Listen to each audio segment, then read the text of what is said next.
that a little bit. So why don't you introduce yourselves and we'll get on it. Okay. Good morning, Mr. Chair. For the record, my name is Robert Berry. I am General Counsel to the Division of Medicaid with the New Hampshire Department of Health and Human Services. And to the left, I have... Good morning. My name is Deborah Sorley. I am also with the Department of Health and Human Services, Bureau of Family Assistance. I'm administrator for the Business and Policy Unit. Thank you. Mark Manganello, Department of Education, Office of School Finance. Great. Well, welcome and let's get on it. Sure. So, Mr. Chairman, would the committee like to hear how the current data transfer for SNAP and TANF works in practice? That would be fine. And how this may go a similar path? Yes. Okay. I'm going to go ahead and turn it over to Deb. Thank you.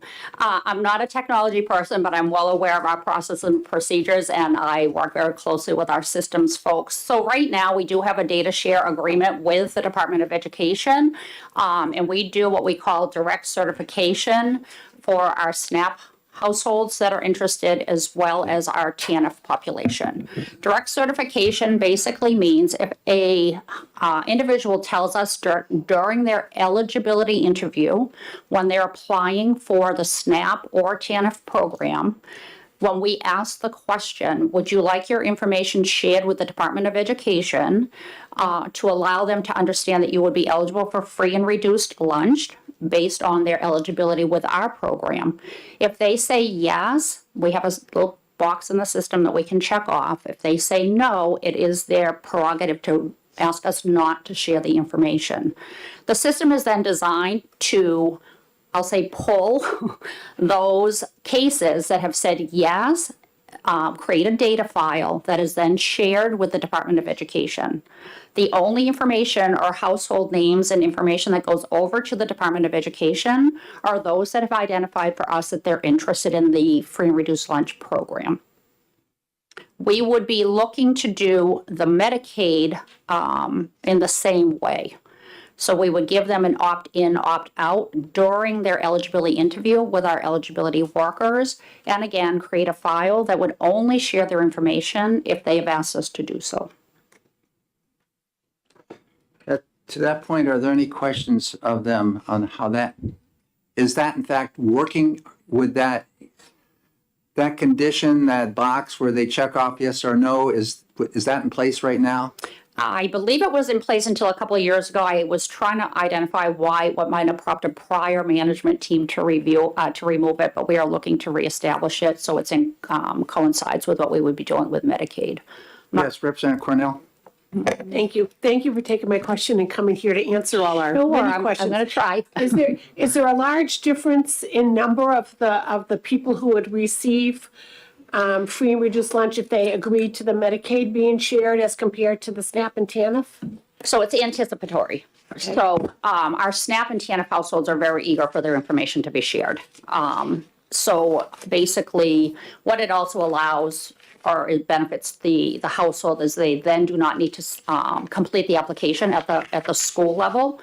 There, it's kind of seamless behind the scenes for them. The Medicaid population, we don't know. If they are already receiving SNAP and TANF, they're already on the file anyway. They are a population that pretty much, I'd say, I always hesitate to say 100% of the time, but I think it's like pretty close to 99% of the time they're looking for their information to be shared.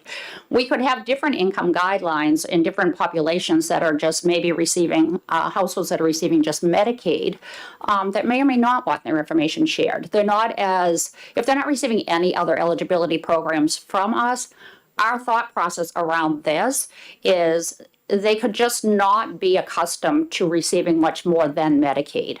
So I think personally, we need to just be sensitive to how they feel about that for themselves or their children being identified. I mean, they don't need an application, but somehow kids know what kids are getting free and reduced lunch, I think, when they're in line. So, we have a lot of self-employed households that are utilizing the Children's Medicaid program because they're self-employed and at least they can get their children.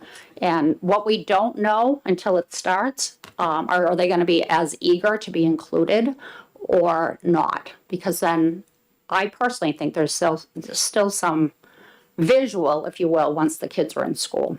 So I don't know. The other households are receiving lots of services, so they're pretty accustomed to it. Representative, you had your hand up, and then Representative Cordelli. Thank you very much, Mr. Chair, and thanks for joining us this Sure. morning. All of you, thank you. Is the information that's shared sufficient for the department to determine whether a student is eligible for a free or a reduced? Yes, so in SNAP and TANF, if they are receiving SNAP or TANF, which is the CAS program with us, the arrangement with those feds is if they just get free. The file goes over free. Medicaid, it's going to be very different. We are going to have to differentiate between the income guidelines for free or reduced. And the system is, my systems folks are well aware of that differentiation and will not have any problem doing it that way. Our other concern when we eventually get there is just ensuring that DOE can also accept a file that's very different than what they're accustomed to accepting, because right now it just goes. Follow up on this? Yes.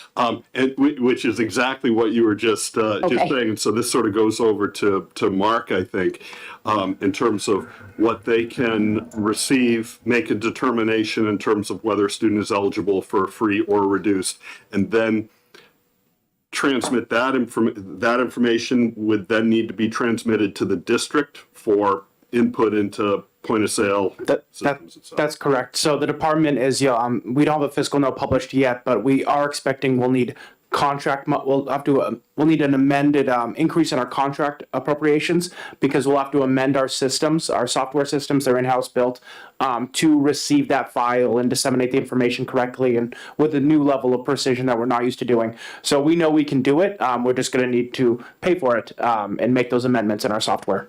Great, thanks. So are you talking about another individual around $160,000, $145,000? Not, this would be, I'd have to look at the fiscal note on what we asked for, but just a contract amendment. And we can talk to finance about that, about how much they'd be willing to appropriate in our contract line item in our budget, but it would be a one-time amendment to our contract, so our software developer can make those modifications, and then ongoing maintenance would be an existing expense in our contract with our software developers. I'll leave that to finance. Representative Cordelli. Thank you. Thank you all for being here. I'm not sure if I heard correctly, but it sounded like with Medicaid, there had been an opt-in of some sorts that had been stopped by a previous administration, but you're looking to start up again. Maybe you could clarify Okay, that. no, it's not with Medicaid, because we're not doing anything in the Medicaid space right now. It's with the SNAP and TANF households. Okay. But the opt-in had been stopped for a while for SNAP and TANF, but you're looking to restart that. Yes, the Okay. systems will run the same. Okay. Follow up? Yes.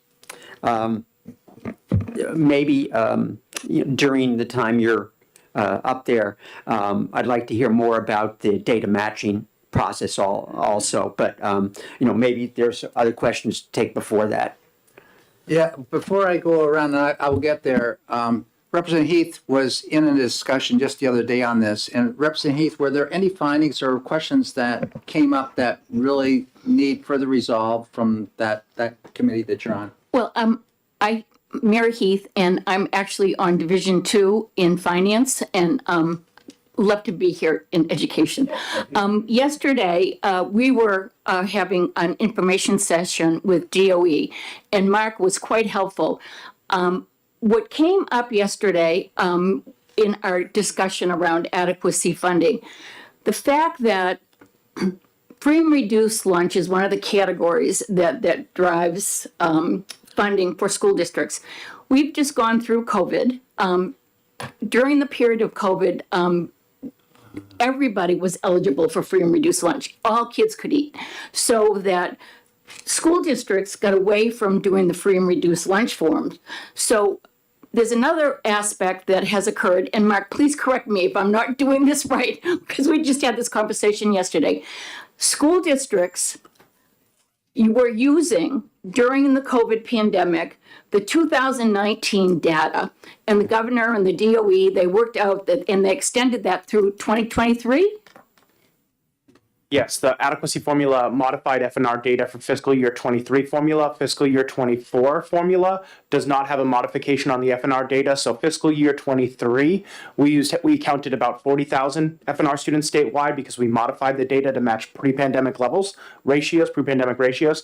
What we're carrying for fiscal year 24 is around 39,000 FNR students. And we think there is likely more FNR students out there than what the data suggests. We tell supers all the time, as everyone in this committee knows, get your FNR applications in, get them in. They're important. They're important for not only feeding kids, but for the adequacy formula. So try your best. We'll find out at the end of the year how successful they were at getting those FNR numbers up. But that's a funding formula challenge, is the FNR numbers. Thank you. So if I may? Yeah. So local school districts right now, I've had some calls about how come my school district isn't going to get as much money. Again, I've tried to explain all the scenarios that come about. So with a reduced number of FNR numbers, as well as a reduced student count, school districts may be seeing reductions. So in my mind, I think it also, my work on the direct certification with Representative Umberger last year brought home to me the importance that we really have valid data for all the sources that need this data. Mark, do you concur with that? What I can say is that I'm sorry. the data sort of is what it is. The data has been it's been challenging to get accurate data during the pandemic.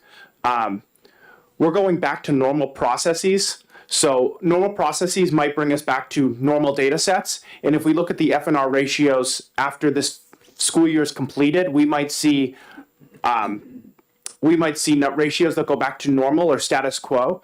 And those might be as accurate as we're used to historically seeing.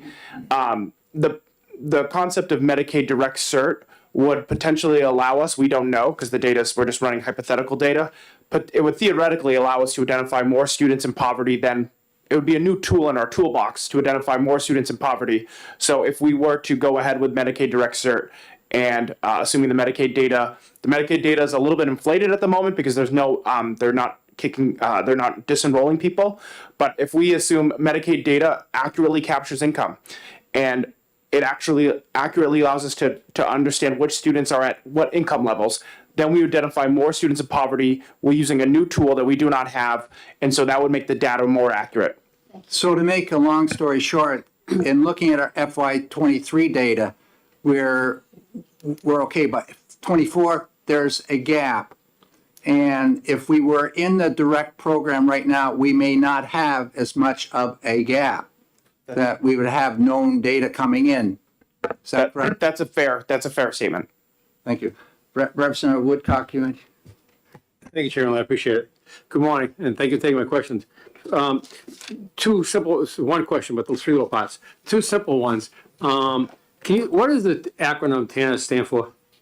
Oh, Temporary Assistance to Needy Families. It's a cash and Medicaid program. Okay, thank you. So it's usually, it's parents or guardians, soon to be guardians, those that are taking care of children and are in need for financial and Medicaid. All right, thank you. And the second part is on the SNAP and the, obviously wouldn't be TANF because it's temporary. Is that a annual eligibility or is that once? So both of those programs are what we call recertified. So families have to recertify and constantly give us current information. And the recertifications are done every 6 months. Every 6 months? Okay, Yes. great. Because we have some programs here that you certify once and never come back again. No. Okay. And the third one is the most important one, or at least for me anyhow. If the free and reduced categories that we have now, with the eligibility of that 185-ish, 130, you already know where we're going, right? And we expand that from 186 to 300 for reduced, okay? Right now, the top level is 186. 185. Okay, 185, thank you. Yep. So 186, from my thinking, 186 up to 300. If that was passed, because that's a bill that's on the table, if that was passed, would the program that Mark is talking about and you're talking about, would that be able to be tweaked to capture those youngsters that fall into that category? Under Yes. Medicaid, sir? Our systems, yes, yes, yes. Okay. Great, thank you. Thank you. Thank you, Mr. Chair. Okay, Representative Lekis. So something you said tweaked a thought in my head. So you have people who, let's say, like when we were caring for my granddaughter, and we applied so that she would have medical, but we did not need, we didn't need anything else, Yes, right? right, yes. But we wanted her to have medical. Yes. And so this would be something, would she then be counted into the total or not into the total? Or would it be up to us to check the box or not check the box? Yes. So the way it would be, when you came in, you applied, you went through a process, you spoke with an eligibility determination worker. They took your information down, and during that process, you would have been asked the question, would you like us to share your information with the Department of Education so she would be eligible for free and reduced school lunch without needing to apply at the school? Okay. And If you said yes, then we would have you included in the file transfer, if you will. If you said no, not interested for whatever your reasons, none of our business, you would not be included in the file that was transferred. Okay, and would this be then a good reason to keep it opt-in as opposed to just automatically counting her? Because she didn't need anything but medical, and she certainly didn't want school lunches. Right, so in our eligibility system, once you say yes or no, we don't go any further with it. Then if you're on the yes, because you chose yes, your information would then go over to the DOE file, and she would be eligible the way it is set up now. I don't know if there will be any changes, but they don't have to fill out an application. They're directly certified is what we're doing. Somebody at the school would give her whatever she needed to walk through the line and get her meals free. If you said no, it just stays self-contained in our system. There's nothing else at all that happens with the information. We cannot share anywhere else. While we are a state system, it's called the New Heights system as our eligibility determination system. It is considered a state system because it belongs to the Department of Health and Human Services, but it is also self-contained, and we are very governed by all the privacy of our federal partners on what goes where and how we set that up. Thank you So very much. There'd be no other information going. So how many people are in Medicaid right now, and how are you going to deal with the issue when if 601 goes forward? How are we going to get that box checked on those that are already in the program? Yeah, so basically, we would have to determine that, to be honest. Like, one thing that always is successful for us when we're making a change is to what we call address or catch the families at their recertification appointment. But I do believe, I don't have systems with me today, but some things that we have done in the past is we can kind of we might do a query back and just kind of be able to, they can still capture, we have all of their income information within the system. So they would have to just design the system to run a query, as we call it, to kind of catch those families. I don't want to say definitively no big deal, but our systems folks are pretty great, and these kinds of things we dabble in all the time. So I think there's ways we could still identify them. We'd want to get a hold of the client. So I wanted to say that how many part. We people are couldn't in just, we Medicaid just right couldn't now? put them in a category and send them. We'd have to probably, I'm just thinking a little out of the box of things we've done in the past. They might get a letter that identifies that we are able to engage in this process now with the Department of Education, ask them to check it off and send it in to us. Make a phone call to let us know they're interested. There's a few different things. Again, I'm a little outside the box because we don't have anything designed, but ways that we've worked backwards in the past are through those avenues. They would still have an opportunity to opt in or opt out. How long would it take to get this thing going? So right now, the system is very bogged down with what we're calling all the Medicaid unwind and changes that are needing to happen in that area. So anything that we're asking the system to do new, we're always asking them to do something. Always. We're probably, I'm going to say, at least 9 months to a year out before they could take on the project. Can't you just talk to your phone and say, hey Siri, I could step out and phone a friend. I did phone a friend earlier, but Just on the timing of all of this, there's some unknowns, but right now the pilot is not open. So normally the way the pilot worked last year, the deadline was September 30th, 2022, and then the Medicaid direct cert legislation did not become a law. So we anticipate them to kind of sort of open the pilot back up and allow us to potentially get an application in by September 30th, 2023, which would impact the 24-25 school year for nutrition purposes. It would impact the fiscal year 26 adequacy formula. That's if they open up the pilot. They have not opened up the pilot. So September 30th, 2023 is not a deadline available to us. So it's the next year. So the earlier this could impact at a school year under current USDA policy, the earliest this could impact is school year 26, which is adequacy 27. But we'll let you know if USDA opens it back up. I don't know exactly the reason why they closed the pilot. So we kind of anticipate them to open it back up, but that's unknown at the moment. okay. Further questions? Representative Myler? Thank you, Mr. Chair. A couple questions. One, how many are in the pilot? And has there been any results of the pilot that you can let us know what's going on with that? Are you talking about how many states are in it? Yeah. Yeah, I think we heard testimony. I don't know this for myself, but we heard testimony that 39 states are in the pilot. As far as results, I only have anecdotal information from other states I've talked to. Just that the benefits that it's more the policy benefits of people not complaining about the applications because they went forward and actually stopped it. Like Massachusetts stopped requiring implementing applications, and they felt that was a positive policy change from their perspective. But I can't tell you any results of funding or nutrition. Just a follow-up, please? Yes, go ahead. Of those 39 states, are they opt-in or opt-out? We wouldn't know that, or I don't know that. Okay, thank you. Representative Damon? Thank you, Mr. Chair, and thank you all for your help. Do we know what percent of children who have Medicaid, perhaps in your example of self-employed people who, don't have health insurance without buying it, so they might get Medicaid for their children, what percent of those children wouldn't qualify for free and reduced if they weren't on Medicaid? I do not have that information. We may be able to obtain it.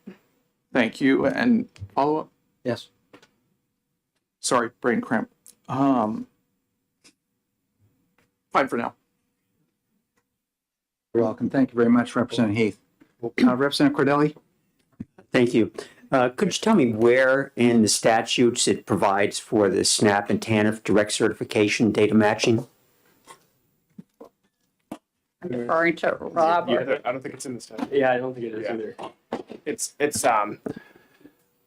so the way it's all federal. It's authorized in federal law. So it's the federal government allows to direct certify, and so the Department of Education and Department of DHHS made that decision. I don't know when, but they made that decision with federal enabling legislation, but there was no state enabling legislation. They used federal legislation, federal law. Representative Luno? Thank you very much, Mr. Chair. I wanted to sort of get back to Representative Woodcock's question about the resolution of the data up to between 186 and 300% of the federal poverty guideline. And I was wondering, does that resolution exist would that resolution exist in the absence of expanded Medicaid?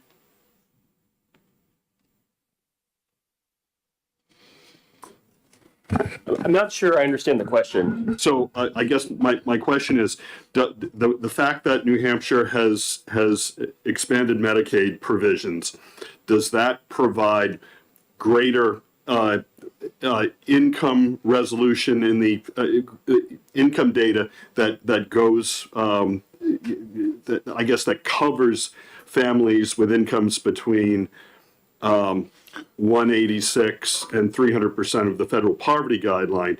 And if we were not to have expanded Medicaid, would that income data no longer, be available through the Medicaid data? I think the only thing I could say, I'm trying to grasp the question as well, is we will only have data available for those that have been determined eligible for a program that we're offering. Right. So that's that. I think that's close to the answer. I think the information I think I'm so trying to too. tease out. But does the fact that we have expanded Medicaid get us that information?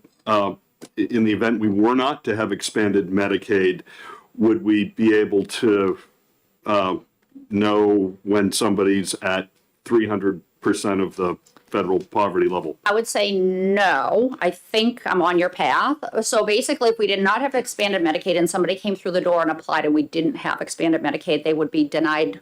They would be determined denied for whatever they were applying for, right? They weren't eligible. And then once someone is not eligible, their information is really not captured and maintained in the system ongoing. So there would be no way for us to do that. Right. So, Mr. Chair,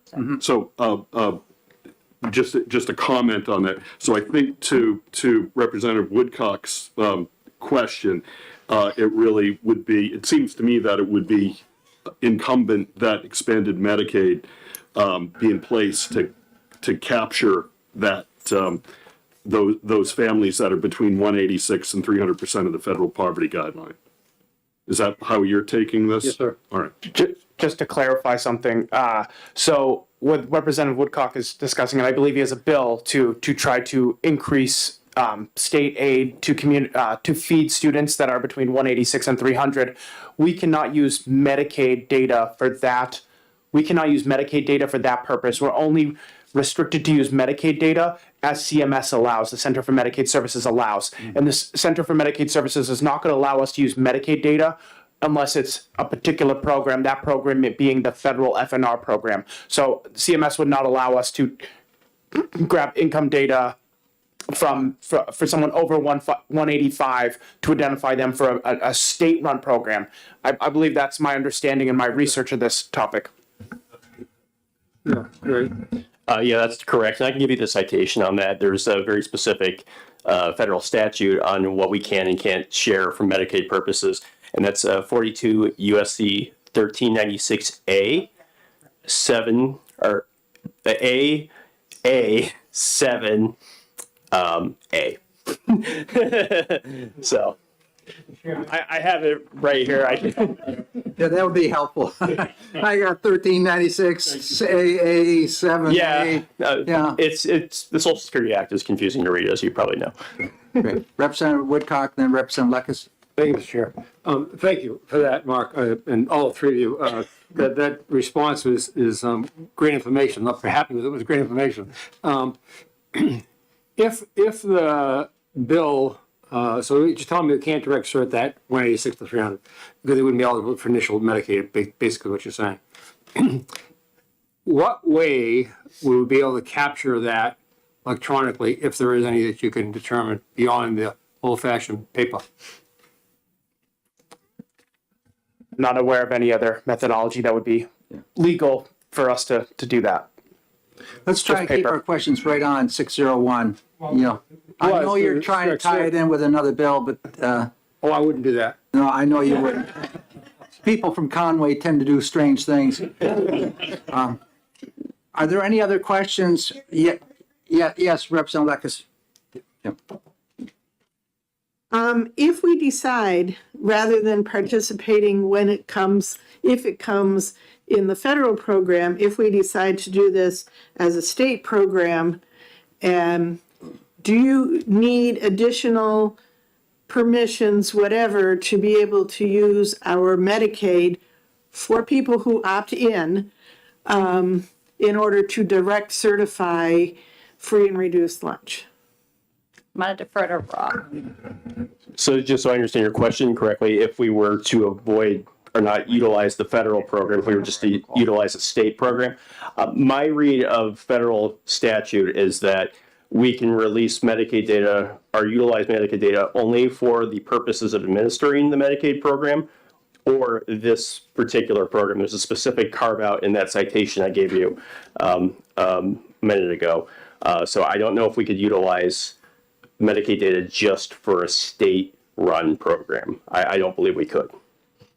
No, I meant for the federal free and reduced program. Do you need anything? Can you use the state Medicaid information to direct certify federal free and reduced program without having to go through that pilot program? That's my question. Yeah, I don't believe you can. Okay. Thank you. Can you refresh my memory here? When we did expanded Medicaid years back, it was around 50,000 folks who were trying to expand. I've heard through the BIA that numbers are doubling. Is that correct? I can provide the committee with updated numbers from the department's website. I don't have it offhand. I had it with me last time, but the number has gotten out of my head at this point. But I can easily get that. It's right on the department's website. I can Oh, provide if it's it. on the website, we can pick it up. Yeah, if you go to the Medicaid section on the website, there's a little tab about enrollment data, and it's easy to find. At least I think it is. And go ahead, Representative Cordelli. Thank you. Just wanted to follow up on a prior question about the SNAP and TANF direct certification. Is that in rules for the either department? I'm not overly familiar with the SNAP and TANF program because it's a bit outside of Medicaid. Deb, do you happen to You know? can get back to us. I can certainly get back to you about that. What about the DOE? Yeah, not in any NHED rules. Not in rules. Are there further questions? I have one. We've oftentimes heard, Representative Cornell and I have both heard this, that when we're dealing with Carl Perkins money, which is another federal grant that goes to career technical education, within that formula, there is a poverty element, which is in that equation for the numbers that we receive from the federal government. If we got into the Medicaid Direct program and our numbers were to increase in our free and reduced meals, would those then also apply, that increase also carry over into our other federal grants, which are determined based on poverty? So generally speaking, generally the rule for federal grants is the federal government isn't a huge fan of FNR number. They like the U.S. Census data for their poverty metrics. New Hampshire is a fan of FNR data because we use almost all of our allocations use FNR data. So the way, just generally, I think this is true for Perkins. I think this is true for Title I. This is true for a lot of grants. They allocate to the 50 states and the territories using U.S. Census data, which our FNR numbers would have no impact on. That's based on U.S. Census's methodology. And then we allocate out to the districts out to the districts using FNR data. So it's going to change, and it's going to change the way in which we allocate out to the district. So if we have $100 million and this Medicaid Direct Cert works really well for certain communities, they'll receive more portion of that $100 million in that hypothetical. So it's going to change the way we distribute. The state distributes out to the districts. Thank you. Further questions? Yes, one last question, Representative Lekes. That interrupted my brain, but it was very important. If we do the federal Medicaid Direct, can we still do opt-in, opt-out, or will all of our data end up being shared with the federal government, which Medicaid people may not want their information shared with the federal government? So how will that end up working?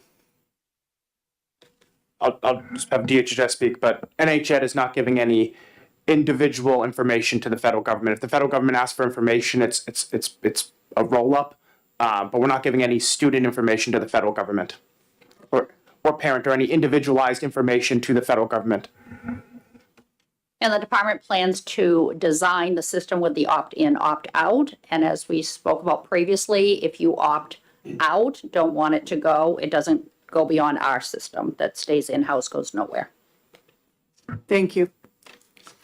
Well, I want to, Could we just go over the data matching? sure. How would the data matching work? Yeah, it's the way the current system works, and I know DHS can explain it in more detail, but just to do a high level explanation, it's essentially DHHS has their data, which is SNAP and TANF, and then if Medicaid were added, it would be Medicaid included. The way we match, it's basically, I would like to say a robot's doing it. It's a computer doing it. It's not a human doing it, but it's based on an algorithm. And the algorithm is matching date of birth, first name, last name, and residence. I believe, and gender as well. And it has a particular algorithm to match to know this is the exact same person. The person then the DHHS data set is the same person we have in our school information systems. So the robot's doing that matching. It's a pretty good formula or algorithm because it gets a lot of them. Sometimes it kicks out something and says, we're not sure about this. Do you want to double check this? And so a human does look at that matching and then goes, yes, that is a match. That's clearly a match. Caitlin likes to use the example. They spelled Caitlin with a K instead of a C, but we know this is the same person because of all the other factors. So there is some human element to matching, but mostly it's done through a computer software program. But that's how those files match. Anything else from the committee right now? I want to, Just verify, so it's date of birth, first and last name, residence, and gender? Yes, and I think middle initials in there as well. Thank you.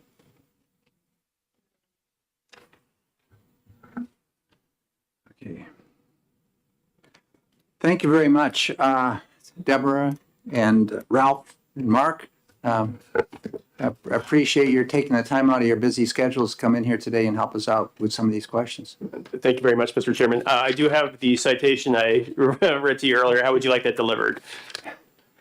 Boy, it'd be great if we just get a copy of that. I can give you this copy here, or I can send it to the Do you have a committee. fax machine over there? You know, I do, but I don't know how to use Maybe it. somebody can go take a picture of it with their camera. I'll help you out. I don't mind giving this copy away. It's Rick, you take general questions on 601? Yeah, general questions too. So not directed Yeah. to our Not directed to experts. them, but we could take a picture when I. Yeah. of that. But this is sort of a question sort of going out to the former principals and superintendents who are in the room. But we've talked about this anecdotally, I think, around this table, the amount of time that building principals spend trying to chase down student family paperwork for this, and not just talking about from the standpoint of making sure that kids are fed. Certainly that's important, but as Mark pointed out, also the school funding formula has a significant amount of money that's appropriated based on our poverty metric, which is gleaned from free and reduced price lunch counts. But Rick, I mean, you must have some experience. Well, my in experience as a principal and Cascadon's not here as a superintendent, and we have Representative Woodcock too. A lot of time in the office with your secretarial staff. I had an elementary school with about 400 or 500 kids in it, and I had 3 secretaries in the office, and one was allocated to do this task. And getting the paperwork in, it took an inordinate amount of time. Then we're starting to sit down together as principals from other schools within the same district, trying to match our data up. This is prior to the use of the technology which we have available right now. Yeah. No, we were really ahead of things in terms of where I was in terms of technology than they were in the lower 48 even, because we had to have it. So, but it took a lot of time, a lot of money was involved in this. Certainly, if we could have something done by, I don't like to see robots doing everything, but, making those decisions and choices. But to me, anything we can take the paperwork out of the office and having that stuff pile up somewhere else in the central office It's just horrendous amount of time and paper that we're using. Representative Woodcock, I don't know if you had the same type of feeling. Yeah, and thank you, Representative Ladd. Exactly the same, except it was worse at the high school. Because those young kids were very reluctant to thing. The rollover now where that doesn't happen is terrific. Our biggest concern at the high school level was loss of subscription because we couldn't capture those kids. But Yeah, we had lost paperwork and backpacks and school bus floors and all this other stuff. It blew all over the neighborhood. It never got home to mom and dad. And so we had to chase that down. Yeah. And we see a huge waterfall effect between the middle school and the high school in terms of participation in the program. Huge. And there's a lot more to it there, esteem and all that other. So I want to once again thank you. I know you got to run to other meetings. We have other bills which we have to address right now, getting into the finance stuff. Mark, you're not off the hot seat. So thank you very much again. Thank you. Now, is there any more discussion like you were on this? Yeah, on 601. That 601 before we get Yeah. into where we're going with it? So this work session on 601, do you see any, I guess, technical amendments that would need to be addressed in this committee prior to hopefully, hopefully a successful vote out of committee, a successful vote on the floor, and this going to finance with giving Mark time for fiscal note and costs for the department and things like that? What I would suggest, I had a long conversation the other day with Karen Umber. She's no longer in as a representative, but she was one that was the cheerleader for this program in the previous year, as you well know. Right. And I think, yeah, and we were on that. And I think what we have to do is in any amending structure, which we do, we have to work in conjunction with Division Two. And so the next thing that I would do is say, the finding a way to protect that information of the parent and allowing the parent doesn't want to enter this program, having that opt out and that was what Karen was talking to me the other day about a wraparound. We got to fix this somehow. It sounds like we have a possible resolution to how to do that. And so that would have to be stipulated with anything we do. And I'd like to work with Division Two and this committee together to try and get that amending language that's necessary. And we're running out of time on it in terms of 601. Should we do the opt-out language? Yes, absolutely. This committee. Yes, and that's what I'm saying. And then I want to work with, everybody's been working with these folks right here to make sure we get it written properly. And if you have any suggestions of how we might amend this bill with opt-out language, in being an attorney, I always make the joke, I have 6 or 5 attorneys sitting out there. I got another one sitting on the bench back there right now, and I get 6 or 5 different answers. Yeah, Mr. Chairman, I'm happy to provide some draft language for the committee to review and do what they That would be very, what they very see fit helpful. with it. And, and if you could also, just to clean it up a little bit, could you also work with Dinah Fenton back there in the back? She's the prosecutor for, she's ex-prosecutor, she's DOE attorney, and with Mark. And so, Absolutely. Yeah. great, thank you. Further, Representative Damon? Thank you, Mr. Chair. I just briefly wanted to say, this goes back so long in time. So quick personal anecdote. My mom was a school lunch director in the Berkshires for like 25 or 30 years in a K-12 7-town regional school district. And I so remember her tracking families when the kids would drop off and not return the forms. She'd say, I know that family will qualify, and she'd personally reach out on the phone at night before all the technology, and here we still are, and we haven't made it easy for kids to get fed. In the old days, though, a principal could make that decision. And we would check them off, and they would be in the program because we knew what the income was. We didn't want a kid starving. Okay, thanks again. I've said that several times. I really appreciate it, and we look forward to any kind of. Have a good day. Thanks. Pardon me? Why don't you just stay right there, Mark?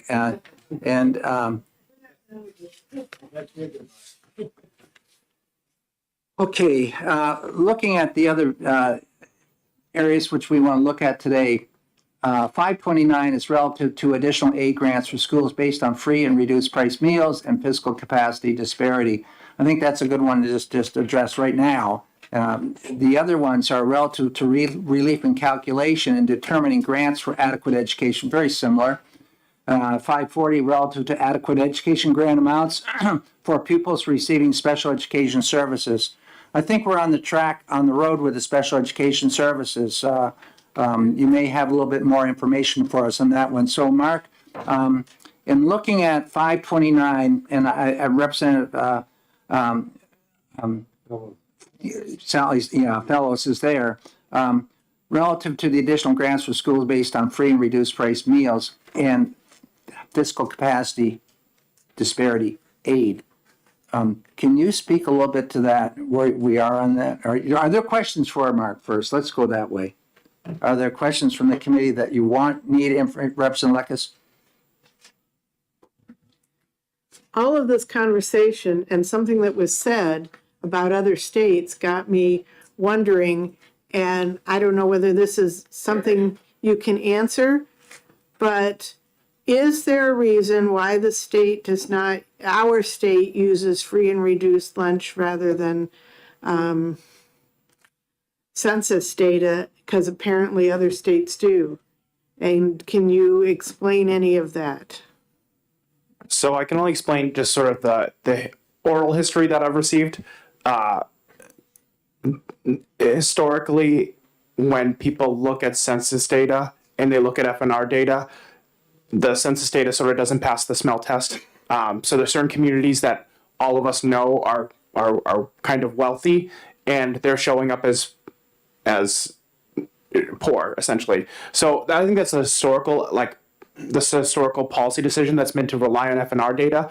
Census data is a survey. Survey has a margin of error. So when you count a student, there's no real margin of error. You're not surveying them and asking them how much income there is. There's a student, there's documentation to support that student is in poverty. So the state of New Hampshire has just relied on having a student having that full audit trail to know if that student's in poverty, where census is, however US Census does their methodology may have improved over the years, but the state has just historically felt FNR numbers were more reliable than the census.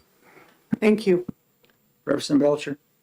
Thank you, Mr. Chair. Just to follow up on that line of thought, if the census data isn't great, are you aware of any data points that are comparable in to the free lunch program that are available either from the federal government freely with no strings attached, or that exist within the state? So we've studied this before.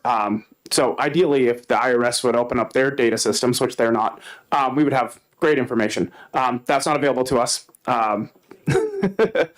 which is a good thing, I think. So no, there's no, some states have income taxes, so they have a lot of income data on their families. We don't have an income tax.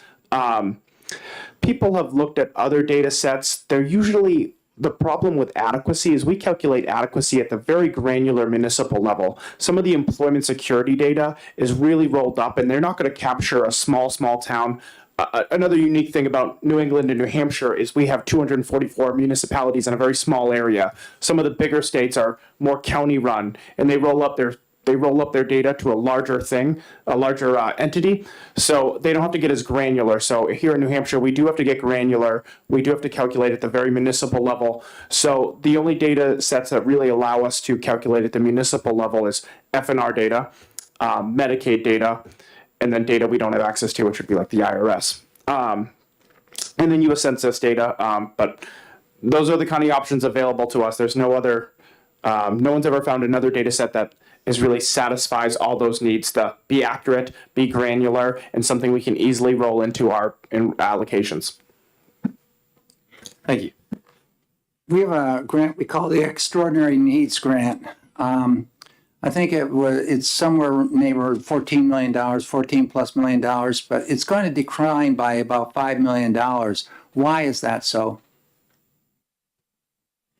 The extraordinary needs grant it first produces a metric, which is equalized valuation over F&R numbers. Yes. And then that, if you have a lot of property value, you have high equalized valuation, and you have low F&R students, it produces a high number, and you get less money or no money. And then if you have low property values and high F&R counts, produces a low number, and you get more money based on how the grant's structured.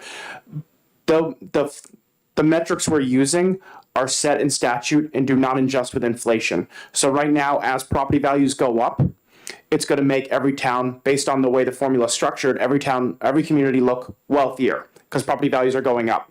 So the way we measure property wealth is not to distribute the grant, is frozen in time based on how it's structured in statute. It does not move with inflation. That's one aspect of it. The other aspect is declining F&R. As we have declining F&R numbers, it's going to make students, communities look, it's proportional, but as we have declining F&R numbers, it's going to make students, communities look less poor than they were wealthy otherwise. Yeah, well, make them look wealthier. So over time, the way that grants works, it's going to distribute less money. Because it's going to the formula in the grant is going to make it seem like communities are wealthier than maybe they really are, because it doesn't deal with other market factors. Rick, that's the subject of the next bill too, 435. I know, Right. and is the CPI going to fix this? It's not going to fix that. You could. It's going to help, but, on every biennium, but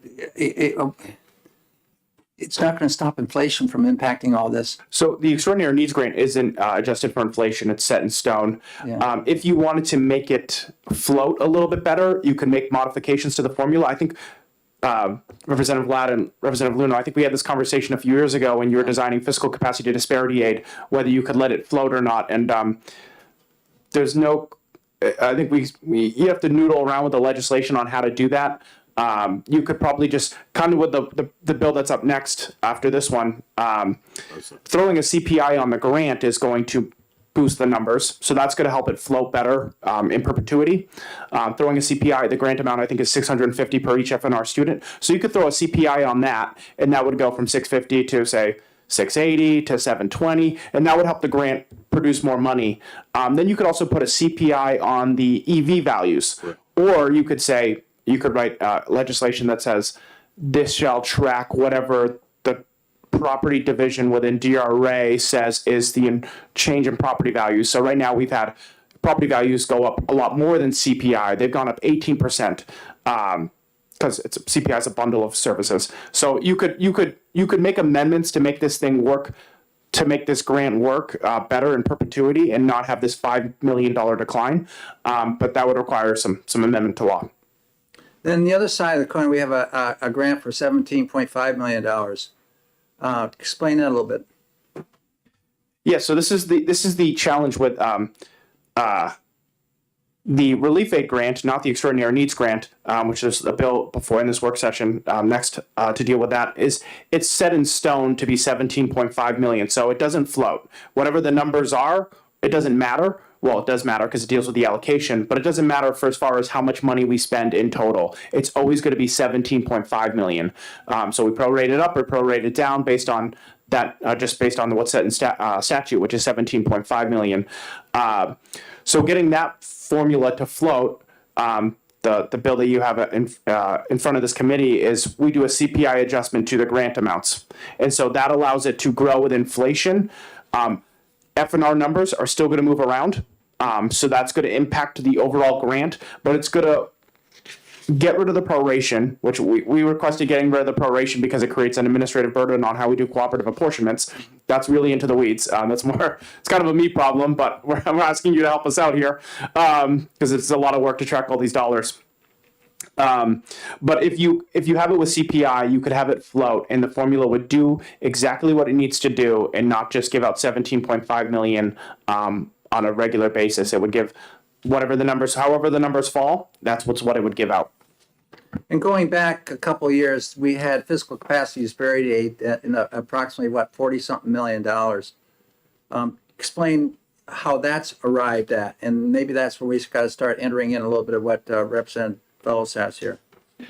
Yeah, so for those new to the committee, the way in talking about different ways to measure poverty, a lot of the conversations for the past 5 years we've had about equity. There's a lot of different ways to talk about equity, but a lot of the work this committee has done and study committees have done to talk about measuring, defining equity. It can be a very subjective conversation, and everyone has their own opinion about equity. But the body of work done by this committee, F&R numbers is a way to talk about equity. Where the F&R students are, that's a way to talk about equity. And then property value is a way to talk about equity. And those are kind of the two tools in the toolbox in which this committee and other committees have talked about equity. So with Representative Fellows' bill, there's an F&R distribution in her bill, which focuses on just the F&R. And then there's something called fiscal capacity disparity aid. So fiscal capacity disparity aid is similar to extraordinary needs grant, but it only looks at property values and does not look at F&R numbers. So fiscal capacity disparity aid, similar formula, property values over students, not just F&R students, it's property values over students.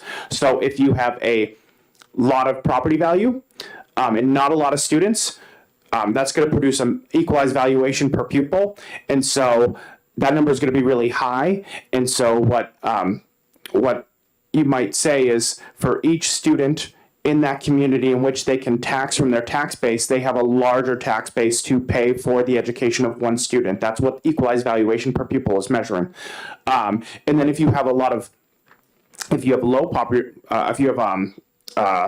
property values and a lot of students, that's going to produce a really low number for equalized valuation per pupil. And then what that would tell us was for each student in that community, they have a low tax base in which to raise revenue, local taxation revenue, to fund that student. Sometimes when you look at a spreadsheet with 244 municipalities, sometimes you have a community that has kind of decent property values, but they have a lot of students. So these are some of the suburban towns. Sometimes you'll see them show up if you look at Representative Fellow's spreadsheet.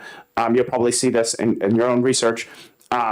Because they have a lot of students, their tax base per pupil is actually kind of small. So that's how when people analyze these bills, they're usually looking at F&R numbers. They're looking at property value, and they're looking at the town by town and seeing, okay, what is the distribution of tax base in the state? What is the distribution of poverty in the state? And that's typically how these things get analyzed. So this thing goes around and around. Yeah. Representative Leno? Yeah, thanks, Rick. And and you were alluding earlier, I think, to the work we've done in House Bill 709 in 2019 and 2020, and I think Mark's point about the property values changing a lot. Obviously, they've changed a lot in the last 4 years. Because I was just looking at House Bill 709, and when we did that, so just a few years ago, that the equalized value per pupil range was $350,000 to $1 million. Yes, it was. And that covered the low end to about the halfway point. And now to cover that range, it's $600,000 to $1.6 million. And I think Mark's observation that, look, that's not tied to a CPI. That's New Hampshire property, and real estate property dynamics, and it may be something that we're going to have to revisit in statute to update, either increasing it or decreasing it, depending upon how property values fluctuate. In order to provide some stabilization in the, no, I don't want to use the word stabilization, to provide some predictability for school districts. My concern is I'm looking at a Lincoln and Woodstock area, and property values are up there. Income, poverty is very existent. Mm-hmm. And so any formula we have, I think we're going to have to take into account both of those factors. And 529 does that through with the F&R. the two components to it. Are there other questions from the committee here? Representative Lekis? Can't split it out. Thank you. Just trying to pick your brain. Property values my understanding, it's based a lot on what's recently sold, et cetera, and if you're not selling your property, it really has no effect on you what money you have to pay. For instance, property values have skyrocketed in my town because there isn't a lot and a lot of people want to live there, which makes everybody's property values real high, but it doesn't make everybody's income real high. People who aren't selling their houses aren't gaining, and so the property values can go up and go down, but it doesn't change what people can pay. Is there a way of kind of, I don't know, trying to get a clue as to what people can pay as opposed to how desirable the property in their town at the moment is? So in that, getting on, you're talking at a more individualized basis in a self-contained community like a town and homes within each town. As far as, and then you're linking it to income. There's no program that can be done targeted based on income through the adequacy formula because we don't have an income tax. There's no metric. There's nothing we can do for that. As far as if property values go up in your community but your income is low, there's the hardship program. That's not really in this committee. There's been bills to talk about the hardship program, about if you are low income and you can qualify. So there is a program within DRA to give property tax relief to low income families. That's a separate program. But yeah, I think you make up a good point. Is sometimes you were talking about those that don't have a lot of income and the property taxes go up. It doesn't change anything for them. It doesn't provide any real income for them. It provides them wealth, but not income. But yeah, the way taxes work is if everyone's property value goes up at the same time and the school budget stays flat, their tax rate goes down. So their net tax impact is zero, making all those assumptions. So that's kind of no harm, no foul. They're paying the same amount of taxes they were. They just happen to have a lower rate because all property values went up in the community. But yeah, that's yeah. There's no. But as far as matching, talking about income, the only vehicle the state has to target income poor people who pay property taxes, it's the DRA hardship program. Mm-hmm. Yeah. So that works within a town, but I'm looking at across the state, and we're trying to distribute this money across the state. And how can we get an accurate picture across the state when property values aren't necessarily going up consistently? So you have areas where it's going up and areas where it's not. So then it looks like, oh, they're becoming richer, when the reality is they're the same as they were, just their property is more valuable.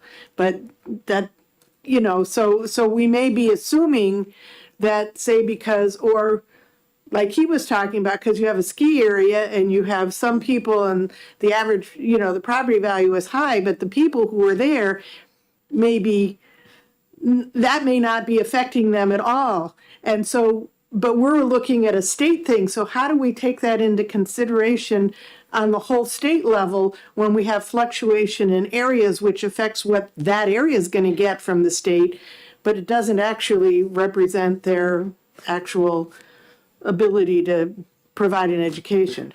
Yeah, just 2 points. You're absolutely right. Wealth and income are two different measurements. Your wealth can go up, your income can stay flat. You've got a problem, you've got an income problem, you've got a wealth, you're doing well on the wealth side, you're not doing well on the income side. Those are completely detached, and we're looking at equalized valuation per pupil. We're looking at wealth, we're not looking at income. The only way to look at income is to look at F&R. And another thing that comes up, we've talked a lot about, like the town of Lincoln.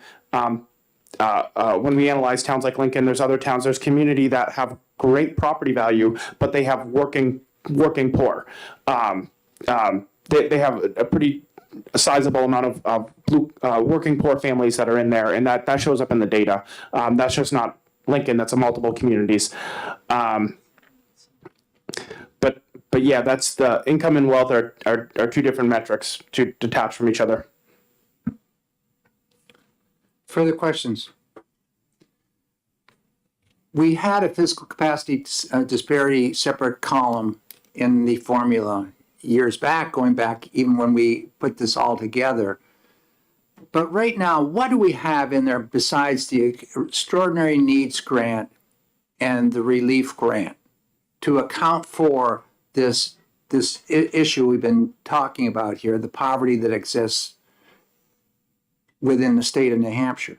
We don't have fiscal capacity column anymore, do we? No, that's gone. And we used to have the cutoff at 48%, and then fortunately, we got rid of all the waterfall effect for those different categories, and it's just a slide right now, and that's much better.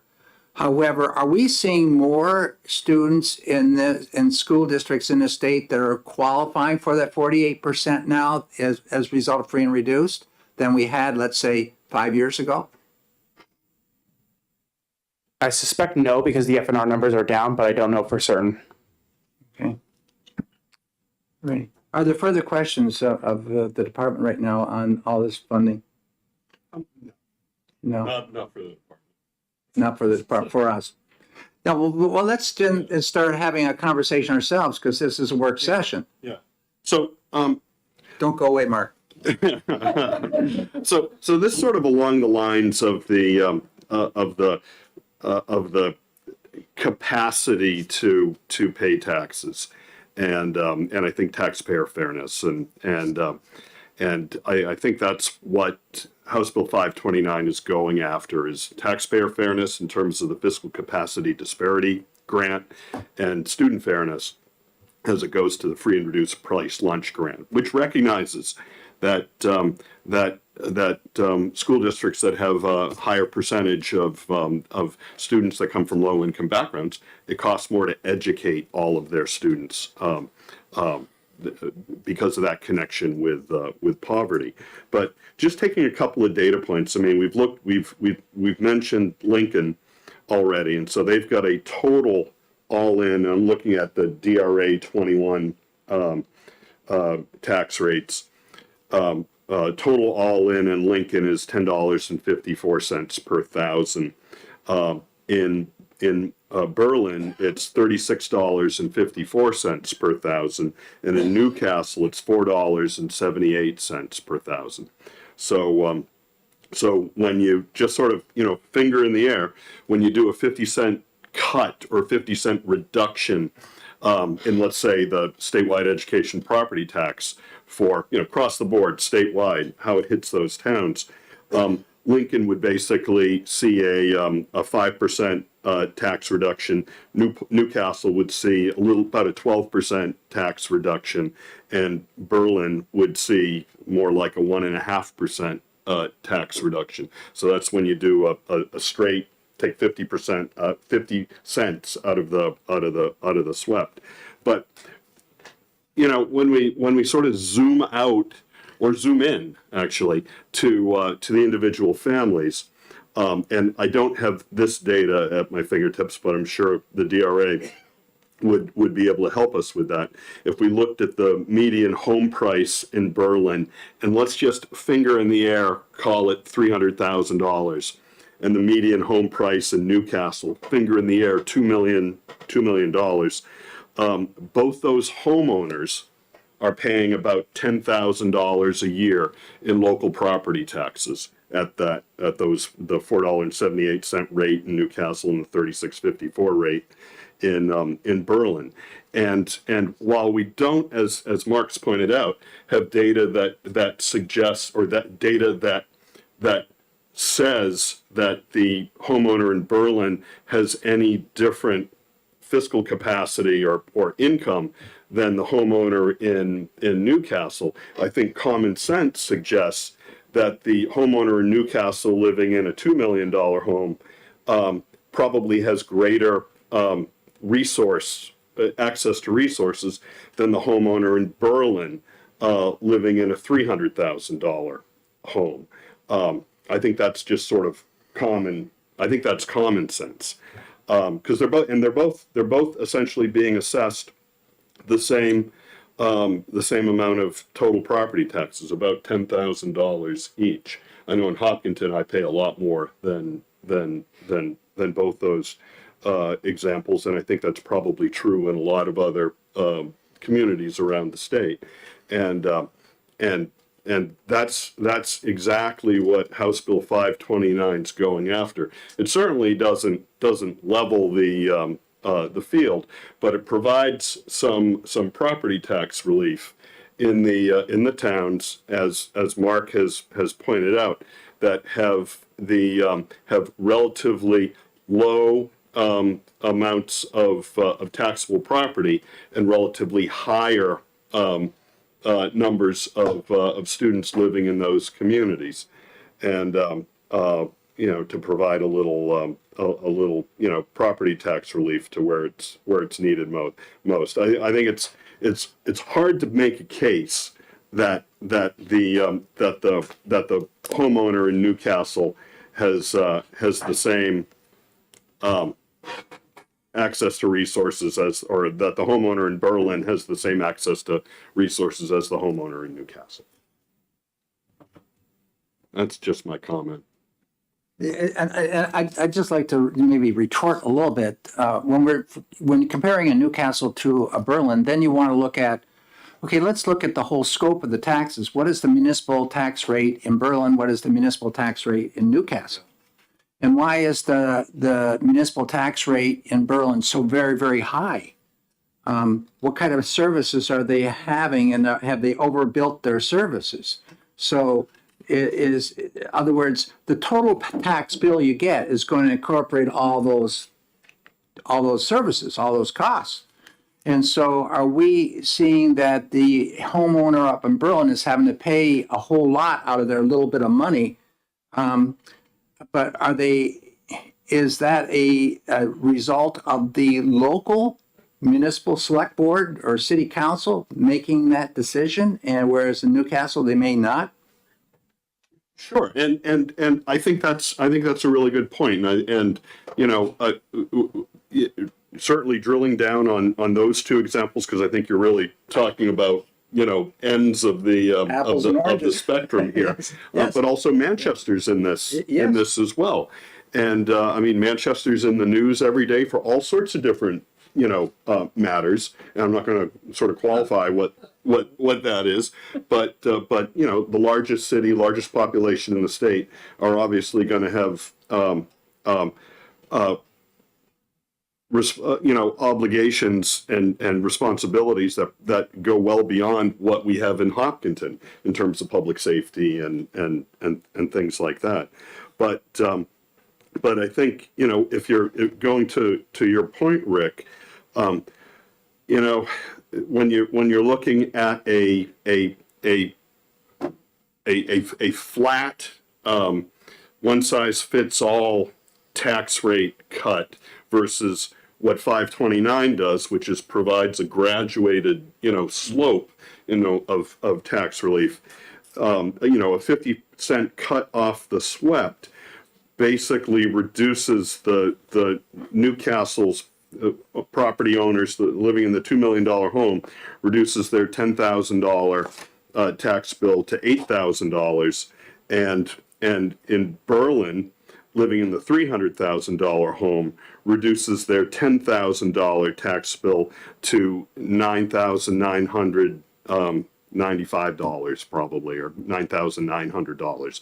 Certainly not the same level of impact. And I think, again, to your point, Rick, the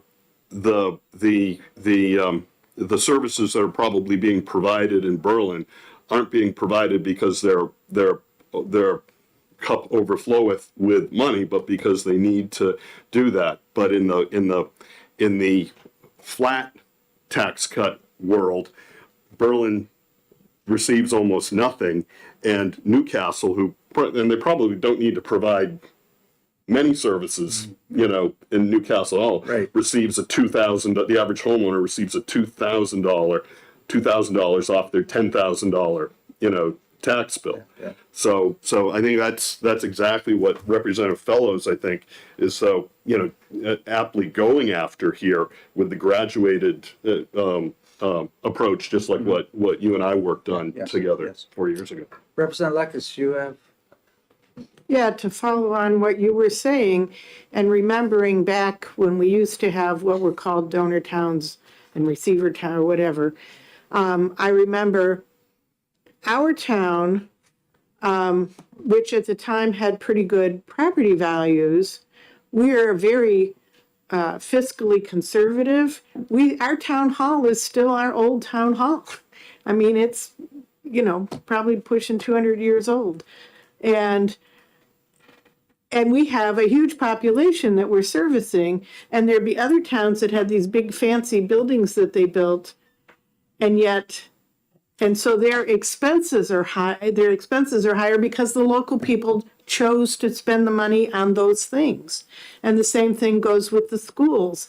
Because the local property owners are voting on what they are spending their money on, we can see great disparity, and yet we're just looking at, this property in this town, so they can pay this much money and they can't. And I remember there were people in my town, one of the things I heard all the time is, why should we be paying for your fancy Taj Mahal fire department when we were at the time still in our original, but we have rebuilt the fire department. But we rebuilt the police, the fire, and the town hall is still the same old building in the center of town because we don't choose to spend the money. And so once you start, it's just something to think about, is that how much towns have, how much the schools cost, how much their taxes are, how much things also is a local decision. And it's not just, they have or they don't have. It's a local decision what they want to spend their money on, and we might have and choose to live frugally, and they might not have and choose not to live frugally, and you have to. It's at any rate, it's just something to go into the conversation that I want to throw out there, that you have to look at that too. That's all. Representative Tanner? I guess, first of all, I wanted to say that it sets up a vicious cycle with these towns like Berlin, Manchester, Newport, that the more they struggle with their tax rate, the more, or their taxes, and their schools need more services, the town needs more services, versus a town that's wealthy that also is maybe a tourist area, but wealth brings in wealth. More people want to move to a town if they have means, where the school is good and where the town services are good, and shy away from the towns that don't. And so do the businesses. The businesses want to go to towns that are doing well versus, so it's a vicious cycle. So it's very disruptive through the whole thing. But I don't think that's what we're talking about in 590. I think we're talking about disparity aid, and these other factors are relevant. We see them all the time, but I don't think that this is what we've gone off the rails a little bit on it. Well, we've gone off the rails a little bit, but in all the bills which were requesting a financial note, in terms of even like school building aid, the fiscal capacity is built, median family income is built into that formula. And the poor community is just going to end up with older and older buildings that aren't going to be renovated unless they can hook into some state aid. And I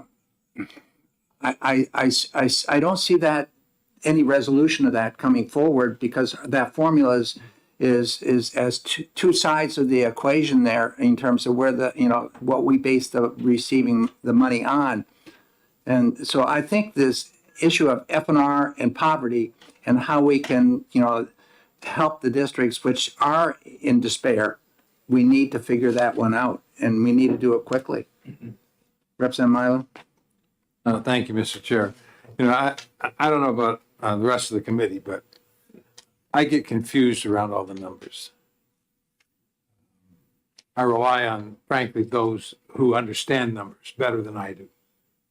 My concern is that these numbers are what drives equal educational opportunity. And that's my concern. That those children that are in low poverty wealth towns need to be able to have the same kind of educational opportunities as those that are in wealthy towns. And so as we begin to look at these various formulas, et cetera, that's the screen that I look at. Is that how can children in Newcastle and in Berlin have similar opportunities here for a quality education? And we can get into the discussion about, well, money doesn't count. You talked to Corinne Cascadden about whether or not money counts in Berlin. And when she has to close a school because she doesn't have the kind of money that can keep those schools open. That's my concern. And I think what 529 and 435 is trying to address that sense of parity so that children do have an opportunity, an equal opportunity across the state. And so that is the screen that I'm looking at. And I will be very honest with you all. I don't understand all the numbers. Maybe you do. Others understand that. And David and I have worked on this, and we've kind of said, I deal with all the policy questions about what's fair. And he says, well, here's the funding and formulas that drive that fairness. And I know Mark has been working on this thing too and trying to provide a fair opportunity for kids across the state. And that to me is what's the bedrock of these two bills, is how do we provide fairness? And I know Rick has worked with us on trying to deal with that too.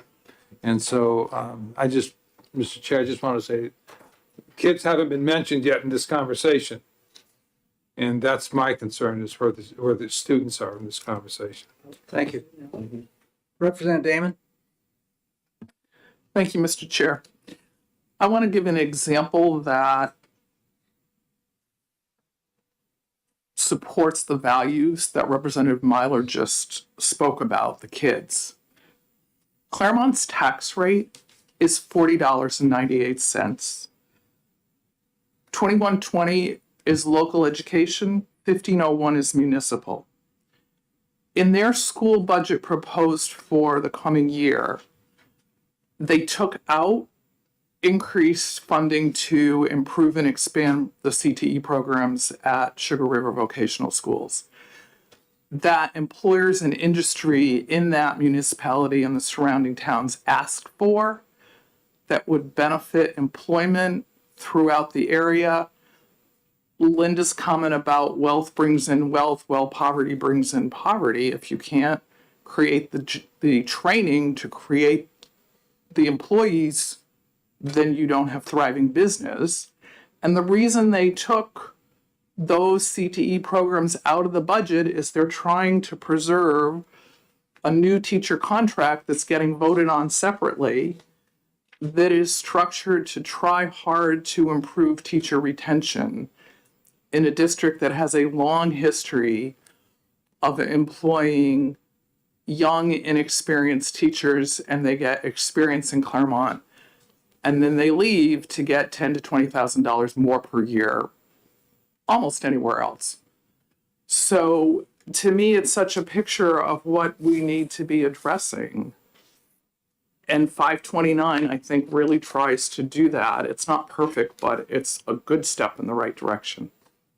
Thank you. Representative Myler? Thank you. Just another thing. One of the things that the School Funding Commission focused on when we looked at this 2 years ago was the issue of our kids versus my kid. And if in fact we are concerned about developing a workforce within this state where businesses will come in, as following up with Representative Damon's comment, we need to be concerned about that. If I'm only concerned about my kids in Hopkinton, it doesn't help the general population within the state to create a workforce. So you take the students that are in Claremont, those are just as important as students in Rye that have greater opportunity both from their own family situation as well as those who may not have the same kind of situations in Claremont. And so for me, that workforce across the state is fundamental to funding schools. And that's why our report here that we issued, it's called Our Schools, Our Kids. From that standpoint of trying to create a universe where children have an equal educational opportunity. And that's why my focus is on our kids and not just my children that are in Hopkinton. Representative Petronell. That report looks really interesting. I'm wondering if there's a way we can receive a copy of that. Yeah, we should have extra copies. There's a box in there. All you have to do is read the executive summary. Well, there's a lot of sections you need to read in there. There's some that I agreed with and some I didn't agree with. I was on that study. But my concern, I do have a similar concern as Representative Myler just spoke to. It's hard for me to see things which are going on in CTE Center in Salem, in Hudson, down other places. And then I see the center that the kids from my town go to, Haverhill, which happens to be in Vermont. And it's a CTE center that just does not have the offerings that other centers do have. Yet it's run by good people. It just, there is a difference in availability of programs. And I see some other communities that are donor towns right beside a town that's not a donor town, and the donor town can't afford to even have AP taught in their schools, whereas this school district abutting it has that offerings because basically the wealth within the community. And that's a real picture throughout this state. And I agree with a lot that's in that report. I didn't support part of the basic understandings of where the dollars came from to do what that report was trying to do. But I see the need that we need to address this. And if we can help out with this fiscal disparity and having that sliding formula that we developed in 709 and something similar to that, I think we need to start directing the money to where it really is going to have to get the biggest bang for the buck, and not negating what might happen in your town, Representative Cordelli, which is a town which has that wealth within it. But if we're going to want all this workforce that we need in the state, we're going to have to think how we're going to achieve it. Representative Cordelli, I know you want to rebut that. Thank you. Just to point out that we have some properties with wealth. We have many, and I can show you the rundown trailers that do not. That's something to keep in mind also. We have a right at the average, if not above, number of free and reduced students. And likewise with Sunapee, which I live in, I was talking to the superintendent, the free and reduced has gone up tremendously since COVID in Sunapee. Well, the same thing in Bridgewater. If you're on the lake there, then you get off the lake on the other side of the highway, you see the opposite. So it's all over the state. Representative Leck had her hand up over there for a while. Thank you. I wanted to ask Rep. Myler, you said that we value all children and they're all important, and just because they live in this town as opposed to that town doesn't make them any more or less valuable. And I'm wondering if you also believe that a child, just because a public school doesn't work out well for them and they need to go to some other low facility design way of doing education in order to work out, do they mean less?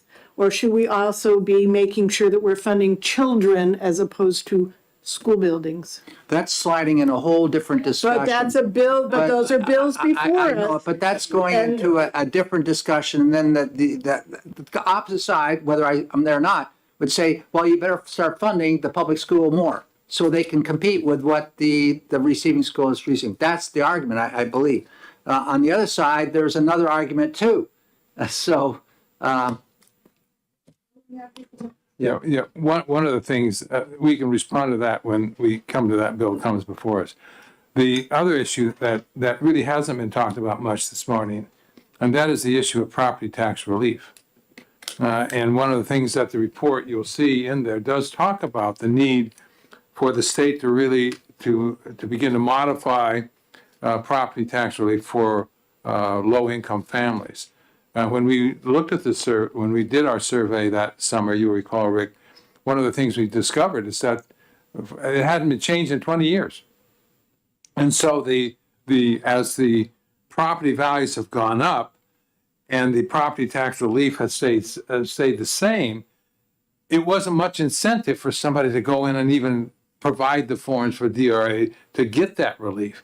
And one of the things that we've been talking about here is how do you also provide, at the same time you're dealing with these formulas, how do you then deal with the issue of greater property tax relief for people in your town, Glenn, that can't afford, that can get some relief? And I think that's another very important part of this whole, as you look at the whole scheme here. We talked about that also. You know, the veterans get a deduct of what, $500 off their bill, where if you're elderly, it doesn't come off your bill, it comes off of the assessment on your property. And so two different things there that we did consider on that committee. Yes, Representative Damon. Thank you. So I just want to note, and please correct me if I don't have this right. It seems like one of the balancing features of 529 for communities like Sunapee and Representative Cordelli's community, if you have a high incidence of free and reduced lunch, you will get that part of additional aid regardless of your property values. So you could have high property values and not get that part of the aid, but it somewhat balances out by providing aid in two different ways. Correct? Am I making sense? Well, you know, if I can address that real quick, it's not about balancing out. It's about recognizing two different things. It's about recognizing taxpayer fairness and providing some relief where there's the least availability of financial resources to a community, as opposed to blanket relief. It directs it to where the resources are lacking. So that's the fiscal capacity disparity aid part. And then there's the free and reduced price lunch grant, which recognizes the fact that whether you're the Manchester School District or the Hopkins School District or the Governor Wentworth School District, that when you've got higher percentages of students that come from low income backgrounds, your cost of education for everybody increases. And so it's providing relief both in a way that's fair for students through that and a way that's fair for taxpayers. And that's why the two portions of this. And then I think what Mel brought up with respect to a directed low and moderate income property tax relief program, there have been some incremental changes to that over the last, I think, 2 sessions. It's been incremental. There's another bill, House Bill 569, which was heard in Ways and Means yesterday. I haven't caught up on it since then, but that actually revamps the low and moderate property tax relief program, and that I think is absolutely specific to what Representative Cordelli was saying, that not everybody who lives in Wolfboro and Tuftonboro are rich, and that's true in every every place around the state. And that's why that program is so important and is really an important, the third rung on this stool of providing taxpayer equity, student equity, and targeted directed property tax relief. Can we just take a break from this for a sec? Because we have several other bills, and I got Mark here in front of us. And Mark, we were discussing about how special education differentiated aid would work with this. And I see Brian's back there, and he's been doing a little work. And we're running out of time here for this work session. So could you please explain, what kind of percentages you're looking at in terms of which qualify for various categories of increased differentiated aid? This will be related to, I think, the last bill there, 540.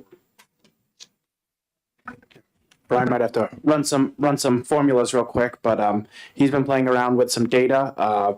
It's based on a 2021 snapshot of the different type of IEPs or SPED programs being offered in the district public schools, and he's been trying to bring that data up to modern data. So it's been a little bit of workarounds with the data to get it to something that we can provide you with some decent information, but Brian will run through some of those numbers that he's been analyzing. Thank you. My name is Brian Eaton, Department of Education, Office of School Finance. So like Mark mentioned, we took a 2021 snapshot, so school year 2022 of special education students, and we scaled that to the actual ADM for that school year. So it's a little inflated a little bit just to kind of compare as much as we can apples to apples. So this bill would categorize disabilities in categories A through C, found that with that scaled number, it would be about 22,000, almost 23,000 members within disability category A, about 7,000 in category B, and about 600 in category C. So a membership of about 30,000, which is comparable to school year 2022, just to kind of compare apples to apples as best we can. That total aid would have come to 83.7 million, and under what was current law, that would bring the total funding to 982 million, while under that current law would have been 962 million. So about a little under $20 million increase, utilizing the categorized methodology for special education. So you're basically saying it would take it up to about 83.7 from 63? Yes, yeah, that sounds right, yep. Okay. So it's an increase of 20 million. So going back then, for folks here in the committee, we had approximately, rounding off, 30,000 special education students in the state with IEPs. And category A was for students which are receiving support for less than 80% of the time. And that is according to the data that I had from DOE earlier was at 26.8 thousand. They're saying 23,000 right there now. And category B would be for those that are more than 80%, which we had identified initially at 2.7 thousand. Now it's 7,000. And the last category, which is catastrophic aid, residential placement, hospitals, etc., would be 600. We had approximately 760, 758, something like that. 600. 600, yeah. So, okay, that clarifies that. So we're looking now, rather than an increase of $10 million, we're looking at an increase around $20 million. That's our best estimate without having actual numbers. It's hard. That's basically what we try to do our best to scale and assign those students with the special education data, those categories. So that's our best estimate at this time. Yeah, we'll work with, if this bill ends up over in finance, we'll work to fine tune that number and give an official analysis. But Representative Ladd's analysis was using older data, and the data shift a little bit to move from category A to the more expensive categories. So it's going to be higher than the estimate Representative Ladd had, but we will fine tune that number with finance and get them a more accurate number as the session progresses, if this bill progresses. Any further questions on that? Oh, Representative Uno. Thanks very much, Rick. So, and this is a question to you, Rick. So we're also looking at House Bill 577, which is the special education categorical aid, and that 1.5 times versus the 3.5 times. And how does 540 move along with that? 540 has been designed as part of adequacy, whereas the catastrophic aid is not, or special education aid is not adequacy. What Right, a grant 540 subject does, to proration. it basically says, yes, we are going to weight these categories, and we know the weight that we're going to give to those that are home in a hospital or residential placement is going to have to be more, and that should be in differentiated aid and across the board available to every school district that has a youngster in that category. Whereas the catastrophic aid is the I guess the more of the elephant in the room now, that we're going to have to decide, how do we tweak that? If we're going to tweak it, do we go from 3.5 times before things start clicking in down to 1.5? Then the difference is going to have to be paid for somewhere, and it involves probably more kids in that equation as well. And, or do we address, as Representative Belcher said, do we start addressing the upper portions of that and tweaking the 80% category? And, or we shrink down the 100% category to less than, then we, not 10 times, maybe 8 times or 6 times. I think we have to address that whole formula, seeing that this is a huge, huge problem in the state right now, especially that just shows up and is based on the previous year and you don't have the money in the pot. Where do you get it? So I can't answer that any more than that. just right now. Yeah. But I think it would be so valuable to see, how these two things sort of meld, together, because obviously they're, one of them's adequacy, one of them's a grant. So they're sort of two different species here, but they're both going after a similar, a related problem. It's really a policy issue too, from the standpoint. So I, as a school district, am going to have to find that dollar, and I'm going to look in my other operational areas in my budget to try to find the dollars to support this extraordinary need. And I'll call it an extraordinary need. I didn't anticipate it. It just moved into town. So I got to pay for this. So I'm going to have to subtract from the PE program or something else to make that, or else I'm going to have appropriate more money. The town's not going to like that. To incur more debt, they're not like that. Representative Myler? Yeah, Mr. Chair, would you define for the committee the difference between adequacy and a grant? How much time we have here? We have. Well, I mean, but the adequacy, you have the base adequacy, the base amount that every student in the state receives. And then you have these 4 areas in differentiated aid, because we recognize there are students in this first area that have these special needs, be it English language learner, be it remediation in 3rd grade reading, that if you don't qualify for ELL or free and reduced or special education qualifying. That is part of what we have done in reaction to Claremont 1, 2, and a million, and Londonderry. It's all there. That's what we have to do for every child in the state. Then we have the grant programs on top of that, which we've been talking about earlier today, or where we try to help those with the fiscal capacity disparity aid and the extraordinary needs grant and the relief grant. That's on top of, though, and that's nothing that's part of adequacy. That's on top of. Chairman Ladd, if I may. Yeah.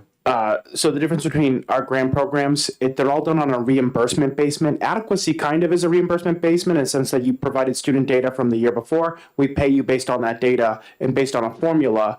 in the next year.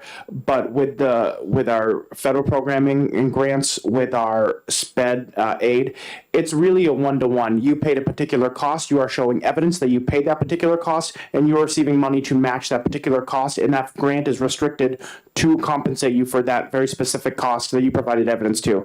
With adequacy, it's data, and then data runs through the formula, and it delivers what it delivers based on the formula and based on the data. And it's so, but adequacy is also unrestricted. So it's not designed to reimburse for a specific cost. It's designed to kind of underwrite the funding of your community using state dollars, and it has a constitutional connection where SPED aid doesn't have that clear constitutional connection. Further questions today? We're gonna have to call it quits here because we have some other things coming up here. So, if a school doesn't have the funding to to match, then they don't get the reimbursement in these grants? If they don't provide the service, which is potentially other legal problems they could have, but if they don't provide the service, then they're not going to get reimbursed. If they don't have the funding, that is a cash flow appropriation challenge that they're going to run into. And how they do that, they could run a deficit in their general fund and then reimburse their general, if they have the cash to run a deficit, if they can afford it to run a deficit and not, not start stiffing their vendors. But if they can run a deficit, and communities can run a deficit if they have the cash to do so, they could compensate their general fund retroactively using state money. I don't know how districts do it. It can get probably very complicated if they don't have money. They probably get a little creative. Hopefully it all stays legal. But yeah, that's a particular challenge, but they can work around that and use existing authority and laws to figure that out. But yeah, it's certainly not easy. Well, thank you very much. I really appreciate your taking the time for us today. And we're going to have to, we've got a lot of policy decisions ahead of us here, and we're going to have to start making some of those when we start executing these bills here. So thank you very much. We're going to take a yes. The amendment, she's got an amendment. Okay. Sally, you can give that. Give that to us, and we will deal, because we're going to have a discussion ourselves. But I think we need to take a little short break here. Folks have been sitting here for a long time. So thank you very much, everybody. We're going to take a break here and start this thing back up in 10 minutes.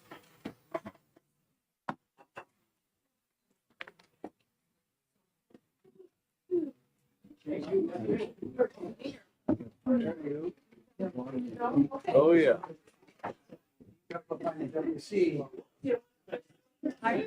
No.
So we're going to take an hour break now, have our lunch, and come back and start this up rather than at 1. We'll start at 12:30.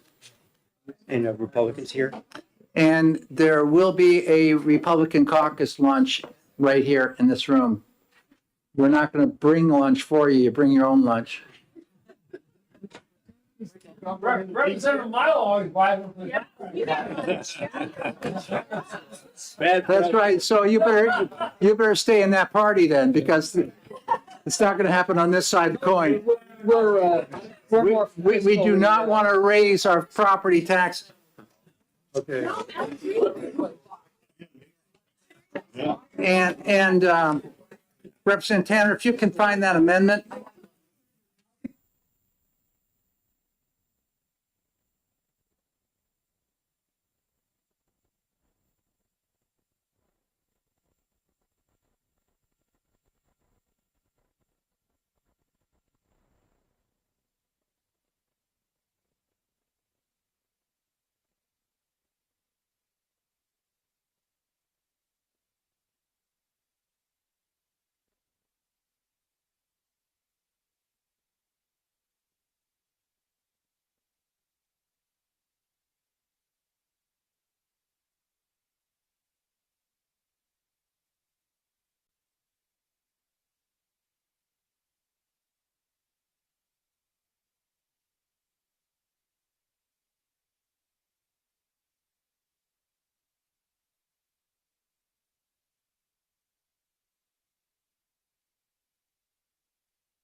about which number we use. Whether we go with the number for the National Eating Disorder, which is a number not the same as 988. And so I'd like to have this discussion just oriented around that particular, which number is used or not used. And so we can just have a little bit of a discussion here and then go on and address the bill. Representative Cordelli. Thank you, Mr. Chairman. One of the issues I think that was raised during the hearing, I followed up and got the information from their website as to availability of the hotline. Online chat is available Monday through Thursday, 9 to 9, and Friday, 9 to 5. For telephone calls at their 800 number, it's Monday through Thursday, 11 a.m. to 9 p.m., and Friday, 11 a.m. to 5 p.m. And text, it is available Monday through Thursday, 3 p.m. to 6 p.m., and Friday, 1 p.m. to 5 p.m. I think that is an issue that needs to be considered. Representative Tanner. First of all, I'd like to say that I don't think this is an either or issue, that you can have the crisis hotline number and the eating disorders number.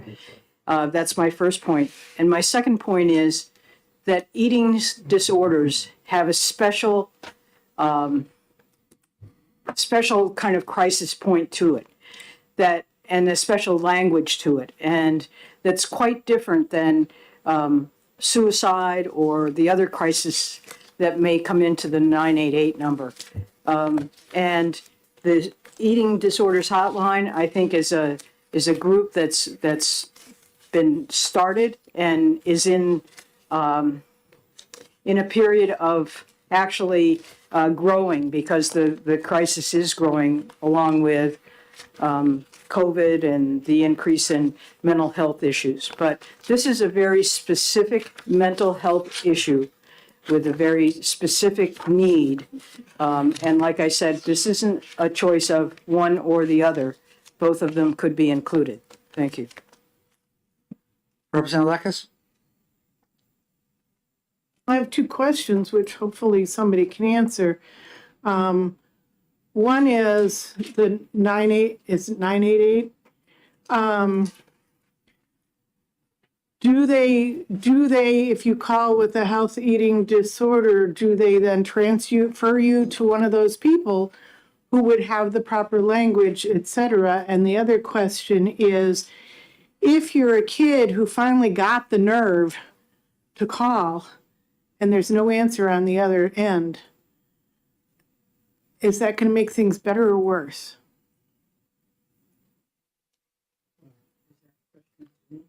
This is for the whole committee. People can respond to that. Representative Dry. Thank you. It's my understanding that 988, because it expanded from a suicide hotline to a mental health one, is equipped to refer you to whatever you need, both geographically and by subject. So I'm imagining that you say it's an eating disorder, that this would be the number they would put you to, of course, if that would be a time that that number would be operational. Representative Woodcock. Thank you, Chairman. I understand Representative Lekis's concern of the double number and a youngster or a student or a young adult, anybody actually, who just get the nerve up to make the call. But getting there, if you get the nerve up, you can be able to, that's a start in the right direction. And the time frame, as Representative Cordelli said, and Representative Rung mentioned before, is limited, but it's expanding. So to have both numbers on the card, I think is much more reasonable for a student than it is for just having one and automatically getting the wrong one. So at least you have a default piece there. If you only put one, you don't have a default. So I would be supporting putting both of them on. Remember, for a lot of the people who use this, who are going to use a line, these are high school age students for the most part, and body image is a huge thing. It's happening in our school issues all the time. So clearly the data is there that they need something, and this is just one more tool in my mind, one more tool for our students in New Hampshire to be able to have an access point that they didn't have before. And I think it's, I think we should not negate the bill or either or. That's just me. Thank you. Representative Damon?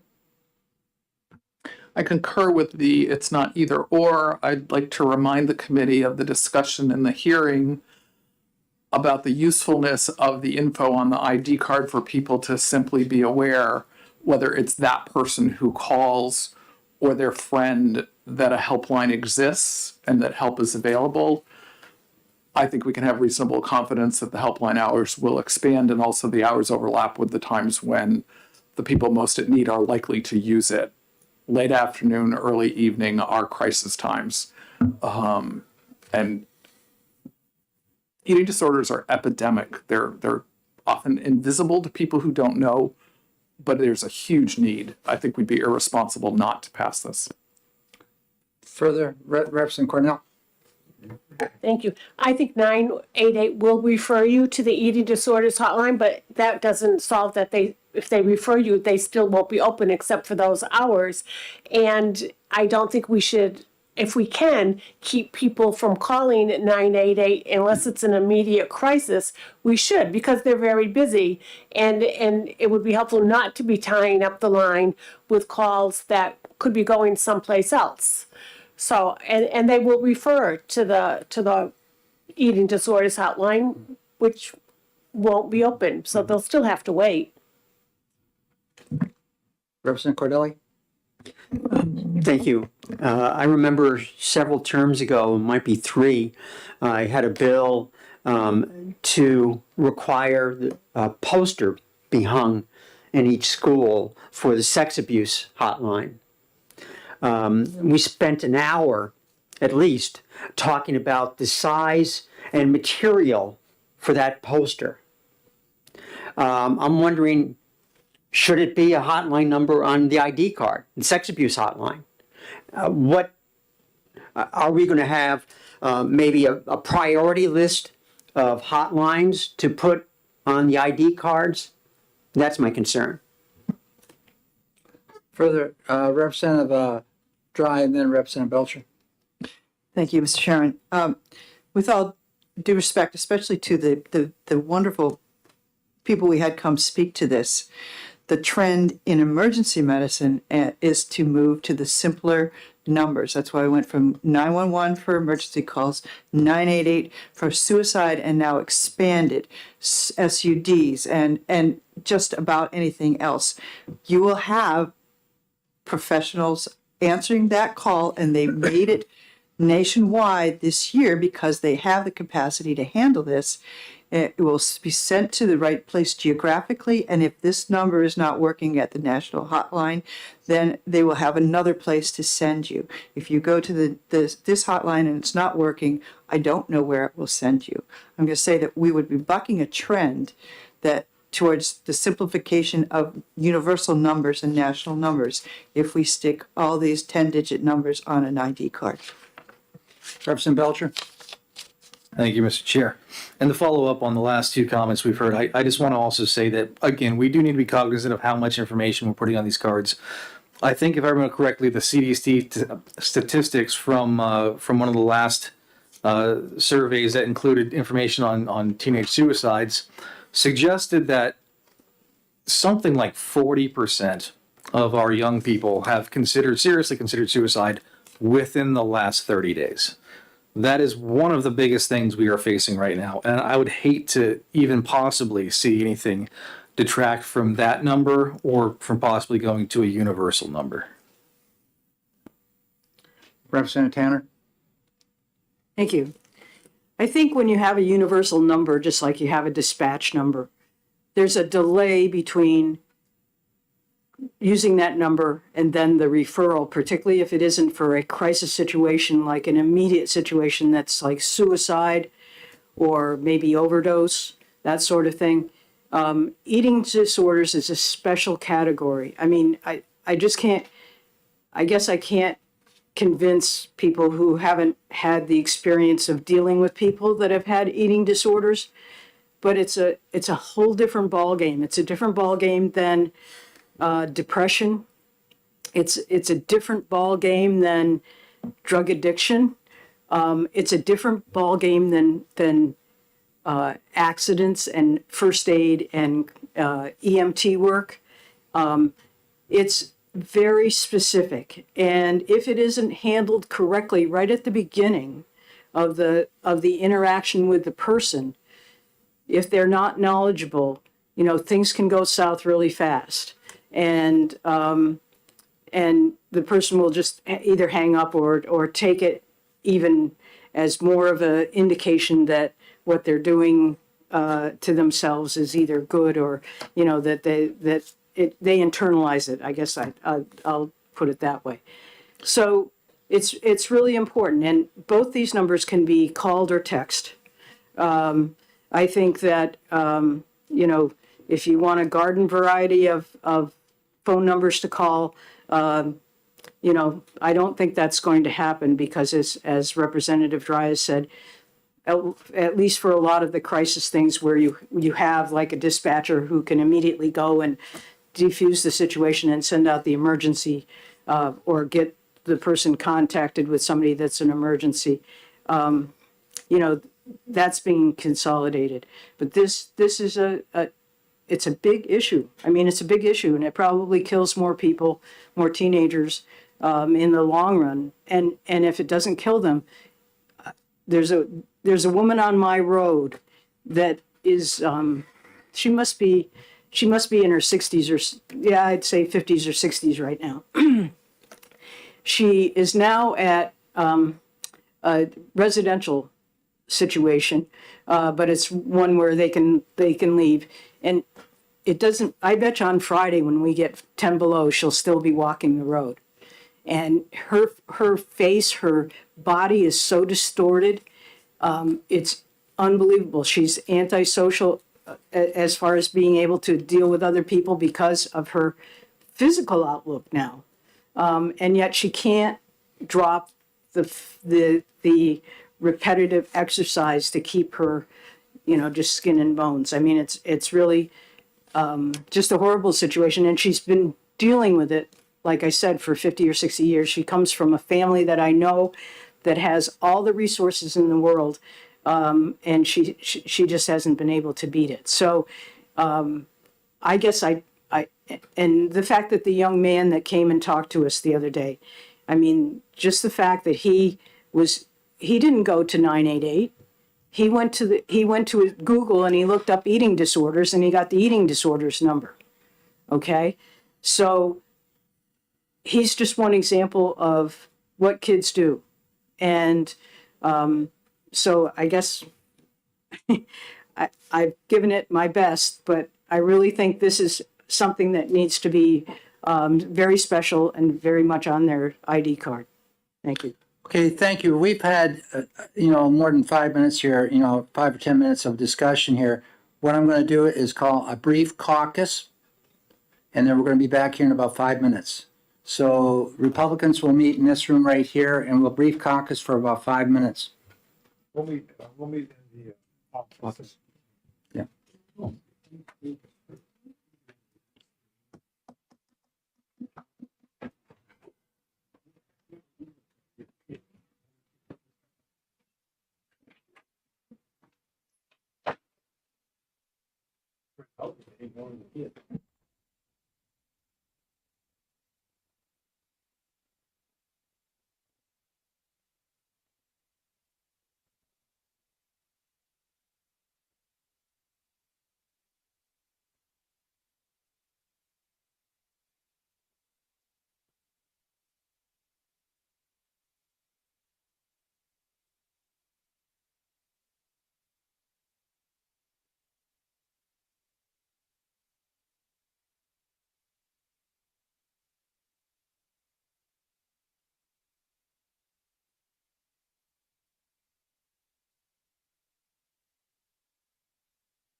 You Don't have to do the mic.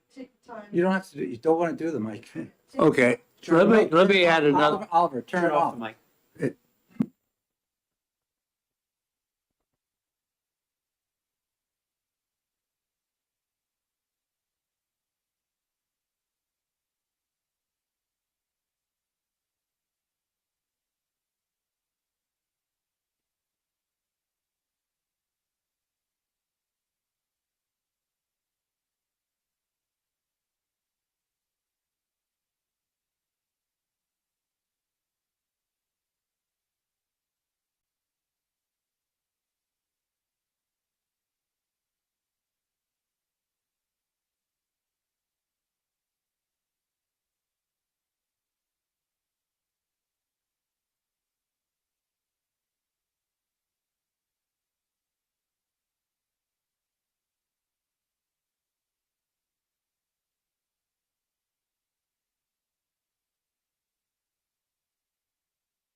Chairman. I move that we approve this bill as presented. It addresses a national No, just OTP or ITL or retain, one or the other. OTP. I'll second it. So we have a motion on the table, Madam Clerk, it's OT, yes. I have two amendments for that bill. One is to name the bill after the young man that presented it. Okay, so I'm just gonna just say, we got the bill on the floor right now. Is there any further discussion? I'll recognize you for that, Representative Tanner. So we have the bill on the table right now. Representative Ford made the motion. I second it. OTP. Representative Tanner, you're recognized for a motion.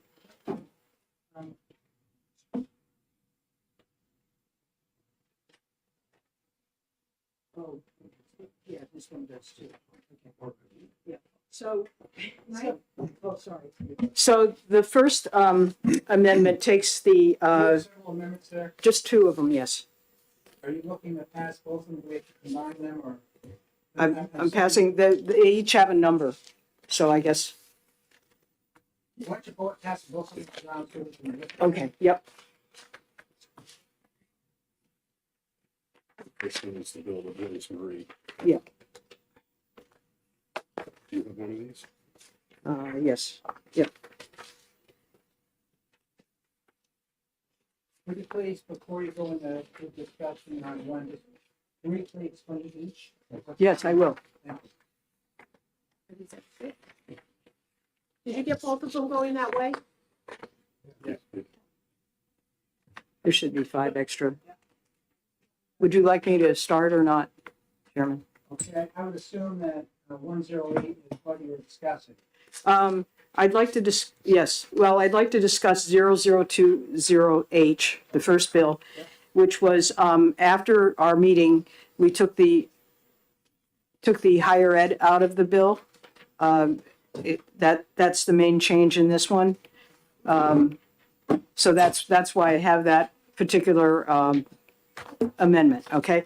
The second amendment, 0108H, is an amendment to add that this bill will be known as the Matthew Brown Act, and he was the young man that came and presented it to the committee.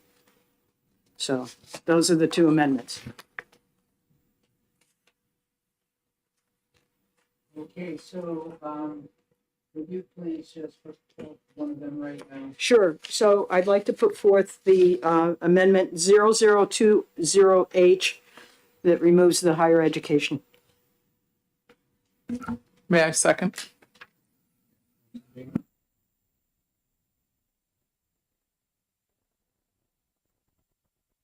Just after talking to, the people at the higher education, although I think they need the number, they were saying how their card is actually a card that has entry, it's an entry key, and also their, has a lot of other things with it, so that's why it was taken out.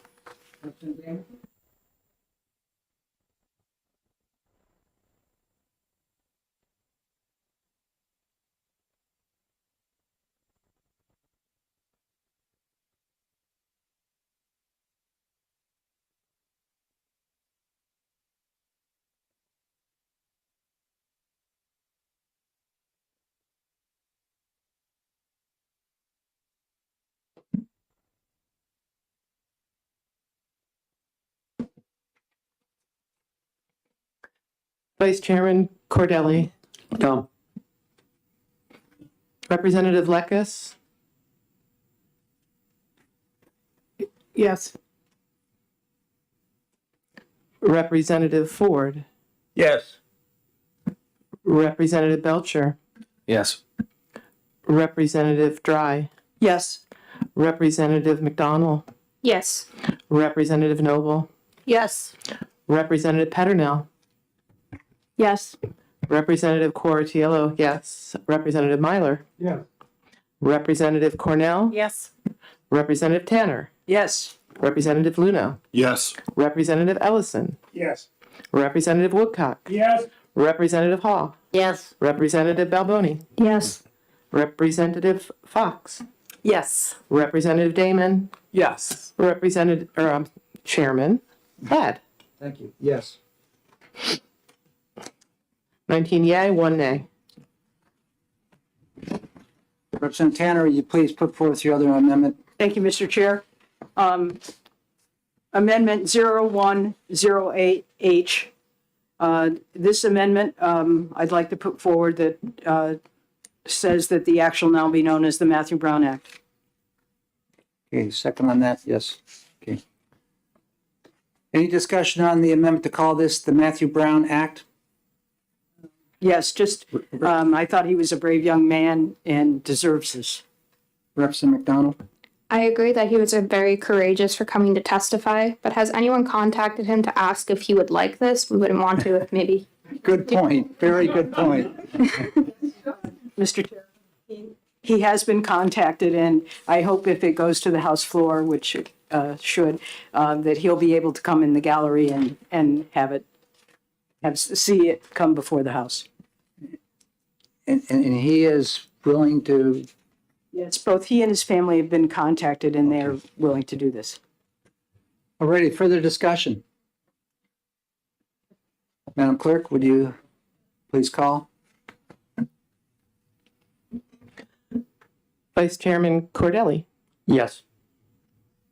Representative Lekes, Yes. Representative Ford, Yes. Representative Belcher, Yes. Representative Dry, Yes. Representative McDonald, Yes. Representative Noble, Yes. Representative Peternell, Yes. Representative Coratiello, yes. Representative Myler, Yes. Representative Cornell, Yes. Representative Tanner, Yes. Representative Luno, Yes. Representative Ellison, Yes. Representative Woodcock, Yes. Representative Hall, Yes. Representative Balboni, Yes. Representative Drew Fox, I'm sorry. Yes. It's a little confusing. Representative Damon, Yes. Chairman Ladd, Yes. 20 yeas, 0 nays. Mr. Chair? Yes. Could we not put this on consent so that he can be recognized from the floor? No, we're going to vote, we're going to do a not to pass as amended now. Okay. And Jennifer Ford, we have two amendments here. When we take this over to OLOS, will they consolidate this into one amendment? What we'll have to do, if these both pass in the.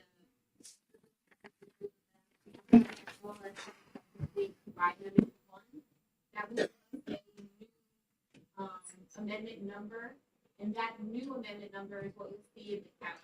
Yes, okay, so that's SOP.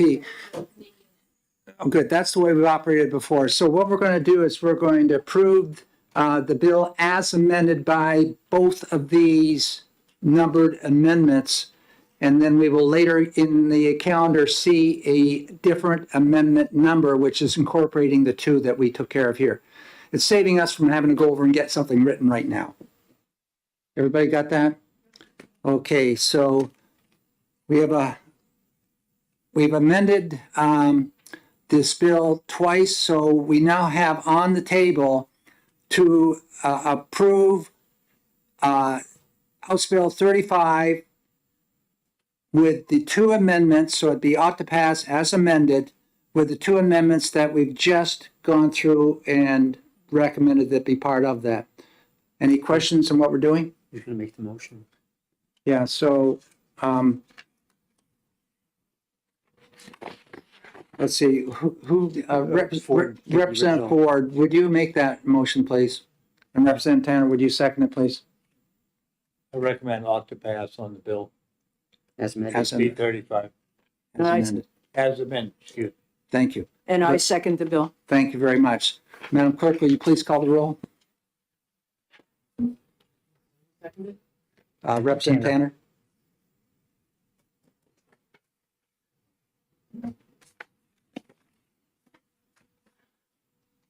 Vice Chairman Cordelli, No. Representative Lekes, No. Representative Ford, Yes. Representative Belcher, No. Representative Dry, No. Representative McDonald, Yes. Representative Noble, Yes. Representative Peternell, No. Representative Coratiello, no. Representative Myler, Yes. Representative Cornell, Yes. Representative Tanner, Yes. Representative Luno, Yes. Representative Ellison, Yes. Representative Woodcock, Yes. Representative Hall, Yes. Representative Balboni, Yes. Representative Fox, Yes. Representative Damon, Yes. Chairman Ladd, Yes. 15 yeas, 5 nays.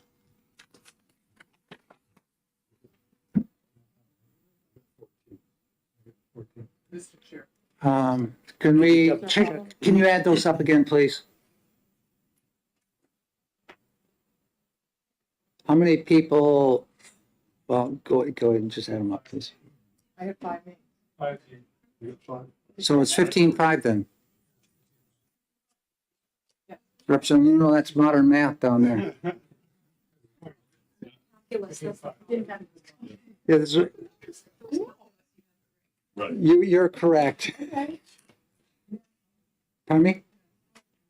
On the bill?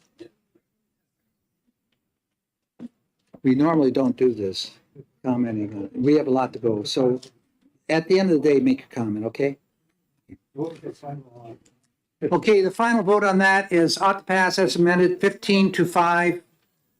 And we're closing that exec session. We're going into the next one, which is HB 45. This deals with loan forgiveness.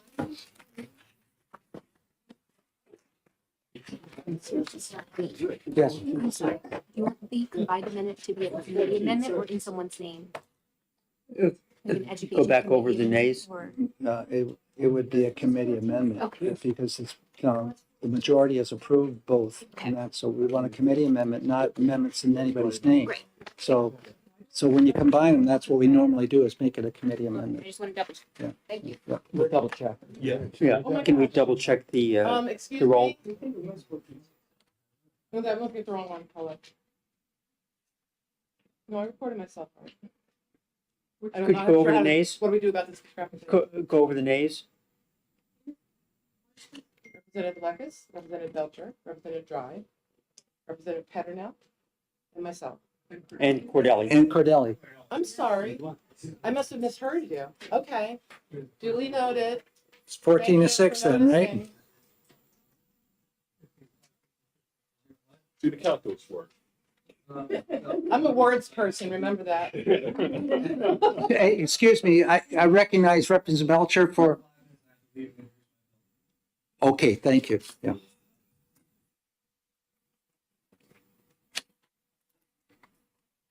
Okay, let's get into the opening up HB 45.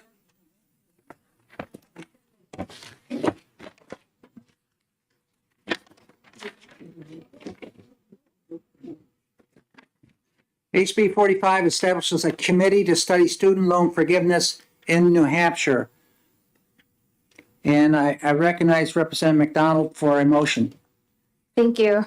I move that we find House Bill 45 inexpedient to legislate. Is there a second? Second. A second. Oh. Petronel. Petronel, okay. Representative McDonald, do you care to speak to your motion? I believe that this bill is finding a study committee that is unnecessary, as there are other movements currently throughout the country to study this issue. Thank you. You're welcome. Representative Cordelli? Just that we have, I think, a committee to look at eliminating committees. So I don't think we need another committee at this point. Further discussion? I'd like to add a couple words in there. When we look at committee membership, you see 3 members of the House and 3 members of the Senate. I doubt very seriously the Senate would ever put 3 members up. And quite frankly, we're oftentimes lucky to get 1 member serving from the Senate. And I think most people recognize that. Yes, Representative Tanner. Well, I totally agree with you, and that's probably, what I'm looking at the bill as. I also realize that student loans are one of the major things in New Hampshire. We have the highest student loan debt in the nation. And I think while other people are studying it, that New Hampshire needs to address this problem, the funding for higher education. Oh, I agree on that, absolutely. In fact, we may have the highest, maybe second in Vermont, but the highest student loan debt, but our students in New Hampshire do not default on their student debt. They pay it off, whereas in other states, it's contrary. So we do have a problem with the cost of education in the state. Further discussion. Representative Damon. I acknowledge what has been said and that New Hampshire students do pay back their debt, but at considerable compromise and cost in their lives going forward. And I think this is a very serious local issue, and we're doing a disservice to our students and our communities to not address it. Representative Petronil. Having recently gone through several FAFSA applications on my own, I know that students entering college have to go through an extensive educational training on what will be entailed in taking on these loans, and they have the option to click yes or no, and they fully take that on. If they have actually done the videos and their parents haven't been the ones doing them for them, they should enter this agreement knowing full well what they will be encountering after they graduate from college. Further discussion. Representative Belcher. Thank you, Mr. Chair. Just briefly, the concept of forgiveness of a loan brings to mind the idea that there was something predatory done to these students. And to a certain extent, I think there is something true there. There is something true. But the entity responsible for being predatory to these students was not the taxpayer. If anybody was responsible, it was certain colleges and universities who brought students into programs knowing well that they wouldn't be able to repay easily the loans they're taking out, which is why I would be generally in opposition to this unless it was specifically oriented toward looking at the one predatory party in bringing these students in, which is the endowments of universities. And I'd like to add into that, last year we passed under adequacy personal finance literacy, and it can be attached to the economics courses we're taught in high school. I think it's incumbent upon us as educators in the high school level to really teach students the ramifications of taking on this type of debt, how to use your credit cards, what a savings account is, what a budget is, all that. And that's one of the reasons why we had the New Hampshire Bankers Association coming in so vehemently and pushing that bill last year. And now it is part of our adequacy.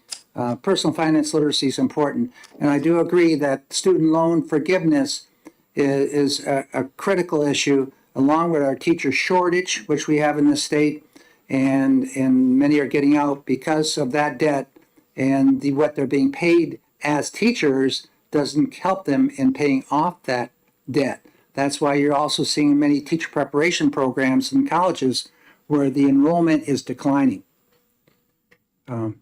Yes, Representative Myler.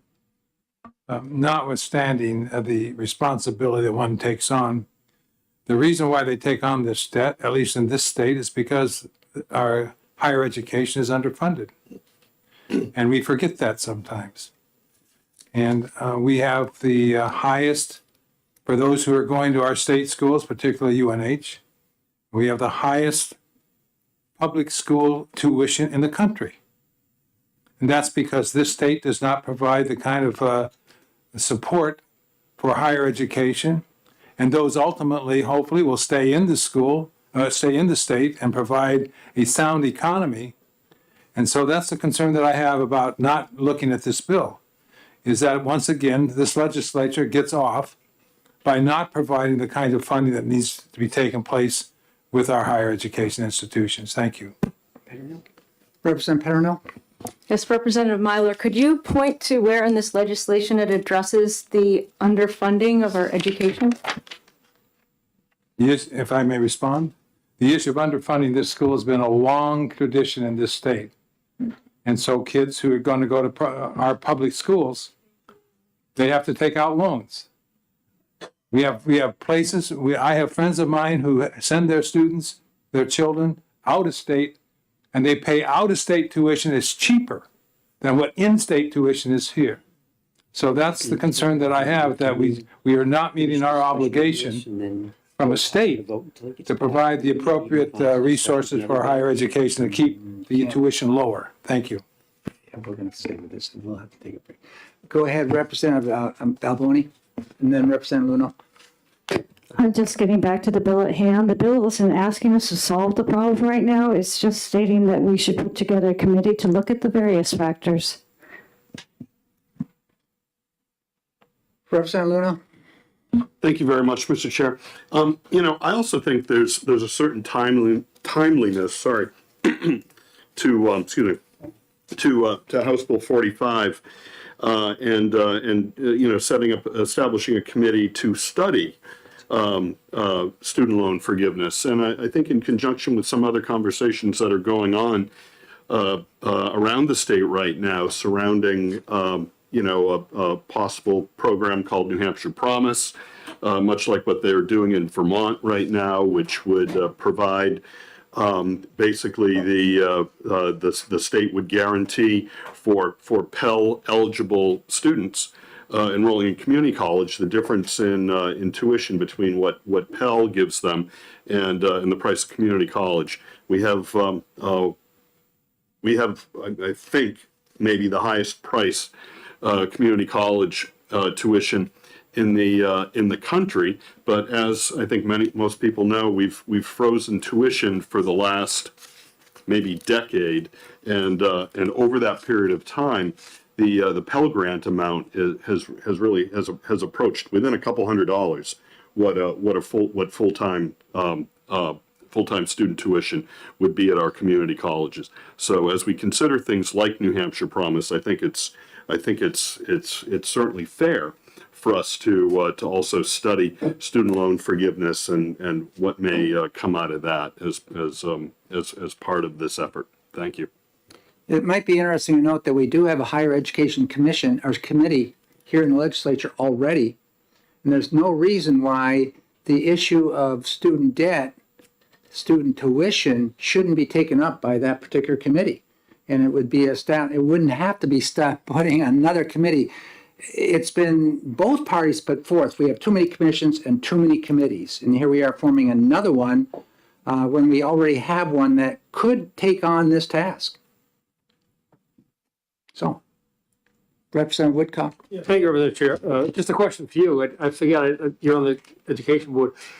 Was New Hampshire ranked 49th or 50th in funding of their state colleges? You know, it bounces back and forth between UVM and us. But UVM has a different way of looking at their applications. 80% of their students come from out of state. Where here it's down around 55 or so percent. And so they are able to maintain barely due to the result of what they're taking from out-of-state students. They're becoming a semi-private school. Right. If you're in Vermont elsewhere, you're going to go to Castleton or Northern University of Vermont. So comparing ourselves to, we're there's no question, we're right there. So regardless of UVM, in the country, we're either 49th or 50th. We're at the bottom one or two in the country of funding public education 12 through 16. Yes, I know that. Okay, that was just a question, that's all. And we are, as a state, when we put this budget together, and you probably hear from them when the governor presents it, that we're putting more into capital improvements for the university system than we have in the past. And that's jumping up significantly, simply because we're trying to support Granite Guarantee, which if you're a student in New Hampshire of a certain poverty level, you can go tuition free to the university system here in this state. So thank you. There's a lot more to this that we need to discuss. Thank you. Yes, Representative Cordelli. Thank you. The problem I see with any of these student loan forgiveness programs is we forgive student loans today. What happens in 5 years? 5 years, we're going to do another loan forgiveness program. The real problem is the cost of college. You can read papers and studies till the cows come home about that, but we need to do something about that This student loan forgiveness is just a Band-Aid. Representative Woodcock. It's a response. A committee like this may actually look into that issue, Reverend Cordelli. That may be your recommendation. It's not in duties. Thank you. This is not a unique problem just to New Hampshire. How many of us have children that gone to school in other states? I have one that's already up in her middle 40s, still paying off her master's program from University of South Carolina Medical School in audiology. Still paying that debt. So it's nationwide. Yes, Representative Pettingill. I would also argue that just helping students pay off their debt in the state of New Hampshire, or having attended our universities, New Hampshire university schools, doesn't guarantee that they will stay in the state. And that was what the testimony was stating. Yeah, we export a lot of college students out of the state. Representative Tanner? So, thank you. I got my teaching degree at the same time there was a teacher shortage. I mean, we go in these cycles. And one of the things that they did was if you taught in a school district that was considered a high-risk district or a district that had low property values, a certain percentage of your college loan was forgiven.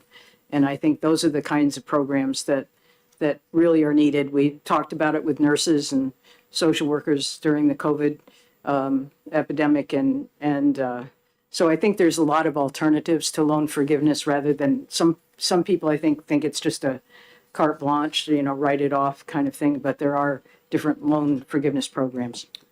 And we do have a teacher shortage committee currently that exists.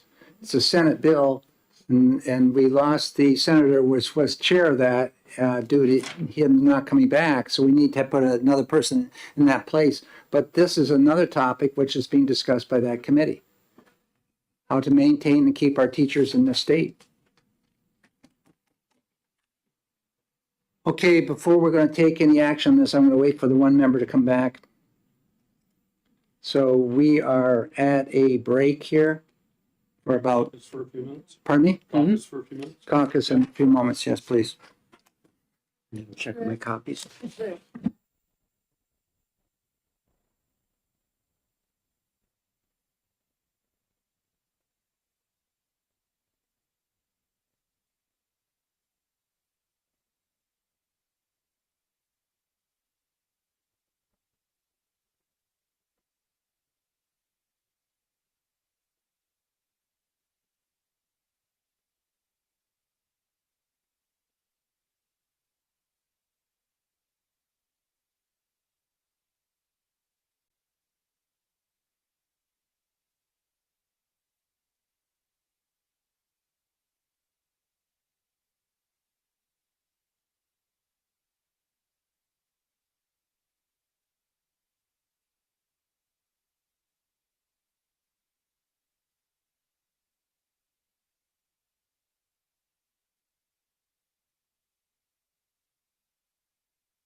45, it's a bill that's ITL. It deals with loan forgiveness. A committee established to evaluate and assess loan forgiveness. Vice Chairman Cordelli, Yes. Representative Lekis,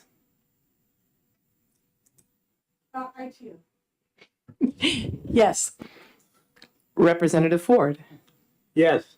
Representative Belcher. Oh, absent. Representative Dry. Yes. Representative McDonald, Yes. Representative Noble, Yes. Representative Peternell, Yes. Representative Coratiello, yes. Representative Myler, No. Representative Cornell, Yes. Representative Tanner, Yes. Representative Luna, Yes. Representative Ellison, No. Representative Woodcock, Yes. Representative Hall, Yes. Representative Balboni, Yes. Representative Fox, No. Representative Damon, No. Chairman Ladd, Yes.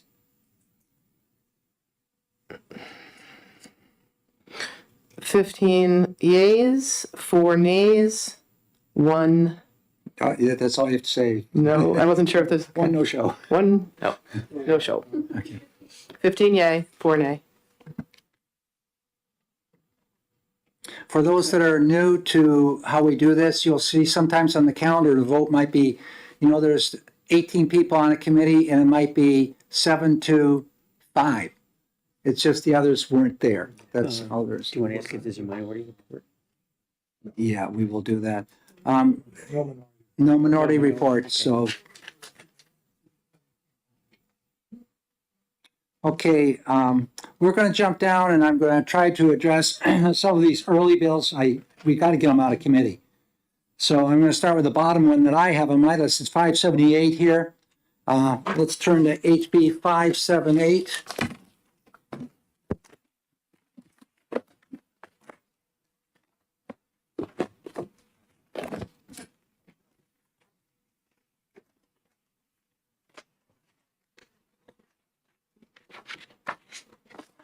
Okay. This bill establishes the position of reporting administrator in the Department of Education. HB 578, it is a finance bill and it is an early bill. That means we have to have it out of committee by the 16th of this month. Motion. That was you. Oh, yeah, I'm going to give the gavel over to Representative Cordelli. Thank you very much. I would call on Chairman Ladd for a motion. I move that this bill be ITL. Is there a second? Representative Myler. Discussion. Yeah. Typically, when we approve new positions over at the Department of Education, we want to ensure that this position is in line with priorities of the department, the legislature, and what is going to be best, in fact, for our students in our state. And when I look at the duties and responsibilities of this particular bill is to basically receive and coordinate all these reports which come into the department. One of those reports is you got to hand in from the school districts your policy on gifted, talented education. We provide no money for gifted, talented education in the state. We know there might be policies on that, but we don't provide any, funding for that. And districts may have that, but that's funded on their own recognizance. So at this point in time, I see that as a position that's that duty alone doesn't make it with me. Secondly, to look at accountability reports for the extraordinary needs grants, which we provide. That's approximately $14.2 or so million, and we'll go on to $9 million. It's less. And these are reports that you've got to report as to how you're using these monies that you receive. There's going to be a bill forward, which we have, which is going to move that those monies be unrestricted. And so there would be no need for a report to DOE. Other reports are the third grade reading. There's a number of ways we're looking at spending that limited amount of dollars there. That is also part, third grade reading is part of the differentiated aid within adequacy. And that funding is part of the adequate formula, which includes base adequacy and the four components of differentiated aid. And that money is given, not given, but provided to districts to use by the districts to attain and deliver an adequate education. It doesn't specifically say you must use this for this, this, or that. Looking at some of the other requirements, there's other reported requirements established in law. So at this point in time, I guess the biggest concern is that we have a lot of programs where we're looking at funding areas which really will make a dramatic change in instruction and curriculum in schools, building schools, etc. I don't think that this is the time we should be putting money in a direction that is not absolutely necessary or required. So this is why I put forth the ITL motion. Representative Myler? Further discussion? Wow. Seeing none. Madam Clerk? Vice Chairman Cordelli, Yes. yes. Oh, I'm sorry. Yes. Representative Lekis, Yes. Representative Ford, Representative Belcher, no. Representative Dry, Yes. Representative McDonald, Yes. Representative Noble, Yes. Representative Peternell, Yes. Representative Cortiello, yes. Representative Myler, Yes. Representative Cornell, Yes. Representative Tanner, Yes. Representative Luno, Yes. Representative Ellison, Yes. Representative Woodcock, Yes. Representative Hall, Yes. Representative Balboni, Yes. Representative Fox, Yes. Representative Damon, Yes. Chairman Ladd. Yes. 19 yeas, 0 nays. Representative Woodcock's yes is still echoing in my head. You heard it correctly. Is that what you told the kids out on in the hallways? Consent? Is it okay to put that on consent? Anybody opposition to that? Consent, thank you. The amount of money on that is a fraction of what we usually put things in your calendar. This is what, 160 grand thereabouts, so we'll put it in consent. Okay, the next bill which we're looking at is HB 487, just working up my list here from larger number to smaller numbers. On the early bills, 487 is a bill that deals with farm to school. 487. Yeah, I gotta get to it.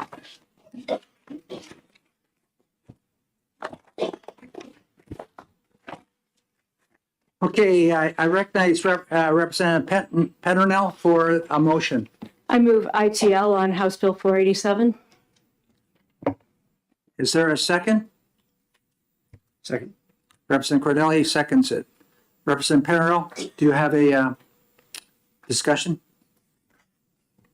Yes, although I am very impressed with the pamphlet that was put out by NOFA New Hampshire explaining their situation, I think that after a morning of discussing school funding, it would be inappropriate to take money from the school system that's having trouble funding its own students and invest that money and in turn invest that money into another industry.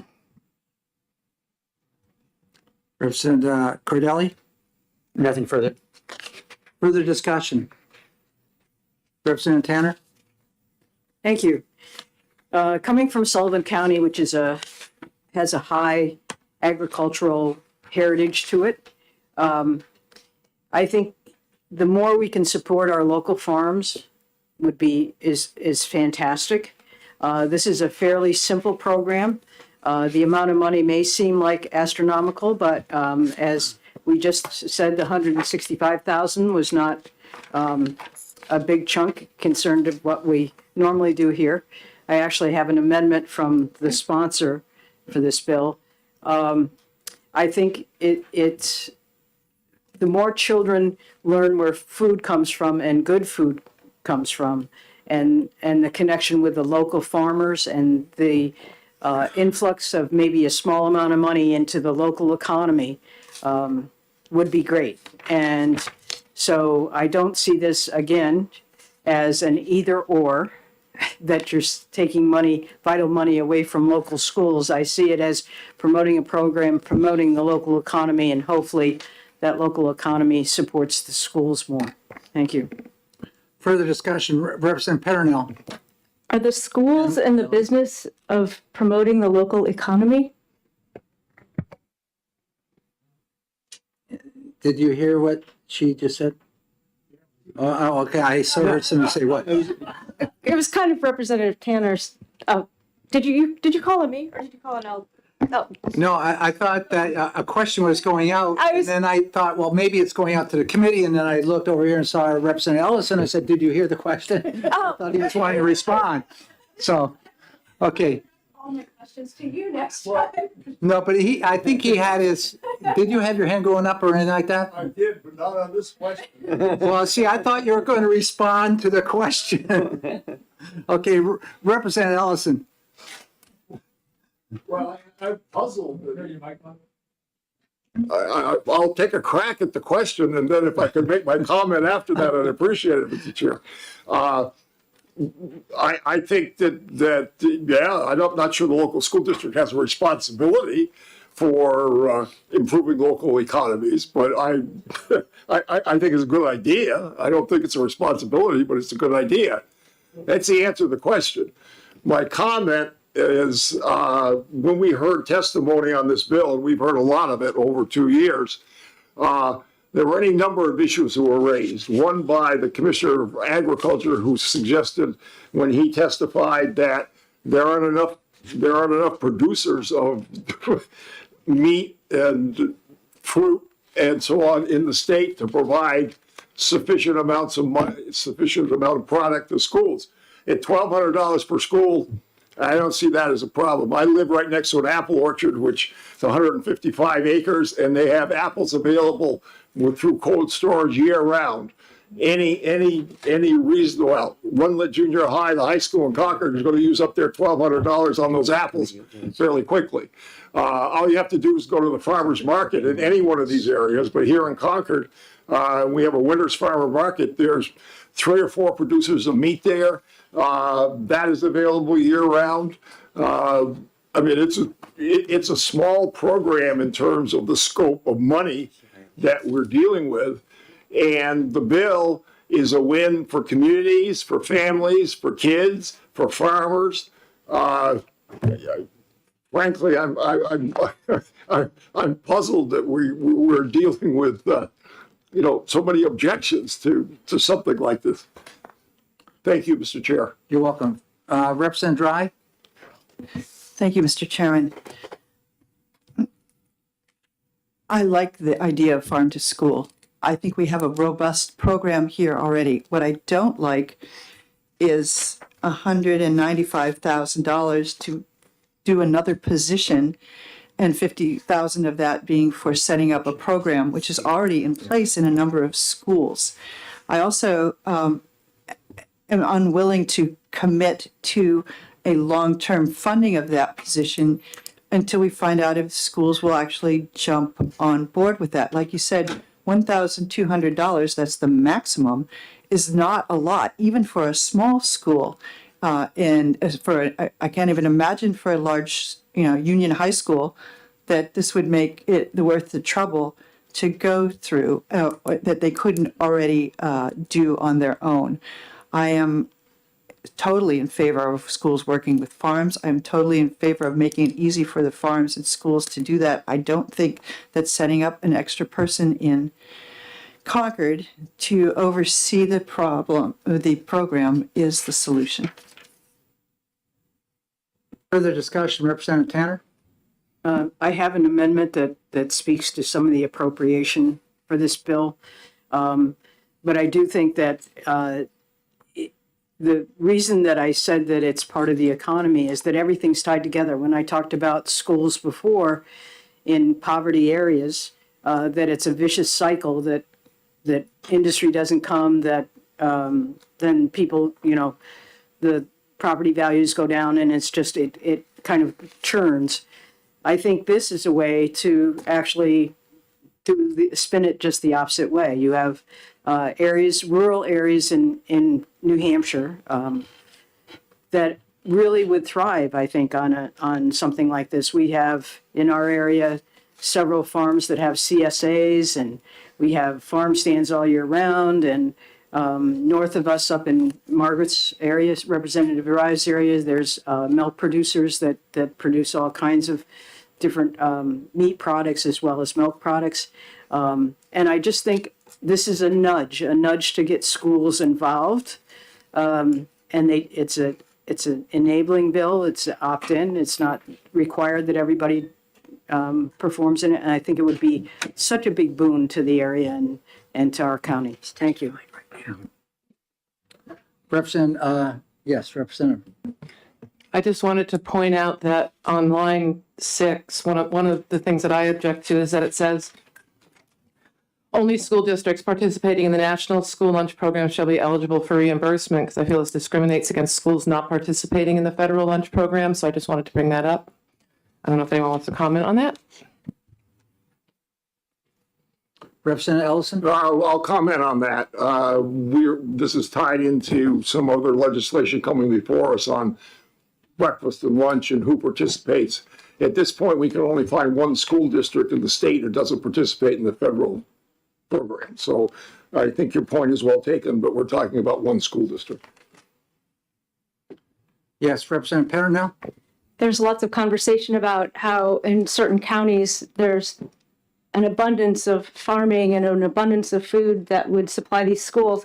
However, in my town of Wolfboro, we have a farmer's market every summer and part of the time during the winter, and they have a very hard time finding local farmers. In fact, one of the arguments is that there are several producers from Maine who come over, and they have the abundance of the produce at our farmers market. So not all counties in the state are created equal. Further discussion, Representative Woodcock. Thank you, Chairman Ladd. I would recognize that Representative is accurate down in Wolfboro. They have a lot of other things going on besides farming. But this is for the entire state of New Hampshire. Any product grown in New Hampshire doesn't necessarily have to come from Carroll County. In northern Carroll County, we happen to have quite a few farmers that would be happy to participate in this on the New Hampshire side. I can't find any reason why we would be objecting to providing New Hampshire farmers provide New Hampshire food to New Hampshire schools in this state and just keep the cycle of helping. It's all like a career education move, but it's also great for the school system and for the farmers. Thank you. The farmers are struggling. Yep. Representative Hall. Thank you for taking my question. Actually, not a question, it's a statement, actually. In terms of, okay, I just had a brain cramp. Hold on. Oh, my God. Wait. Oh, I know what I was going to say. Yeah, so we're talking about the farmers, we're talking about the communities. Let's talk about what the kids are eating. If the kids get this food, it's a win-win. Thank you. Representative Damon. Thank you. Echoing Representative Hall, it's about the kids. You need to be fed in order to have your maximum cognitive function, and you need to be fed well. I think this program will help children eat more of the good foods that are produced locally. Also, growers will grow to demand. In other words, if a school system contracts with a farm, I will buy your green beans as long as you have them through September into October. They'll grow more of that crop. So that's another version of availability and making it good for their economy and therefore good for the broader community.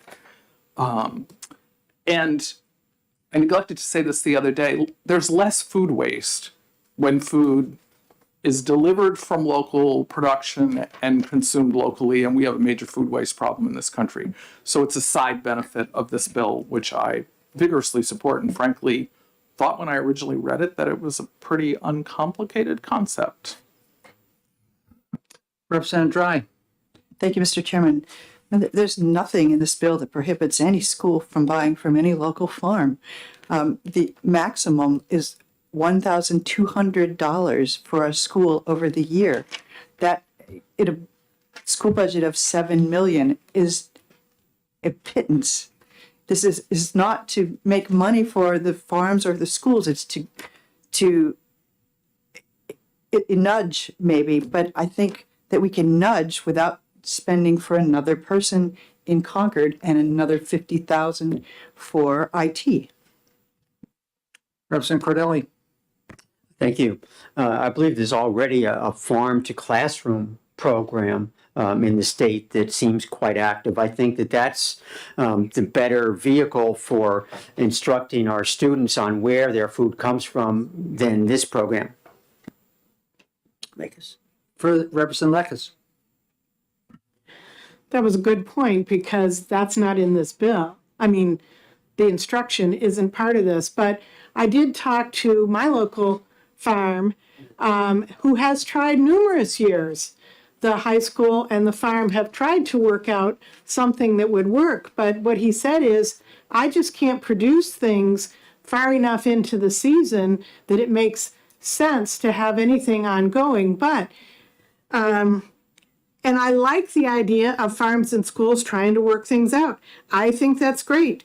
My concern is that in putting this program in that gives schools a little bit of money to incentivize them, we're spending a whole lot of money, and the school will be spending a whole lot of money to follow the rules, right? To track this. Is this really coming locally? Is this what, all that paperwork that gets generated whenever we start a program, as opposed to just the school and the local farm working together and doing this without all this intervening, another person at the DOE, another report that has to be done, money trying to go back and forth for a small amount of money.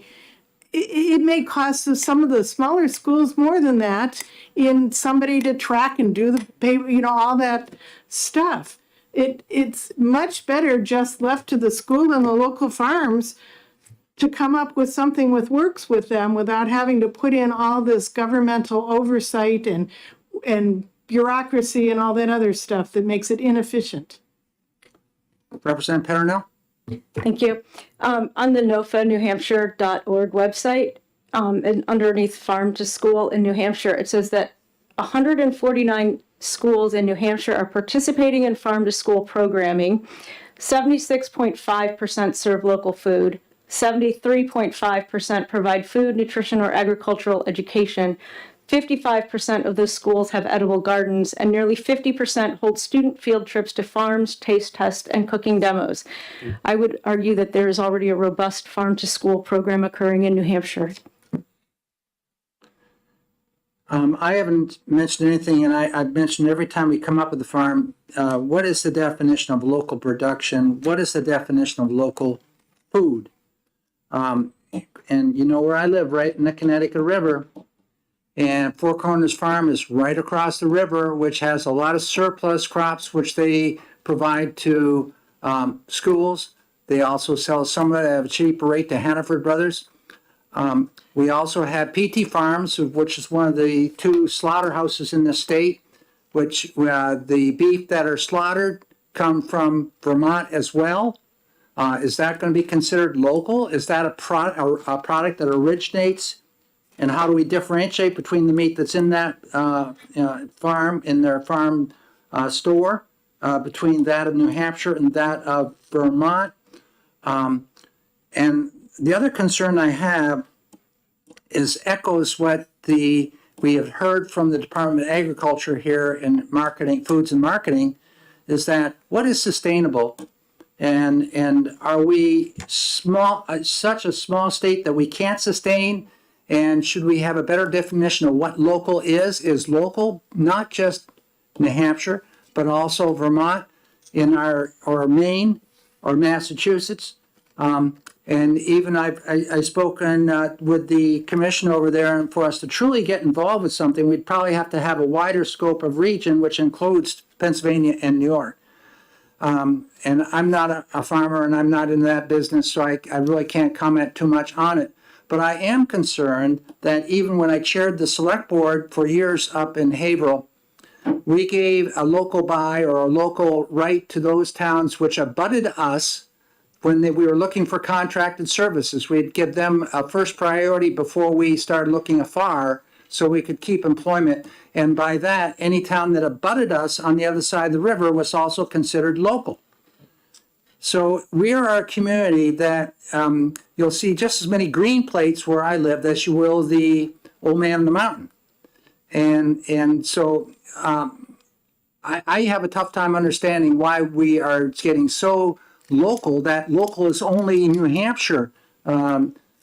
This state is so small that we can't, we're a region. So I think we've got to expand upon that and get a better definition of, and it says right here, originate in New Hampshire. I might take that different ways. You know, where's it packaged? A lot of our milk goes out and then it goes out to the co-ops, the New York State Booth Brothers, and comes back to us. Booth Brothers being owned by Hood. So there's much to this that I would like to see some further definition and understanding before I can support something which is not going to really be a benefit to the region I live in. Thank you. Further discussion? Okay, we're going to have to slow down again because we have a member that's testifying upstairs and we just run to try and get him. So we'll take a short break. If you need to get up and walk or stretch, please do so. Yeah.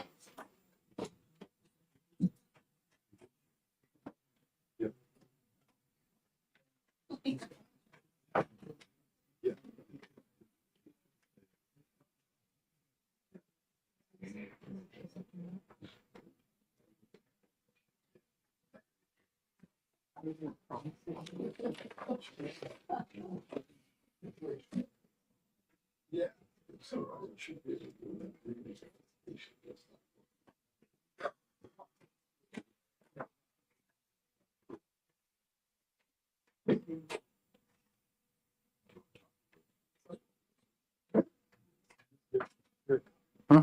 Yeah. Some thoughts on this one. And which one?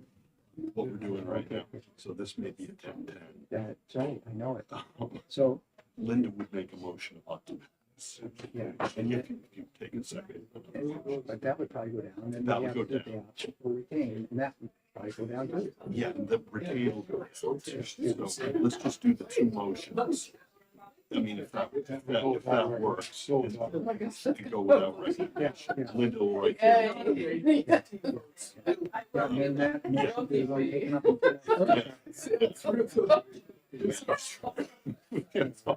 But yeah, retain. You know, it's too bad that we couldn't get, my questions are, what is originate, what is live? If it could be defined better in the bill, I would support something like this. But up there, we are one community, I'm not kidding you. Yeah. You've been down my street. I bet there's room for, so Linda's amendment's not gonna pass either, so. Got an amendment. So maybe if there's an amendment put on the floor. Well, I want to ask permission to interrupt. I got the USDA grant for the local food purchase assistance program. Their definition of local is 400-mile radius. I don't know if it applies to this. But that's not what this bill says. I know. Originate in New Hampshire. But if they did something with the USDA definition of local, solve that, you have 400-mile radius. Yeah. I mean, do you want us to get an amendment going on that? We can accept this at the end today? Yeah, that would help. You think you can get a couple people to come along? I don't know. I'd have to have a caucus. Yeah. You know, I don't dare speak on behalf of somebody else. But it would certainly make a difference. Yeah. If there's any questions that you want answered, I'm gonna say. See, and in fact, many of the farms on our side are not owned by New Hampshire. They're owned by Vermont. As long as the farmer's getting paid and the school district's picking up. Well, you're getting the benefit of the same food. Every thing we're talking about, our kids, there's next to an apple. you know, buy better, make apples, Yeah. you know. Yeah, and that's right. We have Windy Ridge, which does apples up where we are in the New Hampshire side in Haverhill. But on the other side is where most of our beef is. And I think let's look at it. Linda, did you hear? Why are you gonna label it just New Hampshire? I can't agree with it. What this does is it just encourages them to look locally. And next door is over there. You know, our town split up. We had all the Congregationalists in New Hampshire, all the Presbyterians were in Vermont. And it's still like that. We have families that are going all over the place. Like, never, we have reciprocity with the food bank in Maine and the food bank in Vermont, and I don't care if there's green plates in my line, and they don't care if And there's. see, we have intergovernmental district right there Yeah, too. you got They're a fairly in the order. school that shares. Yeah. It's 400 according to the USDA, and if you made that the definition, then you're covered. Our New Hampshire Feeding New Hampshire program, if you want to ask any questions about working with New Hampshire farmers. You want to explain who you are? Eileen LaFortis, I've already met New her. Hampshire Food I Bank. know, I know. Sorry. David. Yeah, no, that's all right. So would New Hampshire farmers support? Oh, yeah. They'd support it. Oh, yeah. It's certainly, knowing that some New York. Stand up for a while. You know, I have the miles and they know it hasn't buzzed, and they know that, but They're- I they're don't walk okay. in this, so we keep track of USDA. We are taking some hell good.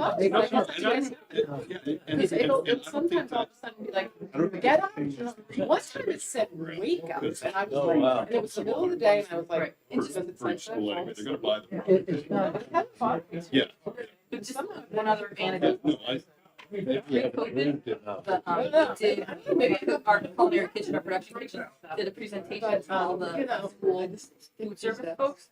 And then we were gonna do a boot camp in the summer where they came and they learned you how know to. where our culinary program is? Bradford, Vermont. See, We've got our school is on both sides of the river. Right. And our bus is run, it says Haverhill Cooperative on it. And then it also lists the Vermont schools, and we run the same routes. So that we save money. We save $500,000 annually just by sharing routes. Yep. So it's, I guess that where I am, anybody that tries to, that's an old culture, we're not gonna change it. We're on this side of the state, you're on that side of the state, or that everybody works together. Everybody's in one community. And I think the USC gets that. Your Yeah, community is a radius around you. Yeah. Good evening. Good to see you.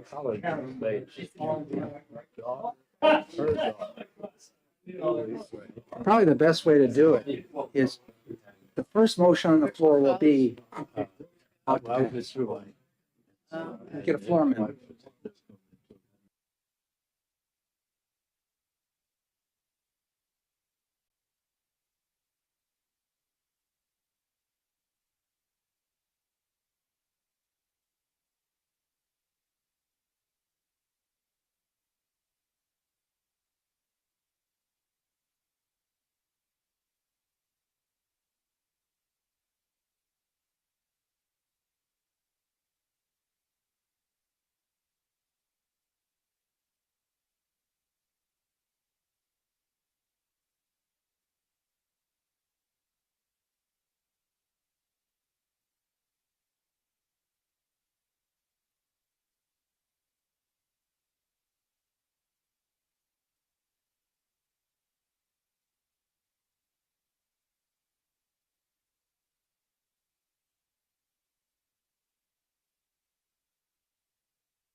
is ITL for HB 445, which is the, 47. excuse me, 47, excuse me, 487, dealing with the farm to school bill.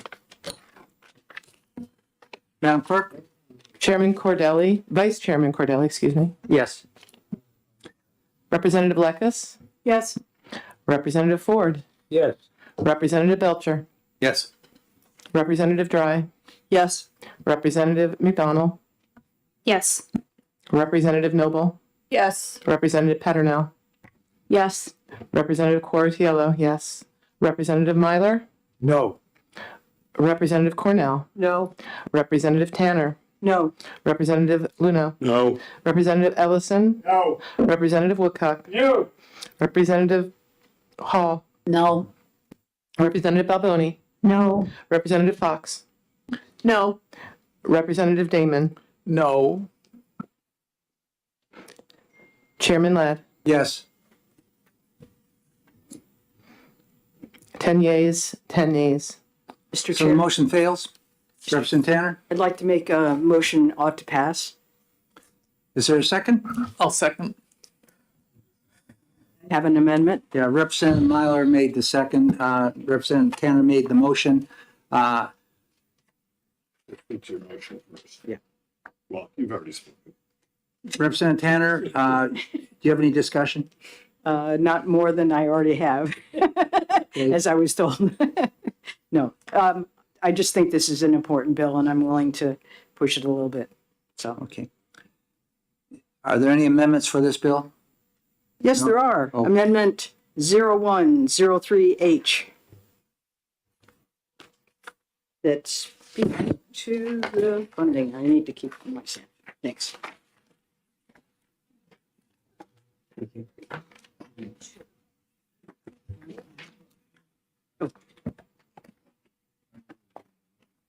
Oh, thank you.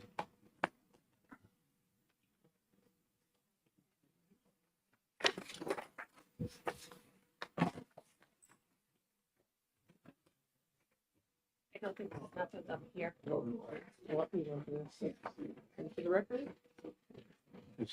It is.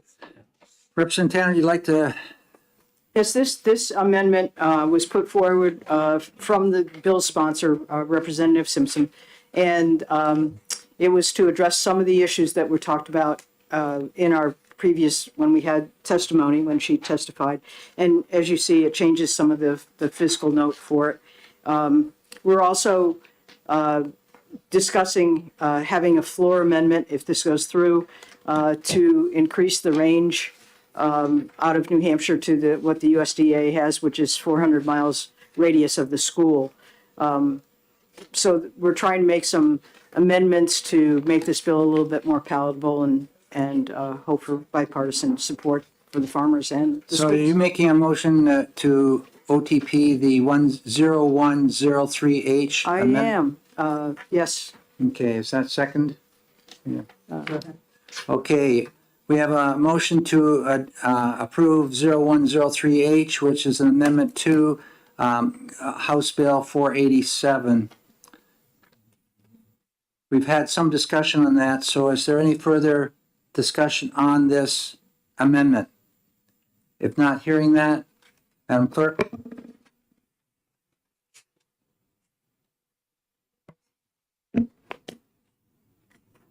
Vice Chairman Cordelli, No. Representative Lekis,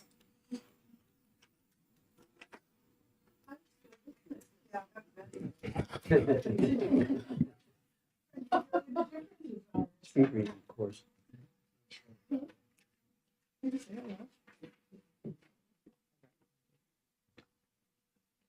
We're not in the discussion mode, we're in the voting mode.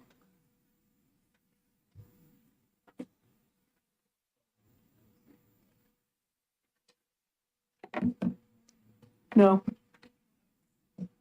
Representative Ford, No. Representative Belcher, No. Representative Dry, No. Representative McDonald, No. Representative Noble, No. Representative Peternell, No. Representative Cortiello, no. Representative Myler, Yes. Representative Cornell. Representative Tanner. Yes. Representative Luna. Yes. Representative Ellison. Yes. Representative Woodcock. Yes. Representative Hall. Yes. Representative Balboni. Yes. Representative Fox. Yes. Representative Damon. Yes. Chairman Ladd. No. 10 yeas and 10 nays. Okay, we're back now to the original motion that we had, which is ought to pass. This is now on the bill as it was introduced. Any further discussion? Madam Clerk, would you please call the roll? Representative Cordelli. No.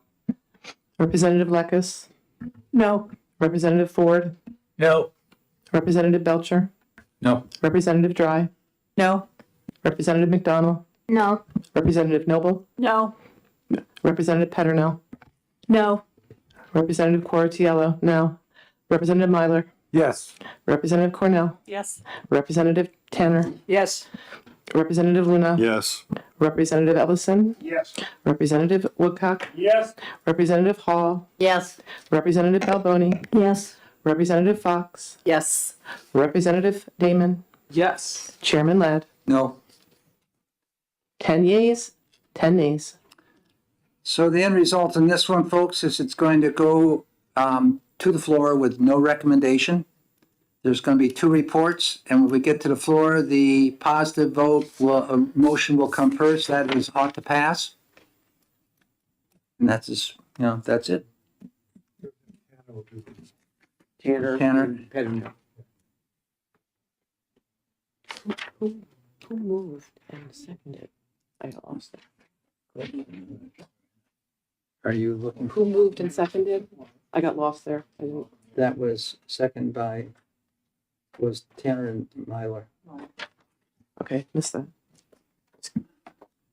Okay. Okay, we're going on to the next bill right now. It's another early bill. It's 430. Deals with EFA applications. I got an abbreviated definition there.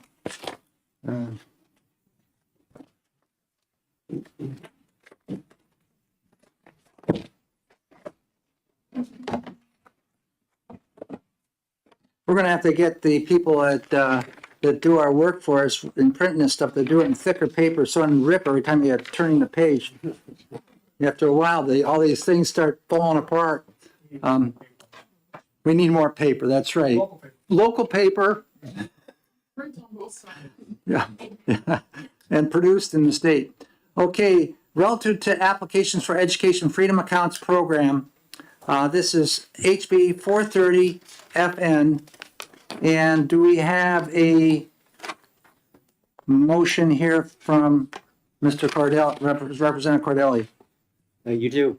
And it is yeah. Is there a second?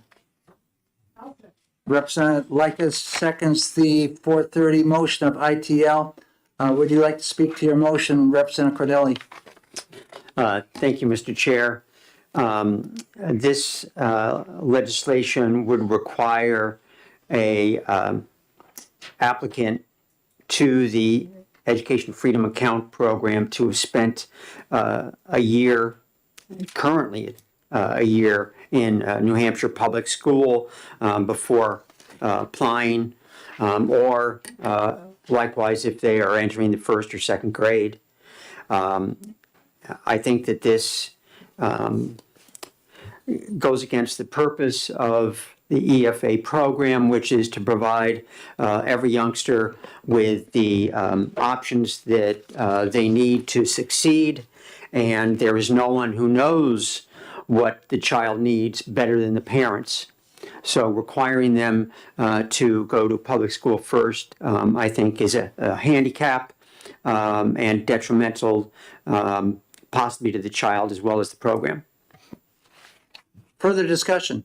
Representative Belcher, then Representative Lekes, and then. Thank you, Mr. Myler, Chair. Bruno. In the wake of a recent Supreme Court precedent that found that it is unconstitutional that if a state is to provide private school funding through any means, that they must also provide that same funding to a student seeking a religious education, there will surely be students, if this were to pass, that are seeking a religious education while we are separately funding through EFA programs other students who are in non-public schools. This would be unconstitutional on its face, I believe. And as I think we all understand, a right delayed is a right denied. Thank you. Representative Lekis? Two comments on this. One, this would force children who had already started out in a public school and found that it just didn't work for whatever reason. It may be they just couldn't deal with that many people in one place at one time. Whatever reason, they've already made that decision, they've already left, and now you're forcing them to go back. No. If they're not in the EFA, they're not grandfathered. Right?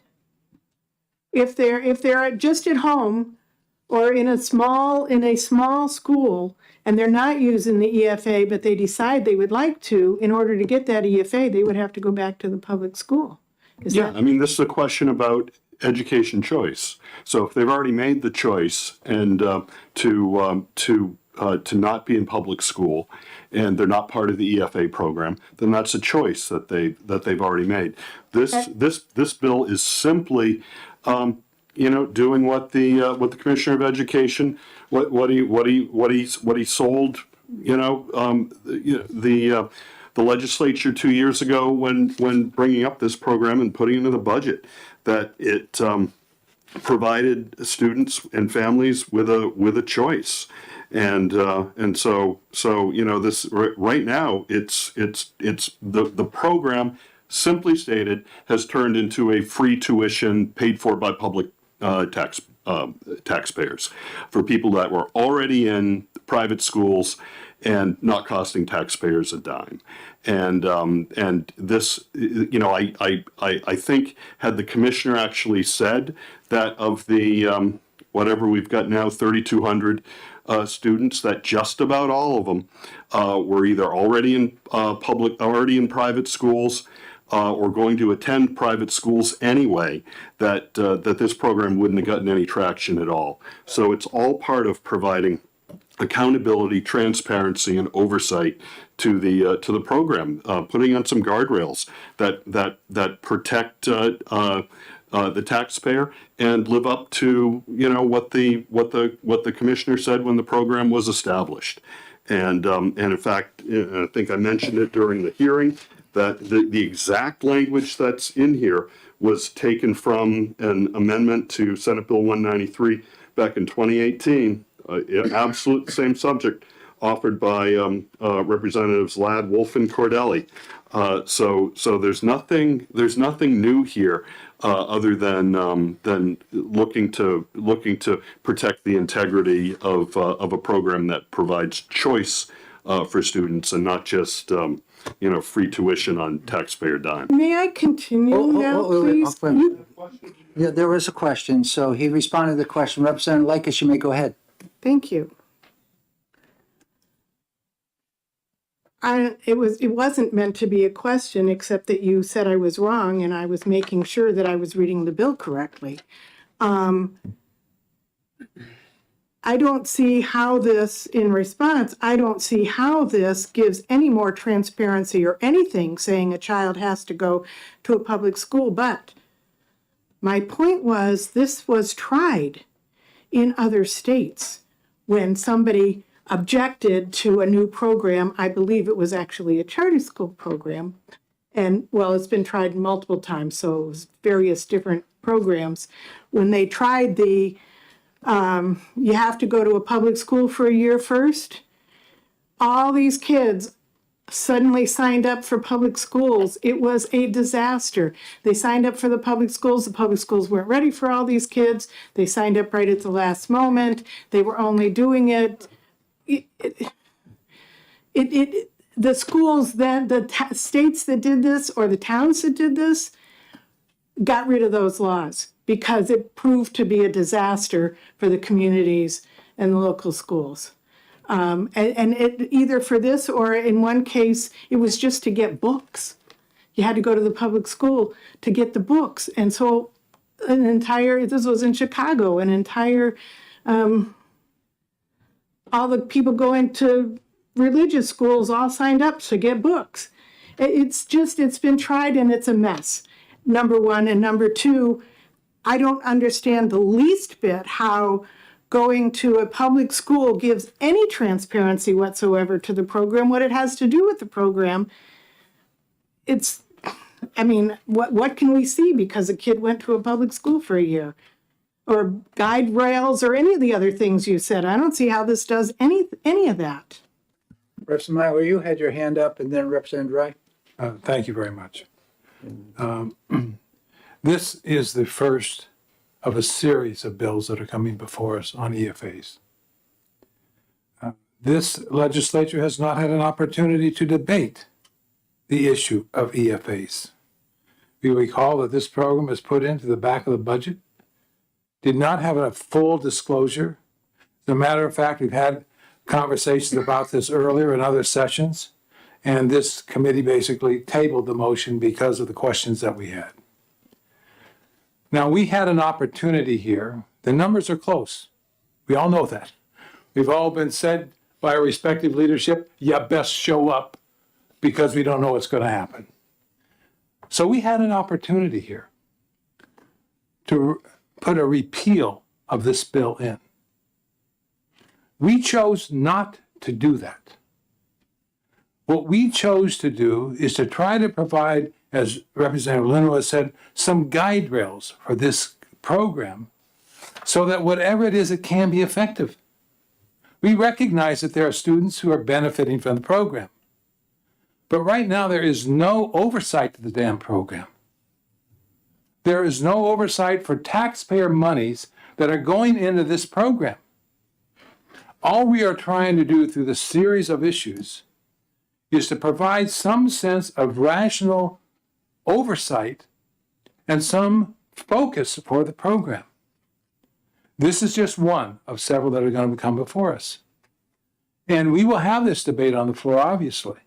But I wanted the committee to know that we've made the decision to try to provide these guide rails for the program rather than trying to repeal the program. Because frankly, we might be able to be successful if the right numbers are there. We chose not to do that.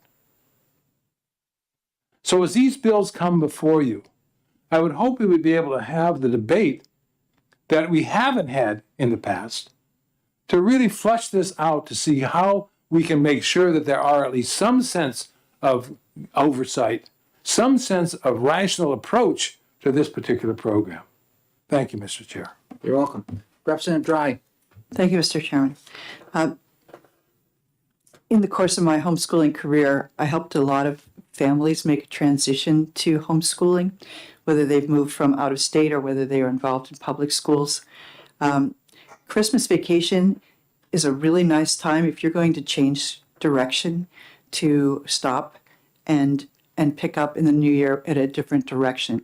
The homeschooling laws in New Hampshire make it easy to do that. And the families that arrive at that decision are making a smoother break and change of direction as they possibly can. I wonder how making a student like that, a student who's made that decision stay for another half of a year is helpful to anyone's education. Further discussion, Representative Cordelli. Thank you. Excuse me, Representative. Go ahead, and then we'll. Thank you. I'm also wondering about a student who moves from Maine or Vermont, where they have choice. They have the oldest forms of choice, town tuitioning programs in both states, in one case dating back to the 1800s. We would be forcing that child coming to New Hampshire to spend at least 1 year in a public school where they might be moving just across the border to go to a private school of some sort in New Hampshire. So I think that's unfair to that child. And I'm not sure in the bill what is meant by who's currently attending for a minimum of 1 year. I'm not sure what that means. So do you spend 1 year? And what happens after that 1 year, because you're not currently attending anymore? But I think my main point is for those children moving from Maine or Vermont or any other state that has a choice program. I don't think we're being fair to those families, and it might even discourage families from moving to New Hampshire. Representative Woodcock. Thank you, Chairman Ladd. I have to disagree with Representative Cordelli. I don't really give a damn about people come from Maine and Vermont. I'm concerned about the kids we have here. You said when you opened up, Glenn, that this is an option they need to succeed. There's a handicap. This bill was predicated as a low-income option for kids that didn't get the same break. And as we know, that's not what we had. We had 80% of the kids in the initial year of the program never ever attended a public school. They were already in private schools. So this is a tuition piece for private schools. My concern is that it's not an option to determine how the parents are going to succeed if they've never tried public school. They've never tried public school. So how do you know it's an option is not going to work? Could they hear about it from their neighbor or something else? No, so this is not, it doesn't even come close to me what it's supposed to be doing in terms of that. I think this allows them, if to follow, there's a better option. Let them try public school. If it doesn't work, then fine, they have an option. That's the least they can do. This is public school. So, thank you, Representative Ladd. Okay, done. I'm just concerned about students who may have been going to private school, for years, and then because of financial hardship in their family, perhaps the parent loses a job or there's just medical, who knows, financial hardship, then they must go to the public school. Then they don't have a choice. So I just wanted to bring that up because that can happen. So I don't think it's fair to them. I'd like to ask one thing. I haven't had a chance to get into this. What about a child that's currently in an EFA program and there's another youngster coming along in the family and now we have this in place? Could they both receive EFAs, or would one have to, one continue with the EFA and the other be forced to go attend kindergarten or first grade for the time that's necessary before they could get an EFA? That will make it's a real hardship on the family. Yeah, so I can answer that for you, Mr. Chair. So there is an exception in here, or who is entering kindergarten or first grade. So if you're a student whose older sibling is an EFA student, and now the younger sibling is entering kindergarten or first grade, that would qualify them to have a education freedom account. And see, I've been having a hard time reading and really trying to figure out what this sentence says. Yeah. So again, these are your words, Representative Ladd, from an amendment. Well, I think this goes way back. I was a lot younger back then. So the way I parse this as the sponsor of it, to establish for an eligible student who is currently attending a New Hampshire public school, including charter public school, for a minimum of 1 year, that's one portion of it, or who is entering kindergarten or first grade. So that's an eligible student who is entering kindergarten or first grade. So I got it. They can do that. Representative Cordelli and then Representative Belcher. Thank you. Unlike the previous speaker, I care about the kids in New Hampshire, but I also care about the kids and the families who want to come here. I care about them also. It's not one or the other for me. I care about them all. Representative Belcher. Yes, thank you, Mr. Chair. And I appreciate that clarification from Representative Luneau, because it brings me to an oddity within this bill. The idea that we're going to force a student, except those who are entering at kindergarten or first grade, to stay for a year, strongly suggests this bill is tailored toward those who have already been in public school.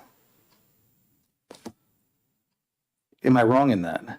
If those kindergarten and first graders are... Yeah, I mean, I think that's what the Commissioner of Education said, is that this gives students who are already in public school an option to go to private school, do homeschool, do some other option. But as we've found out, it appears that only about 60 students a year have actually made the choice based on having a voucher to exit their public school, take a voucher and do another option.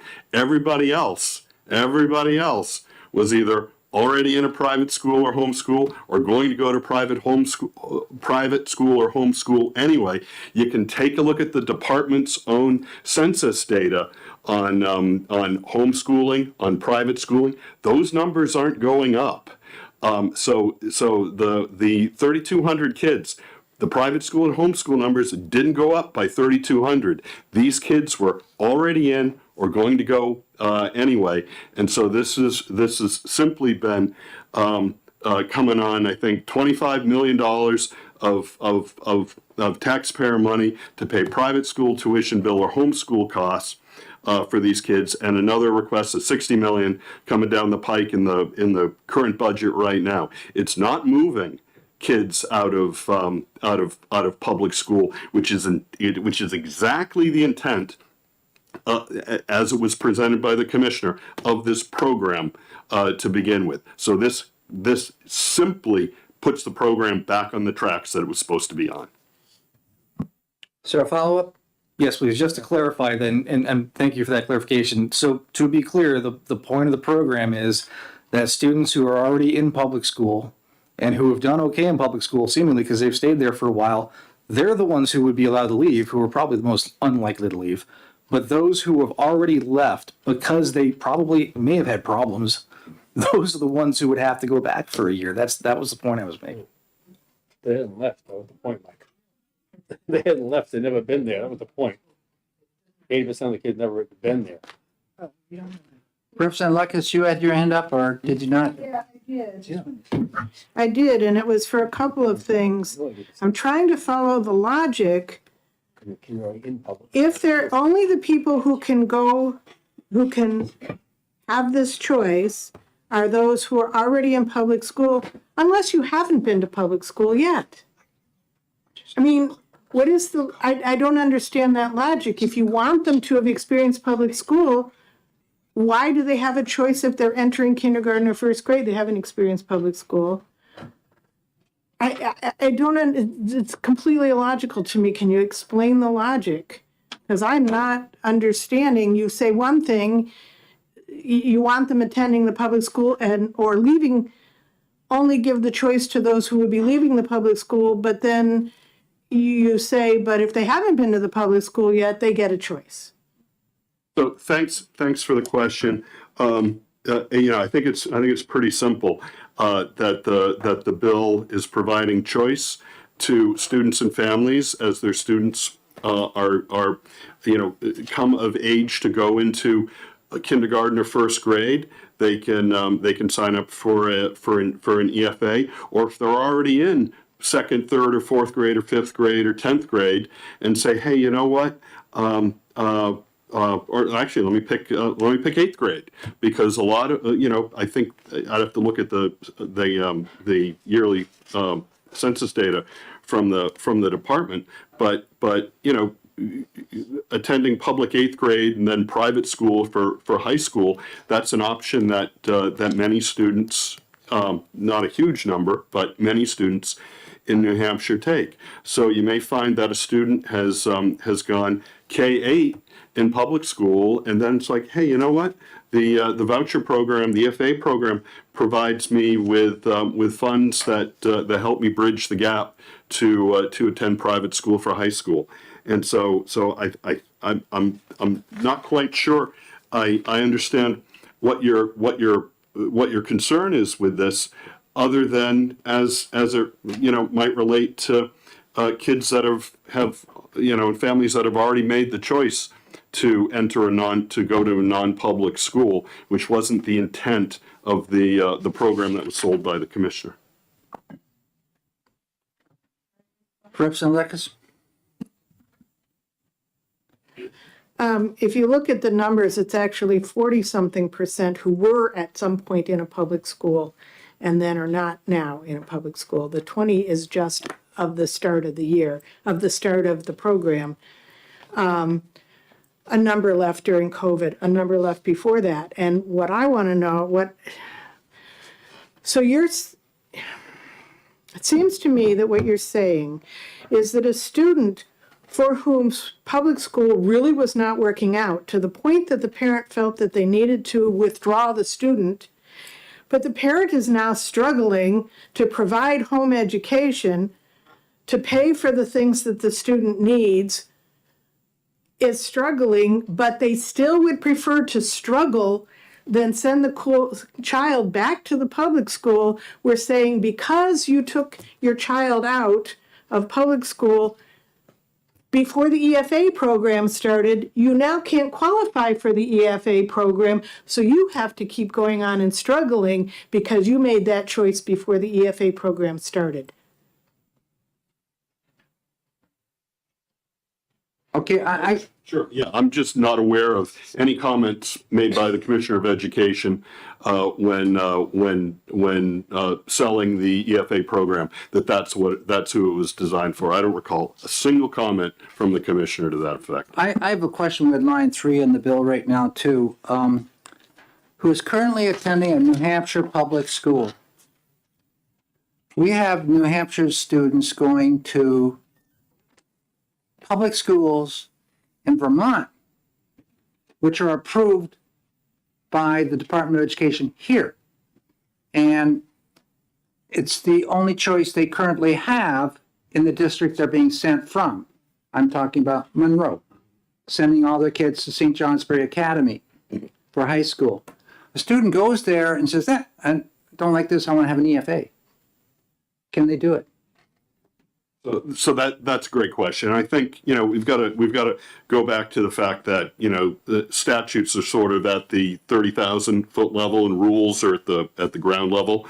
And 194F does give the Department of Education rulemaking authority surrounding the program. So I think in rules with respect to applications to the EFA program, they could certainly, I think, within the spirit of this section, include public schools that are approved by the Department of Education, and that would certainly include schools that may be operated in other states, but considered to be New Hampshire, public schools for New Hampshire public school students. I think that falls within the rulemaking realm, because it is sort of a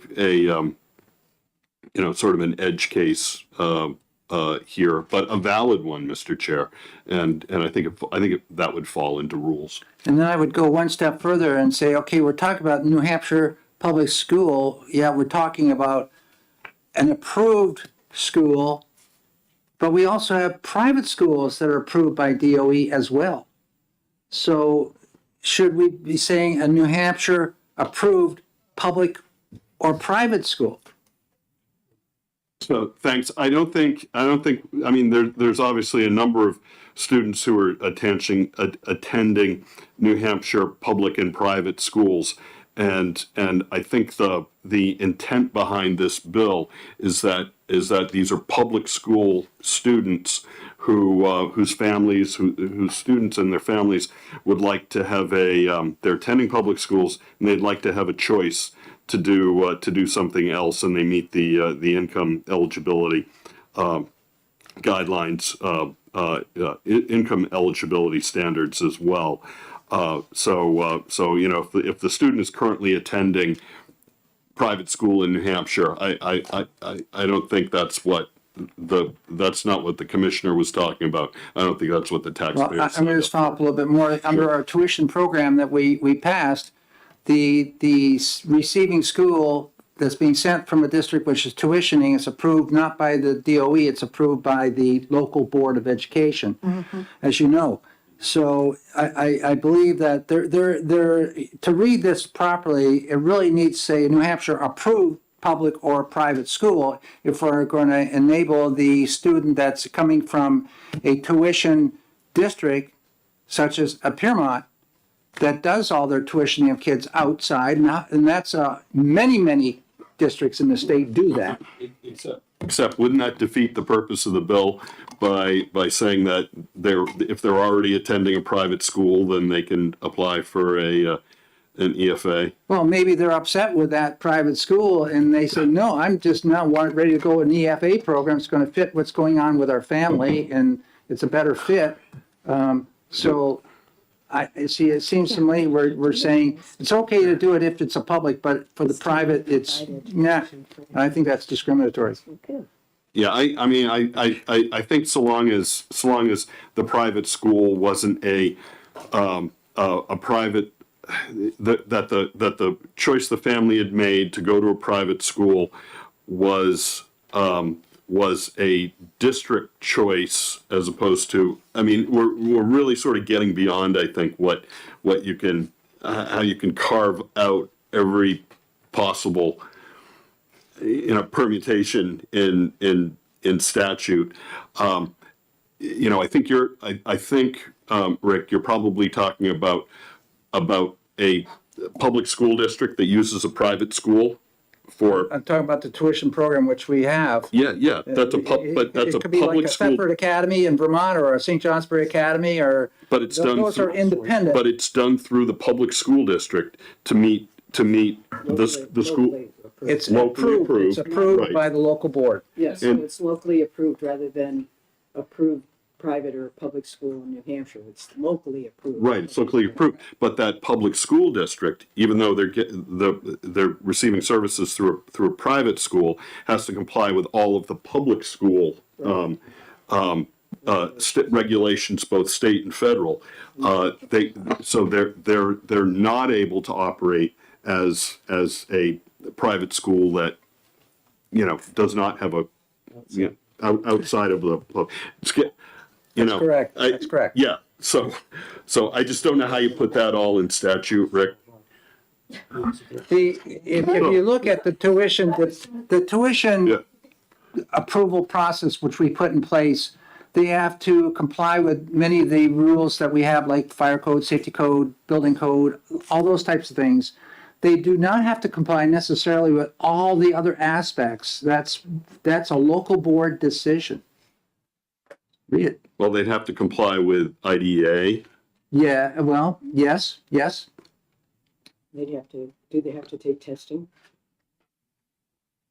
I'd have to go. Yeah, I don't know the answer to that either. I don't know if that's exactly the case either. It's something you got to go check. I think that there possibly are some holes here with the way this has been written. That's what I'm trying to say, that it needs to be clear and I think not conflicting with other areas of programming which we have provided the local board and even the state board to approve. Representative Cordelli. Thank you. And I'm not sure where the concept of the commissioner selling this program came in. This program was put into place by the legislature, by the general court. So any statements made by the commissioner or anyone else after the fact were clearly based on experiences in other states who were not in the middle of a pandemic also. So to say that this commissioner sold this program, I don't think is accurate. This program was put into place by the general court, period. Representative Myler. Yeah, I totally disagree with that. The commissioner sat right down in the finance office, the finance room, and basically made his pitch. This is where he said it was only gonna cost $130,000. So don't tell me that he did not make a pitch publicly on this. He absolutely did to this legislature. That was on supplemental money.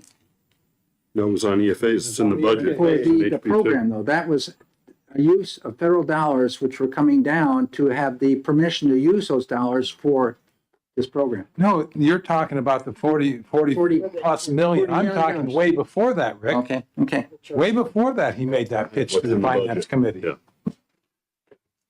Representative McDonald. Thank you. I've been listening carefully, and to address the points made in this corner of the room about this varying from the commissioner's intent, although he was a supporter of the program, I see that as irrelevant to this because this bill and other EFA related bills, I believe there's 12, are in front of our committee, and it's our decision right now as to the betterment of this program and the future of it. So I don't understand those concerns regarding from it varying from someone's initial intent. Would you like to explain that further? Because it just, to me, seems irrelevant to what we're doing in our job that we're tasked to do. Oh, sure. Yeah, I think going to intent is very important, and I think we look at legislative intent all the time. And one of the biggest policy documents, in fact, I would argue the largest policy document that this legislature and every legislature does every year is contained within two bills, HB1 and HB2. And HB2 actually contains all of the, in fact, it is the only place in statute where 194F was created. And this is the statute that creates the Education Freedom Account program. And the HB1 and HB2, together the state budget, are basically based on presentations that the Finance Committee takes from department heads, from commissioners, from the chancellors at the community college system and university system, and from others. Plus, they hear from members of the public as well. And you can specifically look at the spreadsheet, and I'm forgetting what the department called it. I think they called it a very detailed spreadsheet or something like that on exactly how many students, where they would be from, and what the state expense estimate would be for that. And the students basically all came from public schools. None came from private schools, and that's what was presented. And so it is that was the legislative intent. It's in the budget, tied with the only place where the statute was created. And I might argue till I'm blue in the face, but I would certainly say that there was no argument presented to the Finance Committee or anybody else 2 years ago when the budget was being written that this would be about picking up tuition, taxpayers picking up tuition bills for kids that were already in private schools. Further discussion? Representative Damon? Thank you, Mr. Chair. I actually wanted to go back to the bless you, to the chair's situation of students who are already going, for example, to St. Johnsbury or Thetford Academy, a private school that's used as a public school that districts tuition their students to. Would it be correct that since those students are already enrolled in those schools and their school system is already paying tuition for them, they don't need an EFA to stay there? No, the question was that I had is they want to leave and take an EFA, and this says a New Hampshire public school. That they want, okay. And these are not New Hampshire schools, but they are recognized and approved by New Hampshire DOE or Montpelier. And the interstate agreements allow that to occur. Gotcha. Representative Lekis? Yes, I believe the words that you said were legislative intent, not commissioner's intent. And this bill did not come from the commissioner, it came from legislators. It came from a lot of us who'd worked on it for a long time. When it was presented, there was no cap, so it was certainly not aimed just for people coming from the public school to the private school, to wherever. There was no cap. There was a lot of discussion as to whether or not there should be a cap. That was put in later, before it got put in the bill, into the SB 2. This initiated from the legislature. It was argued by the legislature. There were lots of arguments, including whether or not there should be a cap, whether or not this was something every student was entitled to as part of adequacy to all of our students. And this was intended to help provide adequacy to all of our students, including those for whom a public school did not work. That was its intent, if you're talking about intent. By the time it got to, yes, people were making based estimates, their best estimates based on what we've seen in other states. That was all we had to go on. The estimate was that most homeschoolers were not going to want to, and a lot of homeschoolers did not want to get involved with the government in order to get money and then all the strings that are attached. And many homeschoolers still do not want to do that and did not apply. But they were looking at other states. But that is not, I can't take one person coming in here and testifying what they think something is going to happen as the intent of the legislature. This was taken. And so you keep going back to the intent of the commissioner, the intent of the commissioner, the intent of the commissioner. And which, have you even asked? Has he said that his intent was just that now? Yes, that was their money estimates based on what we'd seen in other schools. But this is this was our bill, the legislator's bill. A lot of us worked on it. It was, and Senate. The general court. This was our bill. We had intent. It doesn't matter what the commissioner did or didn't intend. That is not anything to do with what we are deciding, what we did decide, and what we will decide. We want legislative intent, like you Further said. discussion? Thank you. Get your red light on over there, Representative Woodcock. Oh, thank you. You're welcome. Representative Belcher? I'll be brief. So based on what we've heard, I think it's pretty clear that part of the intent behind the bill is that there is a feeling that students who have accessed private or non-public schooling should not then be able to access these funds because they were already in that program.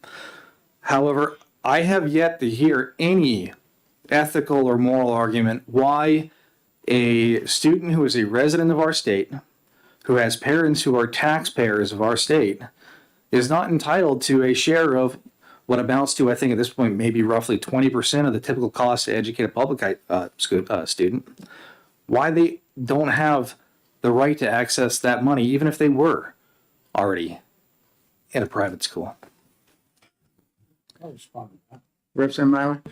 Yes, because the state has an obligation to provide education for kids. And they have chosen that public schools is their obligation. Parents who choose to go elsewhere, that's their choice, clearly. But it's not based upon taxpayers' monies going in that direction. So the obligation for the state to provide a public an equitable education for students is through the public school system and the public charter school system. That is the choice that this state has made. So your issue around parents, they have all the choice they want to. They can stay in the public schools, they can go elsewhere. But the issue is, where is the taxpayer money going to go? And that taxpayer money has been determined by the state that it's through a public school system. And I would go the opposite way on that, Representative Myler. I would say compulsory attendance which is statutory and created by us, the legislature, the people of the state of New Hampshire, say there's 4 ways to get your education: public, private, homeschooling, EFAs. And there are 4 legs of the required compulsory attendance in our state. So it's not singular, it's 4 ways. Representative Cordelli. Thank you. Going back to the Senate and what went into the budget, the Senate bill that was the source of the language in HB2 did not restrict the program to public school children for any period of time. An eligible student was defined as a student who is eligible to enroll in a public elementary or secondary school plus the income cap. There was no, I'm not sure about, there were 2 Democrat-sponsored floor amendments to the bill. I'm not sure what the content was, but both were defeated. So in terms of this legislation that we're looking at in HB 430 and the requirement to attend a public school was not the intent of what was put into the budget and is now state law. Is there any further discussion on this? Not seeing any, we have a motion on the floor. The motion is to ITL HB 430. It was made by Representative Cordelli. And with that, not seeing any further discussion on it, Madam Clerk, would you please call the roll? Vice Chairman Cordelli. Yes. Representative Lekis. Yes. Representative Ford. Yes. Representative Belcher. Yes. Representative Dry. Yes. Representative McDonald. Definitely yes. Representative Noble. Yes. Representative Peternell. Yes. Representative Cortiello. Yes. Representative Myler. No. Representative Cornell. No. Representative Tanner. No. Representative Luno. No. Representative Ellison. No. Representative Woodcock. No. Representative Hall. No. Representative Balboni. No. Representative Fox. No. Representative Damon. No. Chairman Ladd. Yes. 10 yeas, 10 nays. Mr. Chair, I move ought to pass. Is there a second? I'll second that. Okay, Representative Luno moves ought to pass, second by Representative Tanner. Any discussion on that? Yep. Yes. Thank you. Okay, Madam Clerk, when you're prepared, call the roll, please. Vice- The motion is to OTP HB 430. Vice Chairman Cordelli. No. No. Representative Lekis. No. Representative Ford. No. Representative Belcher. No. Representative Dry. No. Representative McDonald. No way. Representative Noble. No. Representative Peternell. No. Representative Cortiello, no. Representative Myler. Yes. Representative Cornell. Yes. Representative Tanner. Yes. Representative Luno. Yes. Representative Ellison. Yes. Representative Woodcock. Yes. Representative Hall. Yes. Representative Balboni. Yes. Representative Fox. Yes. Representative Damon. Yes. Chairman Ladd. No. 10 yeas, 10 nays. I'll write the report up. Okay.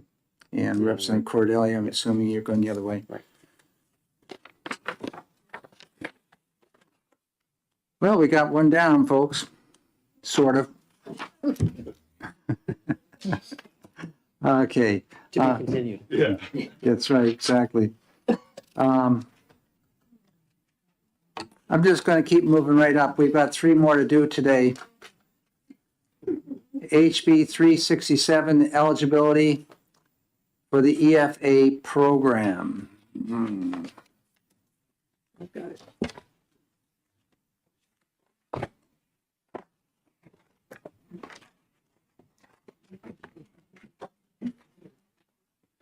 Let's see. Okay. This is a bill that's been put forth by Representative Lekis. Relative eligibility of students Education Freedom Account Program. It's basically a bill, remember, if you remember going up to the 500% from 300 to 500 as far as eligibility. That's the change in this bill. Is there a motion for this? Oh, Representative Cordelli. We're in 367.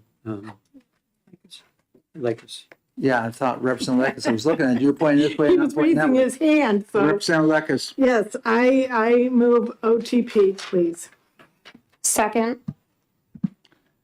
Okay, we have a motion for OTP on 367, made by Representative Lekis and second by Representative McDonald. Any discussion? Representative Lekis first,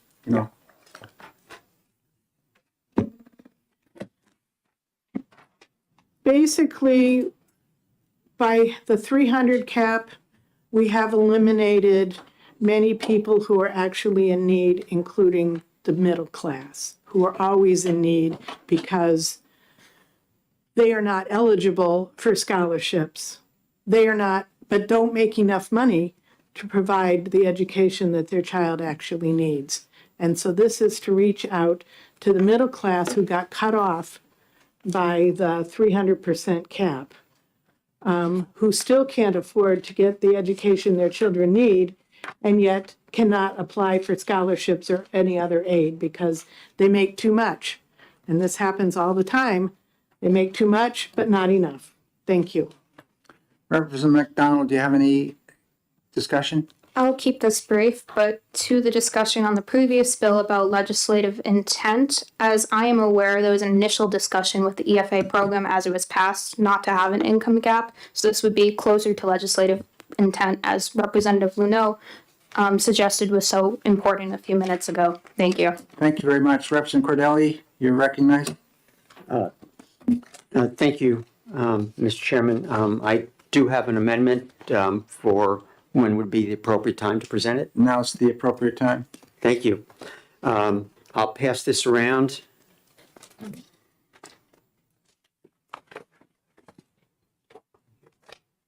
Thank you. I'll proceed with the discussion on it because it's very simple. It reduces the. Why don't you move it? Oh, sorry. Thank you. I move amendment 23-0226H. I'll second it. Thank you. Can I? Yes, you're right. Yeah, thank you. This is a very simple amendment. It changes the original bill's increase of the income cap from 500% to 350%. We have heard recently in relation to one of the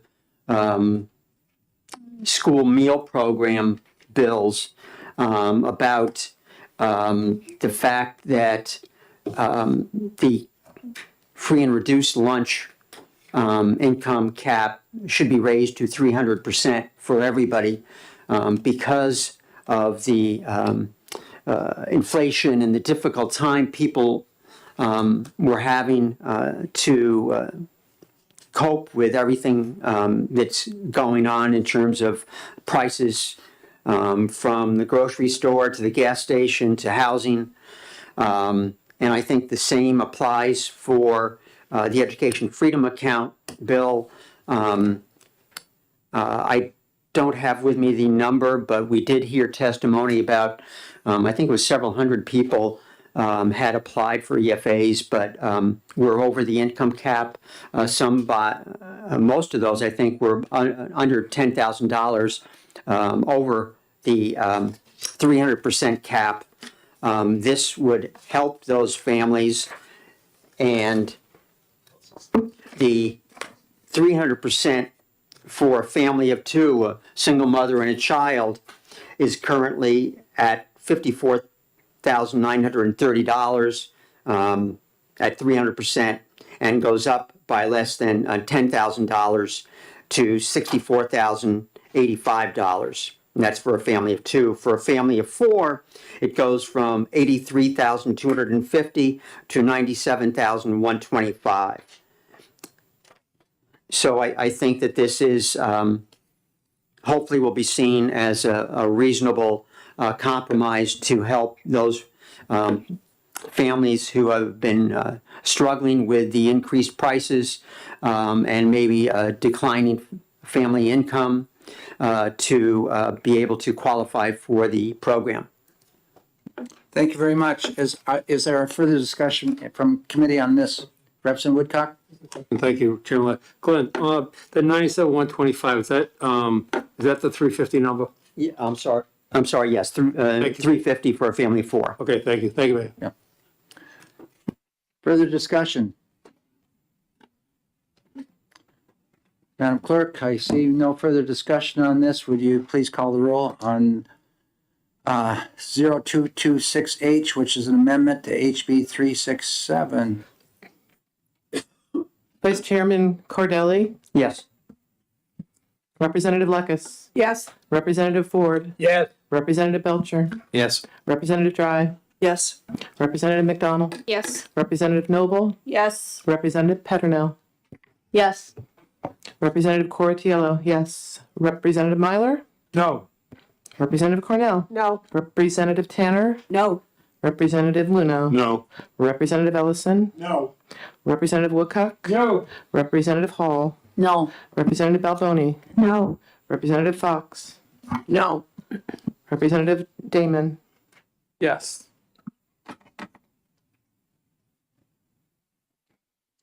Chairman Ladd. Yes.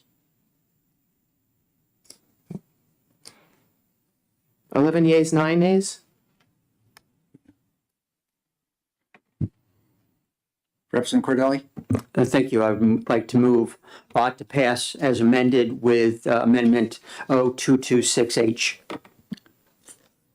Further discussion?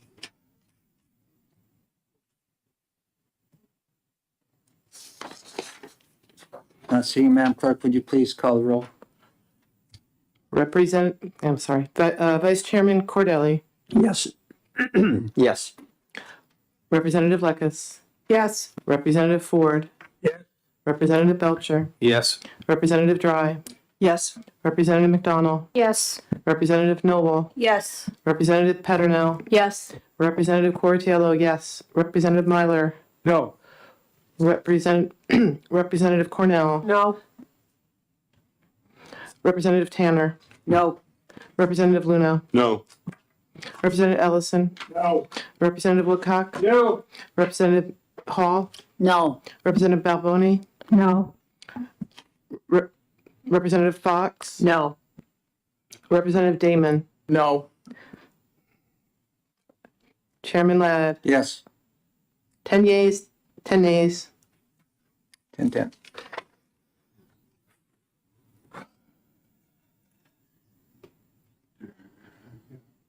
Mr. Chair, Representative Myler, you recognized? I'd like to move Representative Myler makes the motion of ITL on this bill, and second by Representative Luno.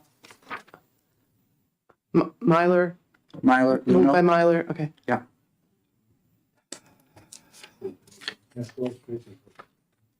Okay, when you're ready, we're ready. Vice Chairman, Vice Chairman Cordelli, No. Representative Lucas, No. Representative Ford, No. Representative Belcher, No. Representative Dry, No. Representative McDonald, No. Representative Noble, No. Representative Petronel, No. Representative Cortiello, no. Representative Myler, Yes. Representative Cornell, Yes. Representative Tanner, Yes. Representative Luno, Yes. Representative Ellison, Yes. Representative Woodcock, Yes. Representative Hall, Yes. Representative Balboni, Yes. Representative Fox, Yes. Representative Damon, Yes. Chairman Ladd, No. 10 yeas, 10 nays. So once again, you'll be writing a report. Representative Luno, thank you. And Rick, is this the first one we've had where there was a motion ought to pass an amendment? Yes. That was ought to pass, And but then the ought to pass amendment failed. So that means the amendment is not a committee amendment. Is that correct? It's not, it's the position of the folks that voted for this to ought to pass, seeing that it was approved by the committee, but it's not, it'll be written up in the committee report, but that's as far as it goes. There's no committee, it's not a committee amendment. There's no amendment coming out of committee. It's just a position that Representative Cordelli will incorporate into his, report. Correct, yeah. Yeah. But the bill has not been amended in committee. That's correct. Okay. Right. So this is sort of new territory. Well, I've been here once before in another bill years ago, and that's, Yeah. similar situation, but Representative Luna's gonna write that, and you're gonna write the other. Right. Okay, that leaves two bills left for today. We're getting there. Moving up the ladder here, we're looking at HB 131, classroom recording policies. I gotta get that and get the full title here. 131. Does anybody have to take a break here for? I'm with you, Representative Cornell.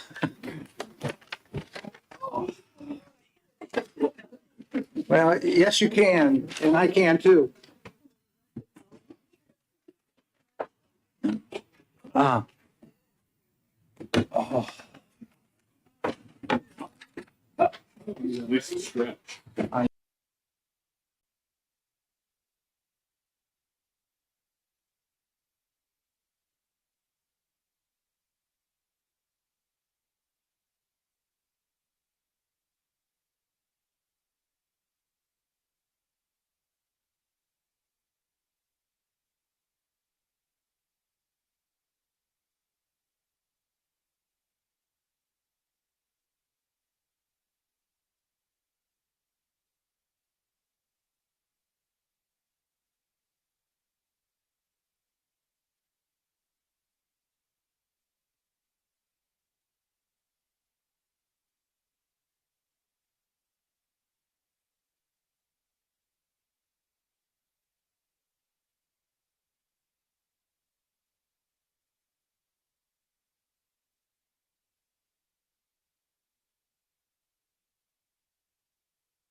Too bad.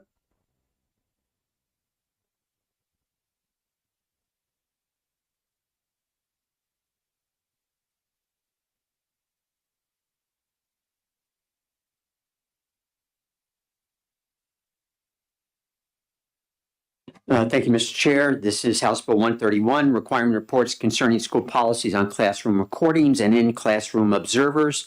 And I call on the chairman for a motion. Thank you. Second by Representative Myler. Would the maker like to discuss?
Representative Myler? Pass, please. Any further discussion?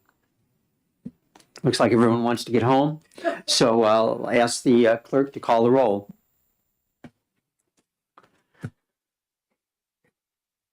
Vice Chairman Cordelli, No. Representative Lekes, It's, ITL. The motion is ITL.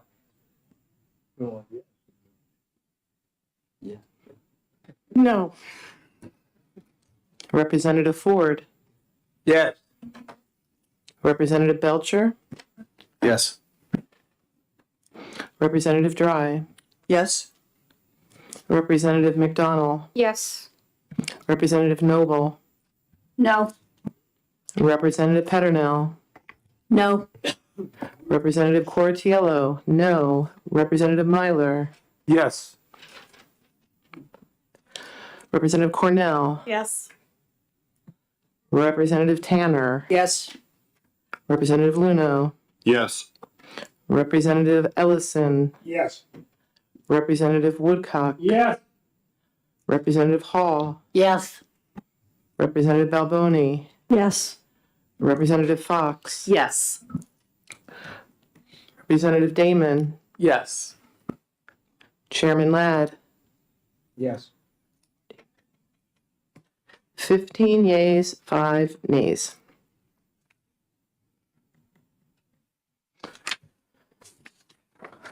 That's an easy one. Oh, Does anyone want to write a minority report?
Thank you.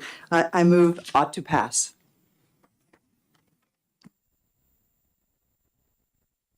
Second.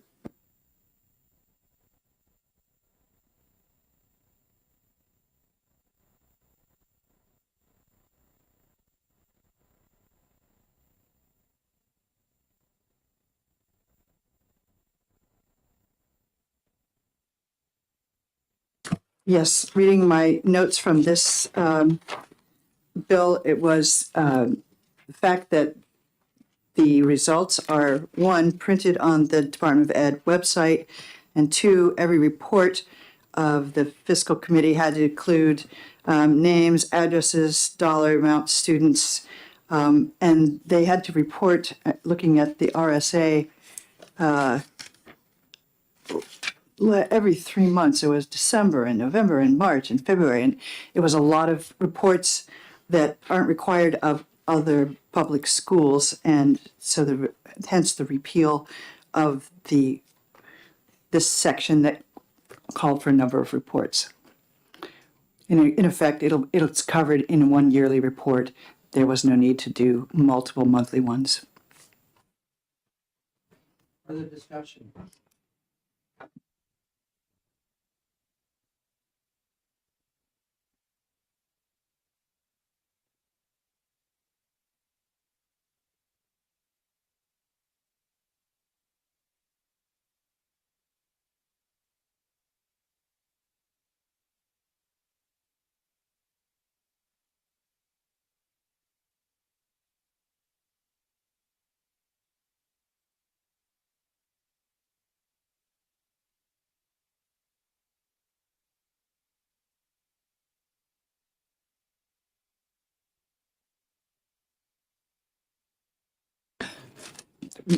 My understanding is because it's in the RSA, and that's why they want to take it out.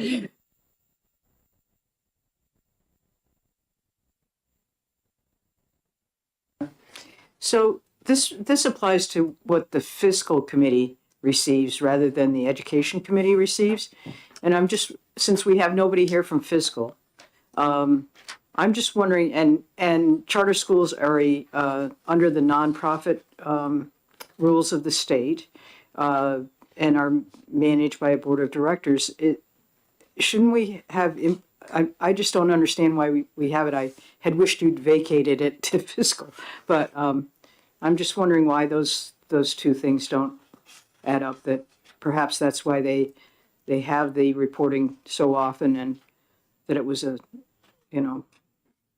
program that had to, I don't think they have the same requirements as a public school as far as the funding is concerned. So, and it may be something fiscal needs. I don't know, but.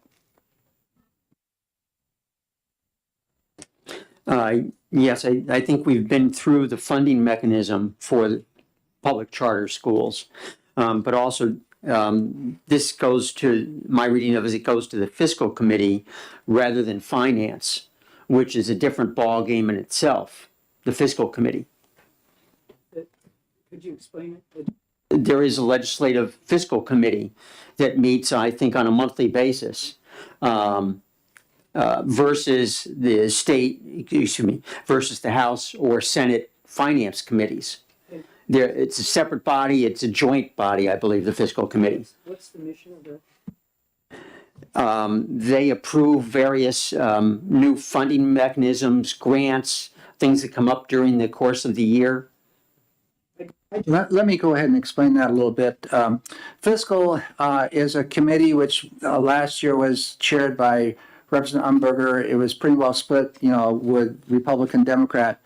When I as chair of the Commission for the Public School Infrastructure Monies, and that's totaled, well, we're up around $43 million, which we've had to allocate out with the last several years all combined together. The Public School Infrastructure Committee makes a recommendation for where the monies will go, to which districts. Then what fiscal does is the recommendation has to go to fiscal for clearance to ensure that we're spending money that we have that's available. And then from fiscal, the public school infrastructure monies would then by statute have to go to governor and council for approval. So fiscal is a committee that is watchdogs, available dollars, and which will also approve grant monies which come in. We talked about that $40 million earlier, and fiscal was not in the business of approving that. It's not Division 2 or 3 or 1, which is of the Finance Committee. This is made up of members from Finance that act on to ensure monies are available and how they're used. In many cases. It's joint Senate and House. It's joint Senate and House. So with public charter schools, some of them haven't been physically able to make it. I mean, there's been at least one I know that's gone because of financial things. That was a charter conversion school. Yeah, and I think there were a couple others that had physical problems. And would this watchdog committee actually be helpful in seeing when a charter was getting close to having a financial problem and be able, is that one of the? No, that's not one of the responsibilities. They only look at expenditures and the use of monies, the oversight, that they're not an oversight committee like we have for so many of like improvement and assessment. We have an oversight committee. Yeah, very different. Representative Likas? When we had that meeting at Granite State College and we asked that question, they said that this law was put in when they had first started doing charter schools and they had no idea how the whole thing would work, and that at this point it's all taken care of otherwise and that was not needed anymore.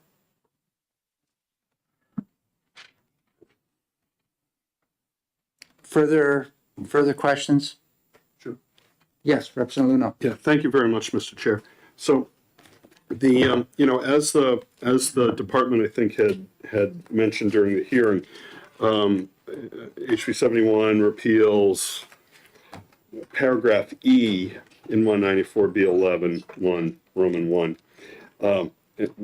So submit a report to fiscal committee of the general court for each payment made in a fiscal year by the state to a chartered public school pursuant to subparagraph C.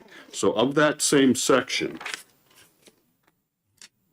subparagraph C talks about how the department shall calculate payments made to charter schools, and first payment shall be 30% of the per pupil amount multiplied by, and it goes on there. Is that report, is the Department of Education required to submit that report by statute anywhere else? Because they do submit the reports to public schools. I don't have the answer to that. Yeah, I don't either. Yeah, so I don't know why we're repealing reports that have to do with the use of taxpayer money to support public schools. You know, go ahead, Representative Cordelli. I'm just wondering, what reports do traditional public schools submit to the fiscal committee on a monthly basis? Well, the school doesn't, so the public schools don't submit it, and the charter public schools don't submit it either. It's the Commissioner of Education, the Department of Education that submits these reports, and you know, as they, so that's it. It's not, I mean, public schools have to file tons of reports with the Department of Education, and it's up to the, you know, in this case, the charter schools are receiving their grants essentially from the state. Their grants over and above the cost of inadequate education from the state, and it sounds like this is what that report is doing. I mean, it's ensuring that the commissioner is in compliance with paragraph C. Yes. I mean, how else do we know? Well, I from my notes on Representative Mooney's testimony is that this was a 2016 law change, but the report is moot now because of the ability for a warrant article to be drawn anytime there is the need for funds in terms of the Education Trust Fund. Wouldn't we want to have, wouldn't the report contain that additional funds drawn by the governor on a warrant? And I don't think the part that's being repealed was the 2016 law. I mean, I'm looking at my notes and I'm saying 2016, a law change, the law was changed. And I agree, using Representative Mooney's words, makes the report moot.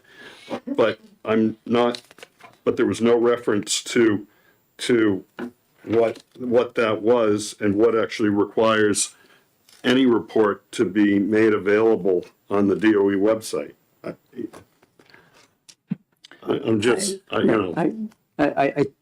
think that the fiscal committee does get status reports on the status of various funds, including the Education Trust Fund, because I've gotten information from them about the surplus and so forth. Yeah, I've got that. That's right. Contained in the CAFR, the annual report as well. But it doesn't break it down the way certainly the Department of Education breaks down payments to every. Representative Luno, I think what I'm going to do on this is that this is not an early bill. Okay. It seems like there are some questions.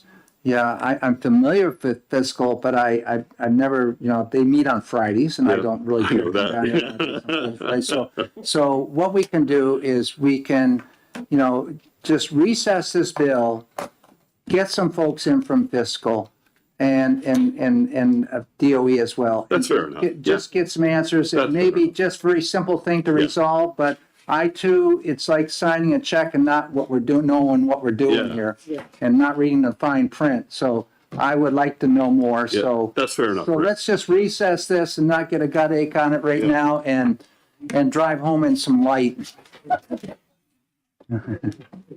So thank you very much. We are adjourned for the day. I think tomorrow we talked about as a lunch, and then we were going to caucus. Yeah. To go over Friday bills. Okay. Yeah. What time do things kick off tomorrow? Go to the lunch, then come to the caucus. Let's say 1 hour after. That's right. The session starts at what time? But don't we have Steve, what's in the afternoon schedule? Why am I lost? I don't think anything. Did you read your email? Not for us. Not all of them. Well, I'm thinking about the governor's thing on the Do that. 14th, yeah. Right, but yeah, we talked about doing a caucus. Yeah, All right, so we're So- 9 o'clock so- in the cap. So we're gonna take an hour.